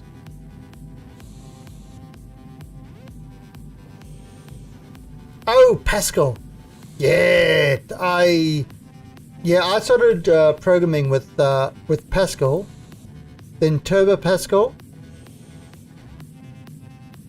and I think Turbo Pascal was it 7, 6? No, Turbo Pascal. There was one Pascal that introduced object-oriented programming, and that I was completely 100% percent sold on object-oriented programming. That just made so much sense to me. It was like, yeah, you know, before GUI, everything was kind of, there was no, like, it didn't run on Windows or anything. It was like, this is DOS type stuff. And, you know, you'll write the program, then you'll compile it, then you'll run it, and it will spit out errors. And I remember with Pascal, with Turbo Pascal, what you could do to speed up certain routines, you could write blocks of code in C or in assembler. So I used to do that a lot. I used to certain sort routines and stuff like that, I used to write it directly in assembler. And graphics, I used to write directly assembler stuff in a Pascal program. It was great, because when the compiler did it, you know, there was no question of how to convert the statements to assembler. It just used the assembler directly there. It was, yeah, I mean, Pascal was a beautiful language. I loved that. I love Pascal. I never actually used Delphi though. Unfortunately, when I started working, people wanted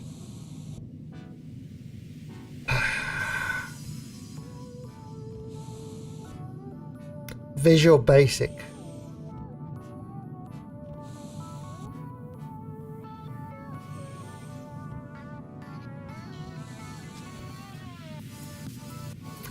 Visual Basic.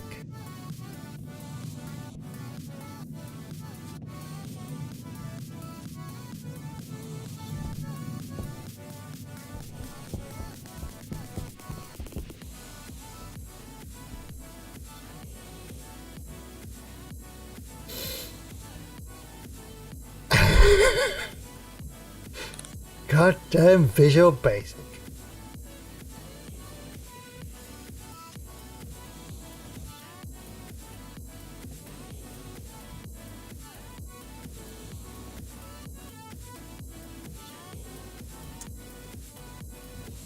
Alright, so let's load autostate diode.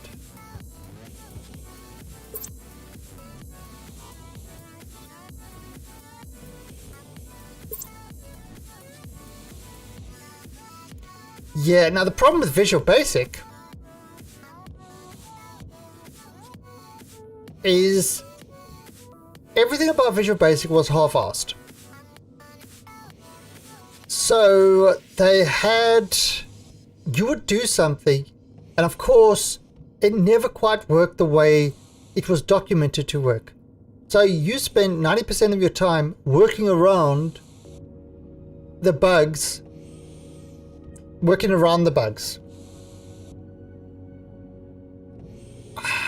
It was just horror bad.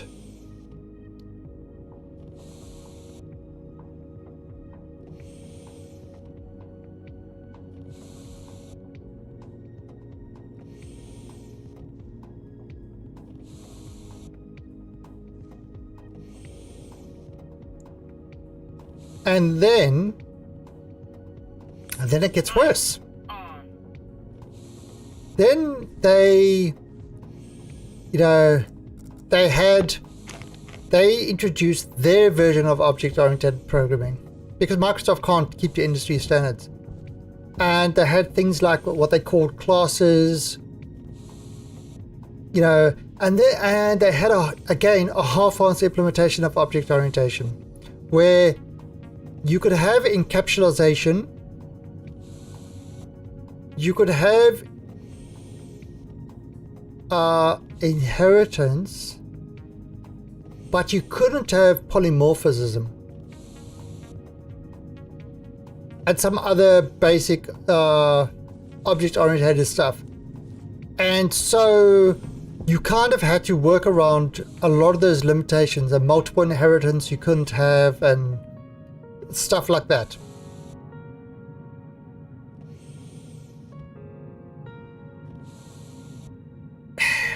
We're talking about Microsoft here, right? A lot of the shit they do doesn't make sense.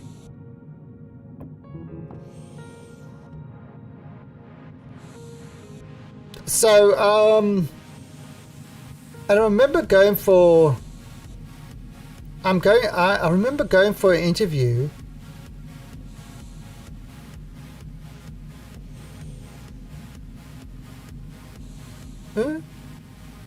That's actually... I remember going for an interview and the guy, so the guy's telling me about the project and he's saying, yes, we do this all in object, we do this, we do it in Visual Basic and it's a whole object-oriented thing and stuff like that. And then I said to him in the interview, I said, that's interesting. How do you get around the problems with Visual Basic not having proper object-oriented, support? And he said, oh, it does. It's got full object-oriented stuff. Yeah, no, it doesn't. And he's like, it does. It's got this, it's got that, it's blah, blah, blah. I said, yeah, but it doesn't have this, and it doesn't have that, and it doesn't have this. It's missing it. A program, like a language like C and all that. And this guy was going, and it's like, I walked out of the interview, I phoned up the agent, and I said, I don't fucking want to work there. They haven't got a clue what they're talking about.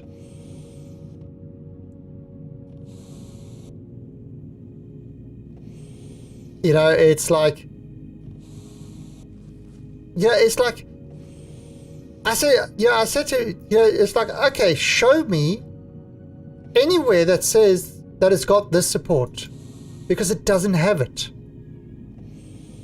And, you know, and he kept insisting that it had it, and I'm not a person that,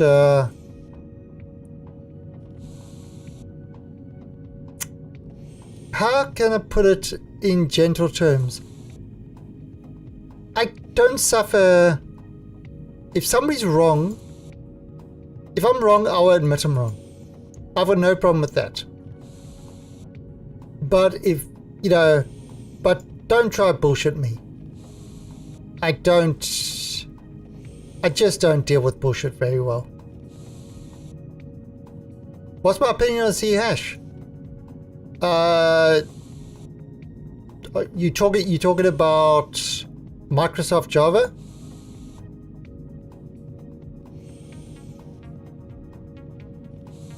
Why?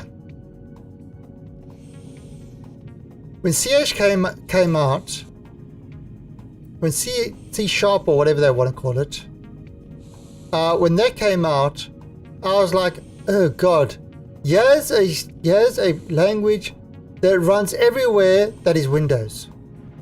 Why the fuck would you want that? Now, yes, there's Mono and stuff like that, but the, you know, why would you use that instead of Java? Now it's branched off and it's slightly different. I don't have a lot of experience with it. I really haven't programmed with it at all. I've got zero interest in it, to be honest. So I know very little about it, except that it's Microsoft, and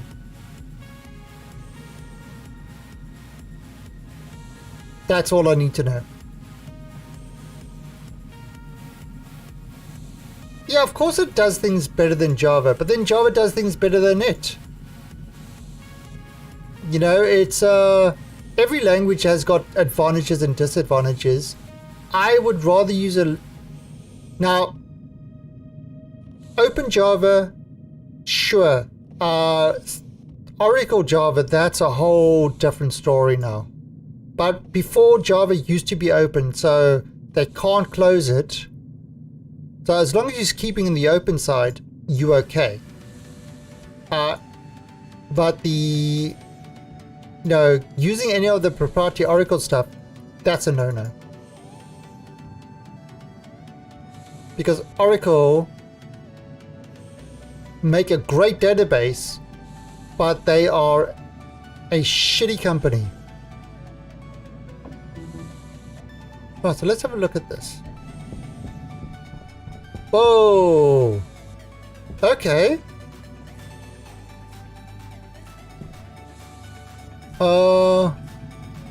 CO2 filters. It says they did 7%, 0%. This one, O2, that's how much filters left. Interesting. Oh, yeah. Okay. And anything that is Windows based as well, I won't use.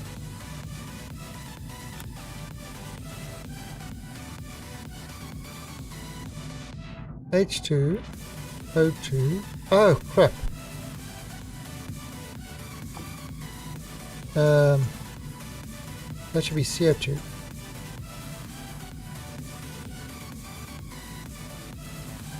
So I'm very much an open source person, because it's right. A lot of the stuff can run anywhere, and you're not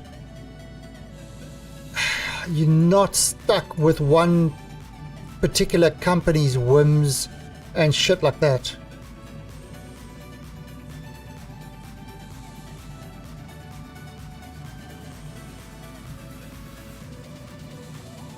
Yeah, oh,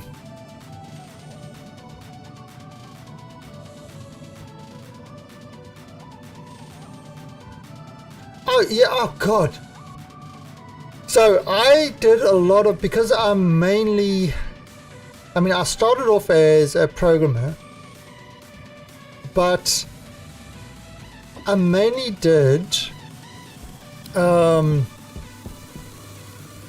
there, you see, there's a little bit left. I mainly did,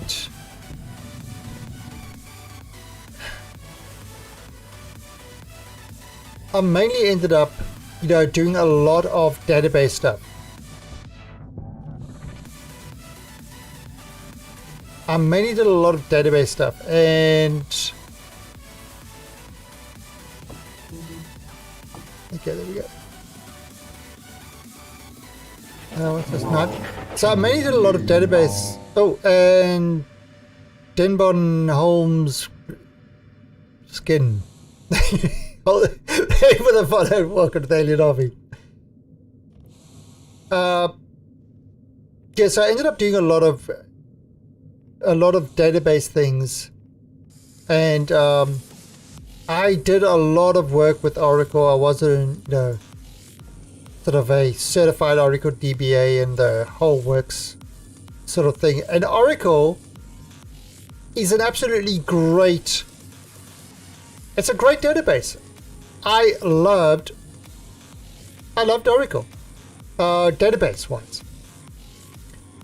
Oracle, the company, are some of the biggest shits out there. Hey, Mr. Bester. This is Stationeers. Stationeers is a technical builder in the line of Space Engineers and Imperium and stuff like that, but it's gone a lot more to the technicalities of things like gas pressure, temperatures, getting everything else working that way. Oh, and Emerald! Thank you for the sub and welcome to the Alien Army. I really do appreciate that. Now what was that? I've completely lost my train of thought. Oh, at the moment I'm just doing some chips, just kind of getting the filters right, so I can read the filters of everything. So Neoni, I'm using your basic script to start off with. I might make adjustments later. Right, so that will be the nitrogen. Then we've got water. So I've got to get the H2O.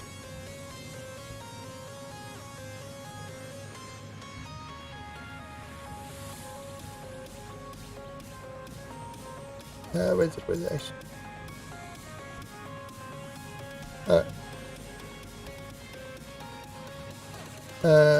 H2O filtration, and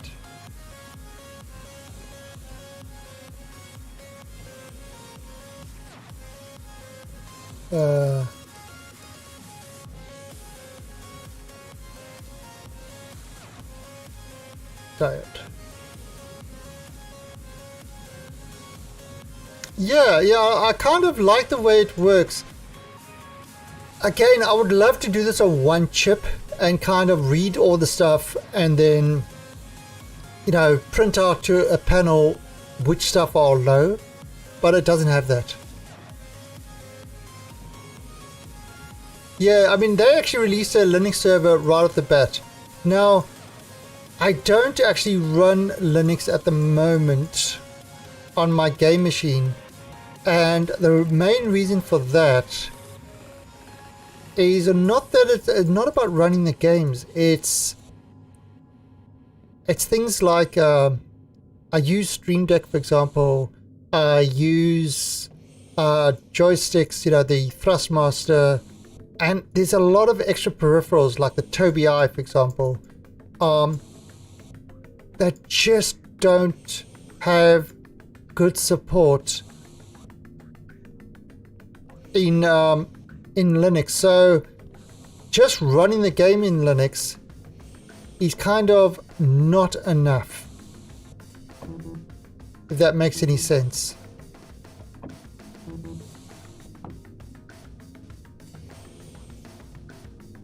Infiltration and diode. Filtration, HDO diode. Into filtration. Oh, oops.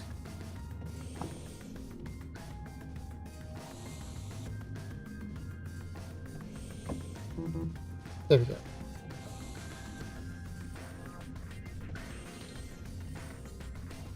Okay.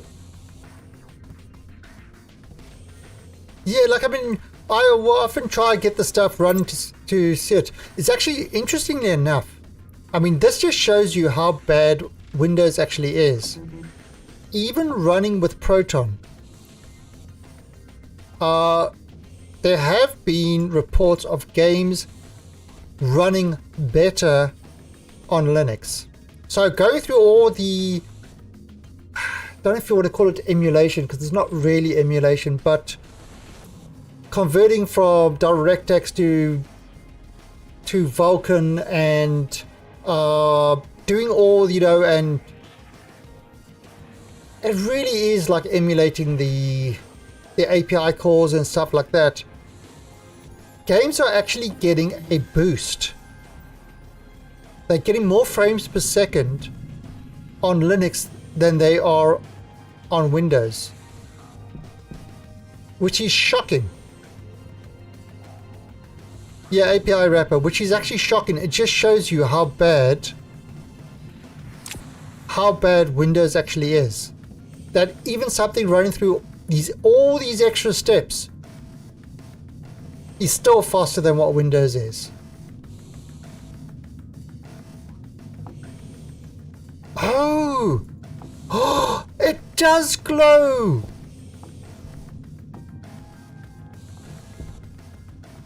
It does glow! Ah!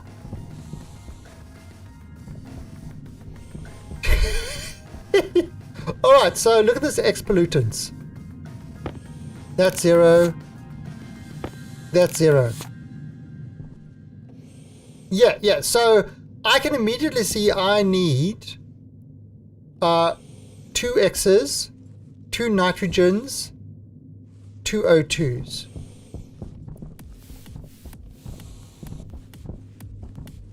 Yeah, so that's something that I've got. I was doing something like that with the diodes in here to show you the smelting process. So it's basically the diode.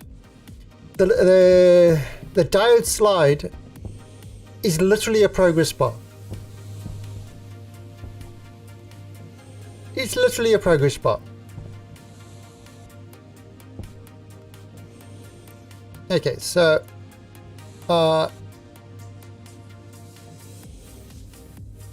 so we need 2 nitrogen filters.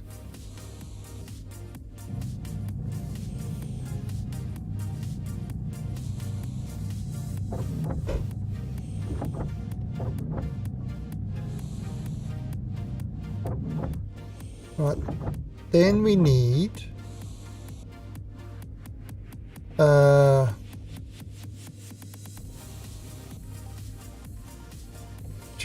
2 X filters.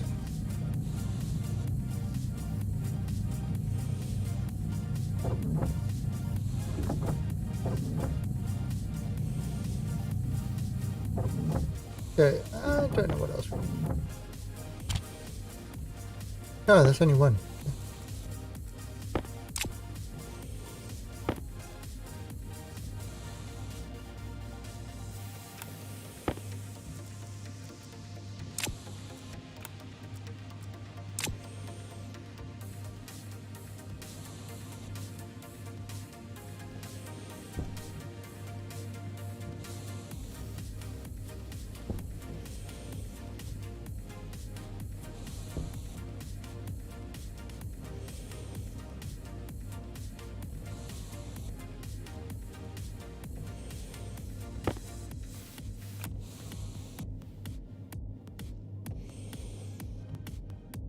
Come on.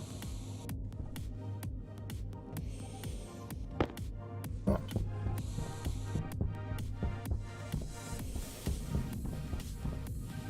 Oh, CO2. Alright, so look at that, you see, so I swapped that one. There you go, and that's all green now. Right, now I can do this. So put it into my recycler.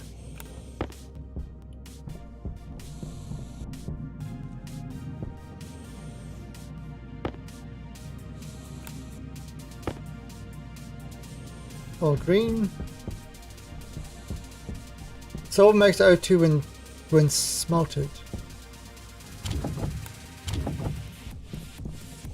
Alright, so CO2. I need 2 CO2s. Maybe 1 O2.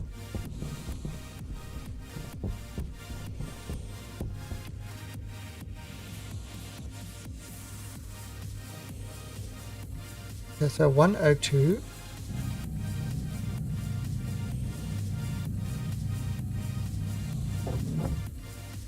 And 2 CO2s.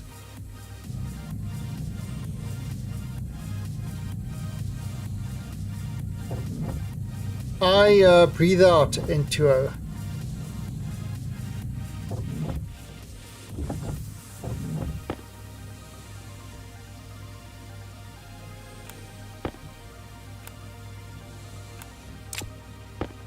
Okay. So CO2.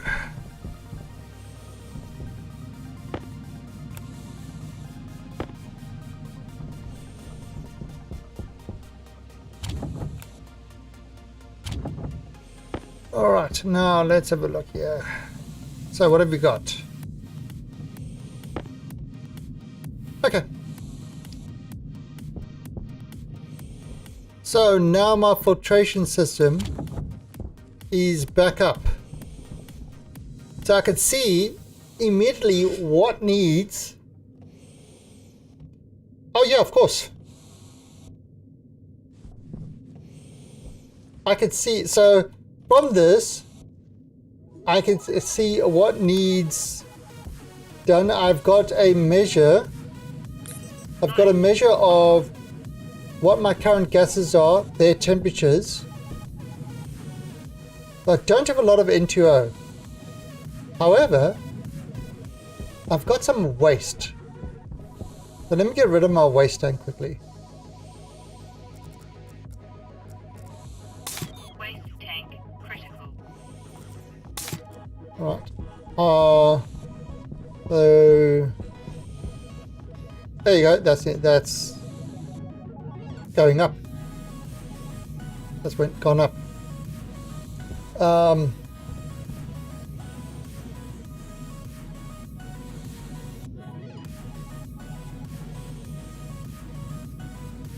Oh yeah, you could, yeah, I mean, what I could do is I could put a, that's actually not a bad idea.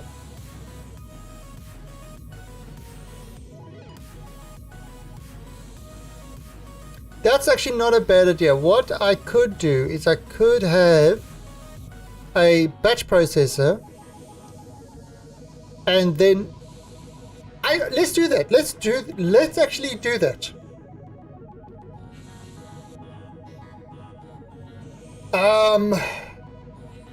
Okay, so I've got to go feed the kitties. See, they're getting ready. Look, yeah, they know it's time for dinner now. So I'm going to go feed the kitties. I'll have myself some dinner and that. And then I'll be back for the second session. And we'll continue with this. And let's add in something that will... Because this is my waste pipe over here. So what we can do is we can put something in there that when this waste pipe gets above a certain level...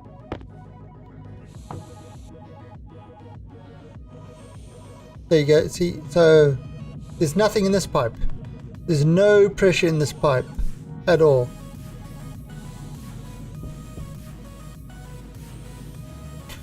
So what I could say is, when it gets, say, 500 kilopascals, it will turn stuff on.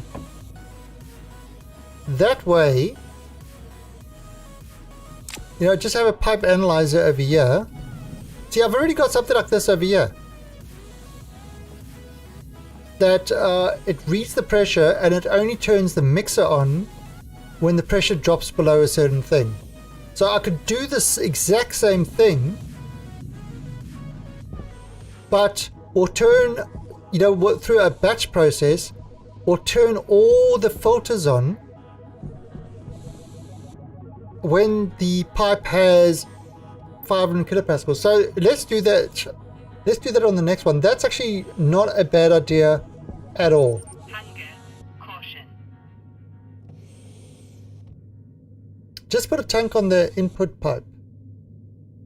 No, I mean, again, just do it with the pipe analyzer.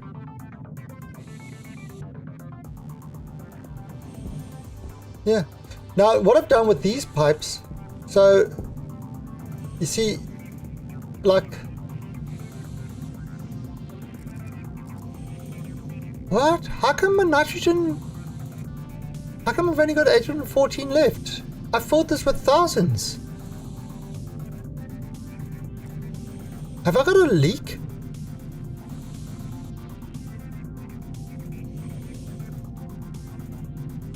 And I've used up a lot of...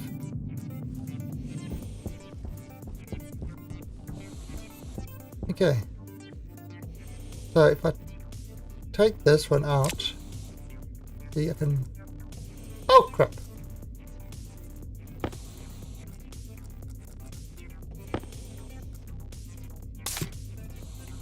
And there you see it filled up.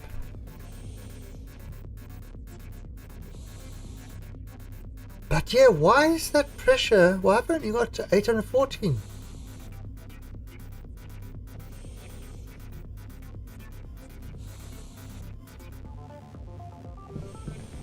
Now you see, I mean, look here, everything's been running them up. Oh shit!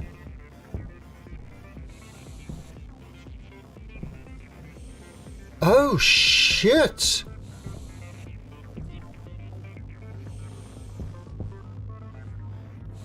I'm actually using more power than I'm producing.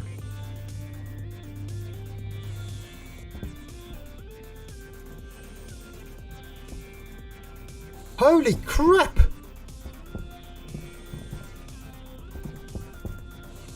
I'm gonna have to put...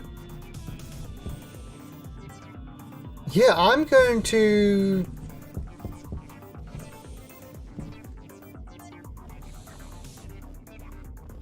I didn't... I...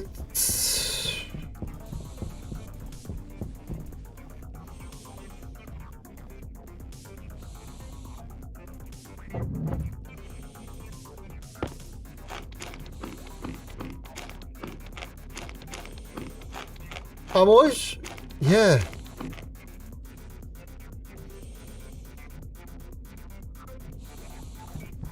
Wow. Now everything... So every section has got its own APC. Greenhouse has got its own APC. This workshop has got its own APC. The smelter room has got its own APC. In fact, what I could do is I could shut this down.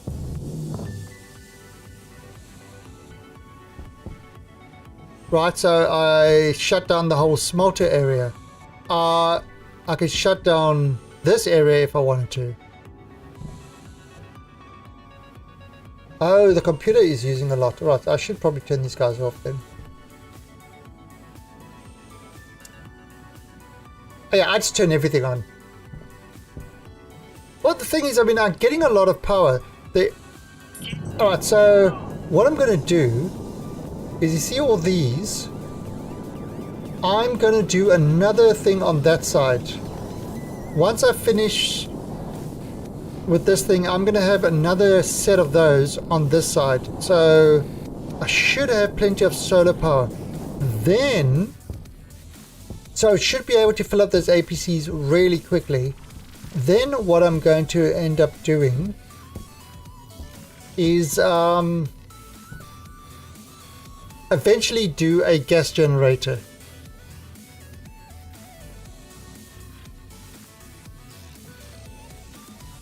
Now we've got a gas generator already running.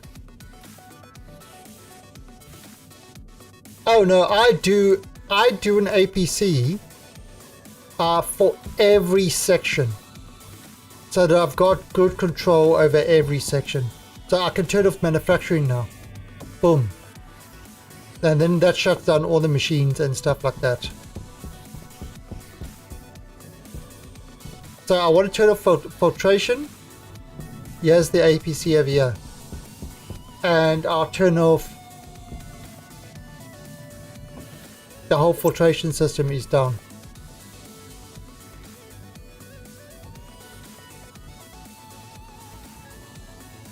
Although we don't want this because that's going to affect the greenhouse.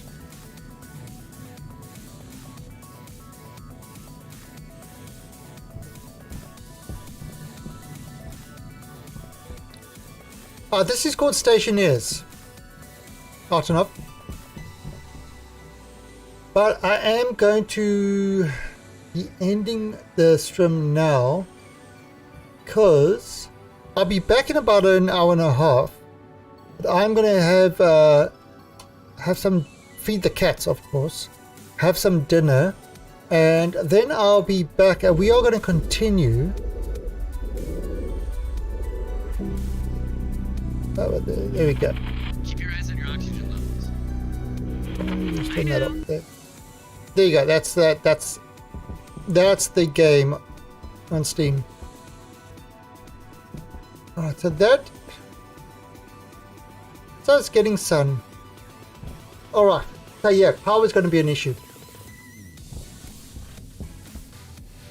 Okay. Alright guys, so that's it. I will be back in an hour and a half. Or less. Hour 20. Hour 15.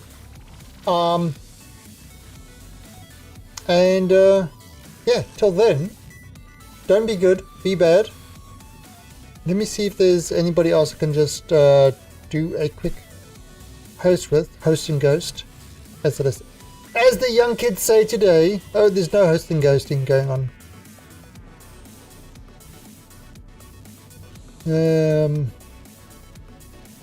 Yeah, the cats are bugging my wife. She's going to come in and say, aren't you feeding them?